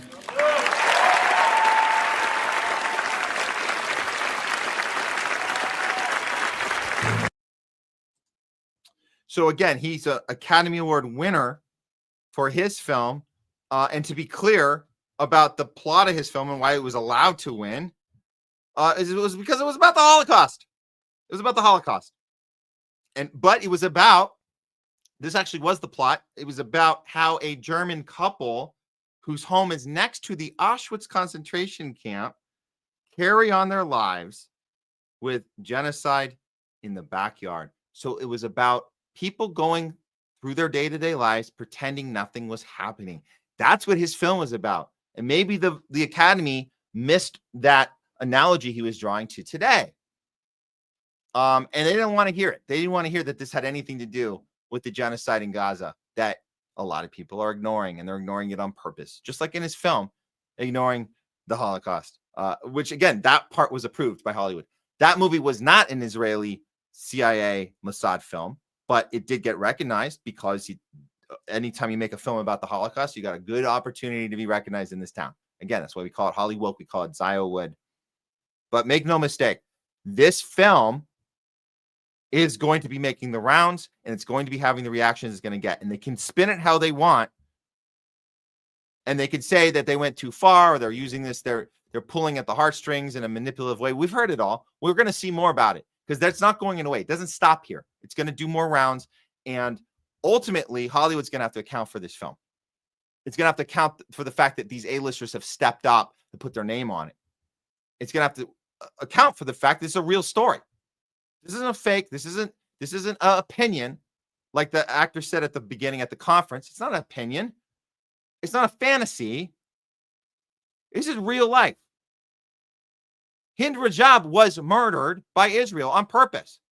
You call it a double tap. We call it a double tap. That means you already unloaded ammunition on the car. You already killed her family. She's left in the car trying to get help. And then you unload again. It's a double tap. And you waited for the paramedic workers to get there. And then you unloaded. You can't argue that this happened. You might hear the argument, oh, well, one little oopsie on Israel, you're going to make a big thing about it. No, this happens every effing day. They chose one example to make a film about, and that's the one that's going the distance. That's the one it's going to be. And it takes one thing. Just like we talk about the 20 people killed at the Nazar Hospital that was aired live on TV. Sometimes it takes one event to make the difference. But we know Hollywood has impact. You guys, we can talk all day about how Hollywood has ended. It's done. It's finished. That might be true. But the power of a filmmaker with a film in front of your audience, there's nothing like it. There's nothing more powerful than that. Israel knows that. That's why it invested in all these films. I'm telling you guys, go back and look at these films. They're just examples. There's not the whole list. But I told you guys about Exodus. Go look at it. Go look at Ben-Hur. Every person has been depicted as a godlike character. If you're from Israel, it's your homeland. This is the narrative they've been selling to us here. And it's not just for film goers. It bleeds over into our day-to-day. It bleeds over into our conversations. It bleeds over into how we conduct ourselves at school, how we conduct ourselves at work, how we conduct ourselves at home. Hollywood spills over. So it could be ending. It could be on its way out, and that's fine. You know, I like to go on with Garland Nixon. We joke about HOLLYWOKE all the time. This segment we're doing right now is literally called HOLLYWOKE. Okay, so we can make fun of that. At the same time, understand the power of a film and the power of a filmmaker.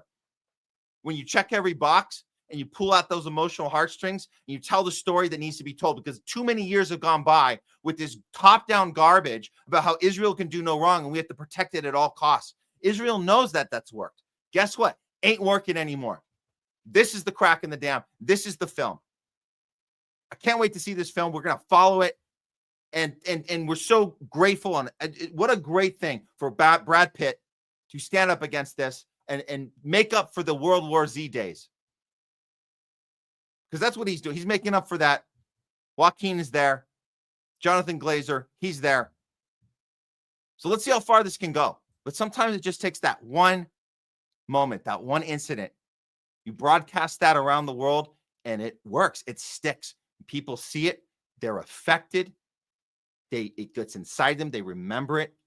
And then they utilize it. And it never goes away. It's forever in the lexicon of our human experience. And that's what we're going to have, starting with this film, hopefully.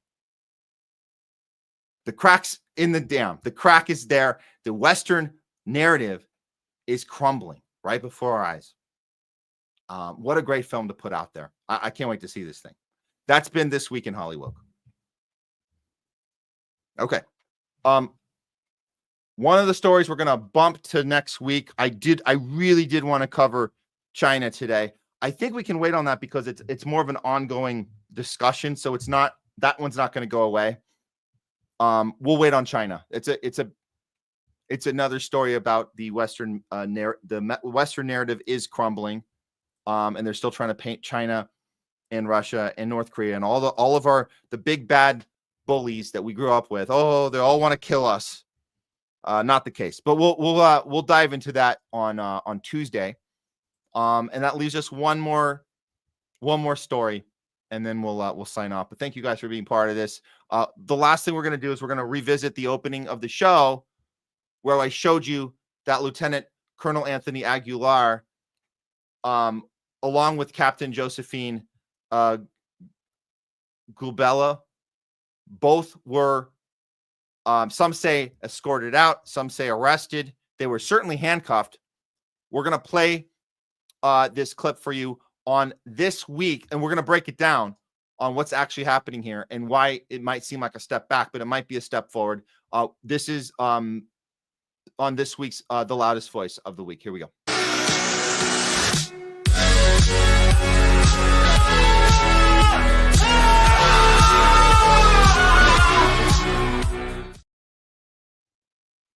It's the loudest voice of the week. We're going to look at this incident that occurred yesterday. You guys probably heard his name by now. His name is Lieutenant Colonel Anthony Aguilar.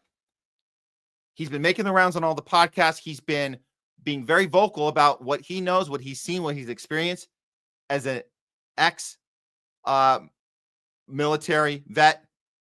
Very vocal. And he tells us about the plan, the diabolical plan of the Greater Israel Project, and how Netanyahu's speeding things up and the annihilation of Gaza. And he suffered a lot from this, reveal. But he keeps speaking out. And another vet, her name is Captain Josephine Gulbert. I can't pronounce it. Gulbert. The two of them, the two vets, interrupted a confirmation hearing in Washington, D.C., exclaiming that there is actually a genocide in Gaza.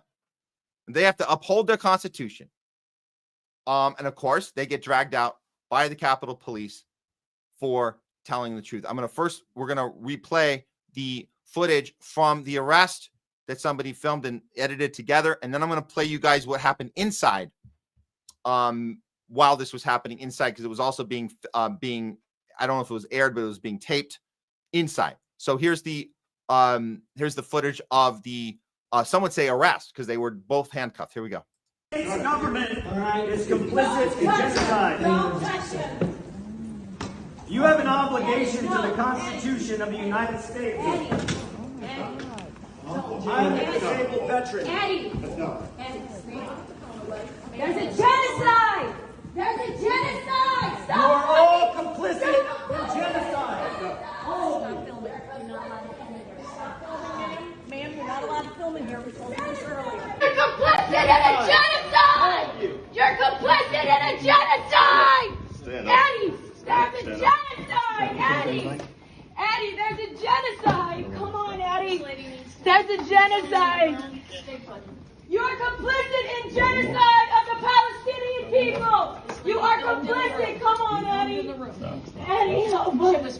Eddie, help us save them! Come on, Eddie! The Israeli terrorists are committing a genocide, and the U.S. Congress and Senate are complicit in funding the bombs that are forcing children to be slaughtered and massacred. Shame on this government. The United States of America is complicit in genocide. The Israeli terrorists are starving children. If they'll arrest veterans, they'll arrest you. Stop the bombs! Stop the bombs! Stop! Shame on you! You're complicit! This is your legacy! This is your legacy! Why are they arresting you? They're arresting us for speaking out against genocide. Stop the bombs! The U.S. Stop Congress the bombs! is paying for the Stop death of children, slaughtering babies! women and children. Stop slaughtering babies! We are being arrested right now for interrupting a foreign affairs hearing on nominations because the U.S. is complicit in genocide. They are complicit in the slaughter of babies. When the United States Congress comes after veterans, they will come after you. Every American sitting at home right now needs to realize that you are paying for a genocide. Take this one. Rise up! Rise up, America! Rise up! It is time to take back this country from these corrupt politicians. It is time. It is beyond time. We're going out to the voting dog. Thank you for your service. Thank you for your service. This affects All of us. And it really doesn't matter if you haven't been paying attention, or if you're on the fence, or you still think there's a two-state solution in the works, or you still think that ceasefire is a good idea, and you still think that October 7th was the worst day we've ever seen since 9/11. If you still think those things, this still should affect you, because you're arresting veterans for speaking out at a hearing. I mean, it's one thing to kick them out. It's another thing to put handcuffs on them. And it looks like to us, it looks like they've been arrested. Try to follow up to see if they've had to make a bail or what's going on. There doesn't seem to be a paper trail on it yet, but we'll keep our eye on it. But the point is, that behavior against veterans, that's against all of us. That's against all of us. Do you want to see the inside shot? How they mocked and laughed and thought it was funny? These are the people. These are elected, in some cases unelected, leaders with power, talking policy at a hearing. All of them complicit in genocide. All of them. Let's hear how it was for them, for that interruption. I'm sure it was so traumatic on the inside, wasn't it? Oh, that must have been awful. What a horrible thing to lose track of where you were and have to, delay a few minutes. But what they seem to be having fun. Watch the smirks on their faces. Members of this committee, it is an honor to hear. All right. Hang on just a second. Off to obligation to the Constitution of the United States. off to jail.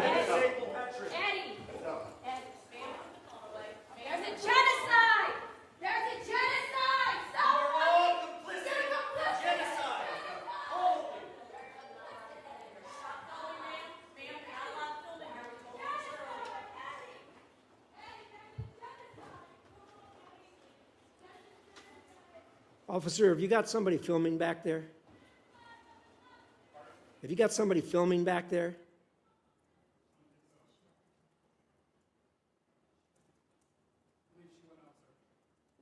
Good. Well, please continue. Ah, so funny. It is an honor to appear before you as President Donald Trump's nominee to serve as the next U.S. ambassador to Costa Rica. Giving back and serving others has long been a priority for me and for our family. We traveled to Mexico and to Costa Rica, where we worked alongside property owners to build a home for their families. All right. Someone else anxious to go to jail. Ha ha ha ha.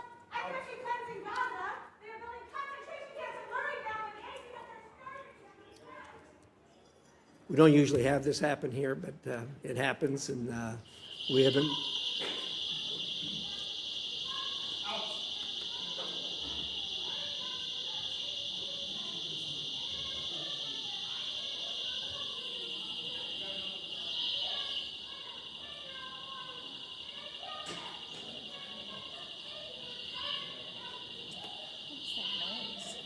They've set off a noise device. I'm going to take a break here while we get them out.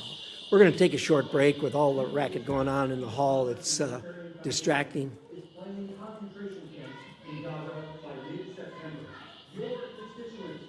Let's take a short break. Then we'll come back in. Go at ease. Visit amongst yourselves. Yeah. Visit amongst yourselves. Nothing to see here. Someone else wants to get arrested. That was a key moment. Someone looks like more people want to be getting arrested. Yep. Back to business. Those are U.S. military veterans that you're arresting. There you go. There you go. Again, this is not even about your ability to understand or not understand, or if you have your little hang-ups of being in the middle and, I want to stay quiet. Even if you're one of those people, you should understand how bad this is. How bad this is. But they showed up. They did it anyways. Clearly, this is what disruption's about. Disruption is about understanding that you have to be ready for them to physically remove you, but you get the message out. You make sure someone's filming. And they both did a great job with that. And we hope to see more of both of these heroes speaking out, representing something, having a plate, having the credibility of being veterans that can tell us how bad it is on the ground. They can tell us how nefarious our military activity is. And it's always been. It's always been. So these guys, both of them, very courageous what they did, going away in cuffs. But that's what we have to do. This is actual action, not just talk. It's action. So that's it. And we have to keep doing this. So let's keep showing up. Let's keep being loud, and let's be willing to put ourselves on the line, our own well-being on the line for the right thing, which certainly Lieutenant Colonel Anthony Aguilar and Captain Josephine both have done in this situation. And that's why they both are getting the loudest voice of the week. Okay, guys, it's been a great show. We always go over that 4-hour mark. Here we go. We did it again. We went over the 4 hours, which is fine. It's fine. I'm going to somehow try and get this back to a 3-hour show. I don't know. That was always the goal originally. The Joe Rogan set that bar, the 3-hour show, 3-hour podcast. People will listen for 3 hours. They never understood that over at CNN. They're like, what? What are they doing over on Joe Rogan? People are listening to a 3-hour conversation. Yeah, they are. They are. So it's weird that we overshot that and then stayed at this like 4 hours and change mark. But we'll try and get it back to 3. But that's the point, is that yes, people want to listen to long form discussion. They don't want news flashes, bulletins on their screen. They don't want to be told the headline and then not hear anything else. They're sick of it. And that's why we do this show. So thank you guys all. Thanks everybody for participating today. I want to thank Jay Scott. Was awesome. We covered so much with him. Leslie coming in for talking back. And I do want to give a shout out to Craig Pasta. I know he wanted to do longer today. He ended up doing some top censored news with us, but then had to cut out. So we'll catch up with him next time. We are looking forward to the next Truth Wire. I think there might be one tomorrow. We'll have to see. Also, a Garland Nixon show might be going on with Garland tomorrow. You guys will see. You'll get the notifications because you're subscribed to our channels and you're following Truth Wire. I know you're following Truth Wire. I know you're following Garland Nixon. So you should get the notifications if we go live, if I'm on with them as well. And we know you're following the Homeless Left. So please share this out. Go, you can go to our YouTube and our Rumble for the segments themselves. If you want to share those out, we'll upload them as fast as possible. We try to get them out in the next few days after each live. And we do keep our lives up on the Rumble channel because Rumble doesn't take our stuff down. They might do some shadow banning. They certainly do some surveillance. They love the surveillance state over on Rumble. So we're certainly in the data system. We're certainly in the supercomputer, as they say.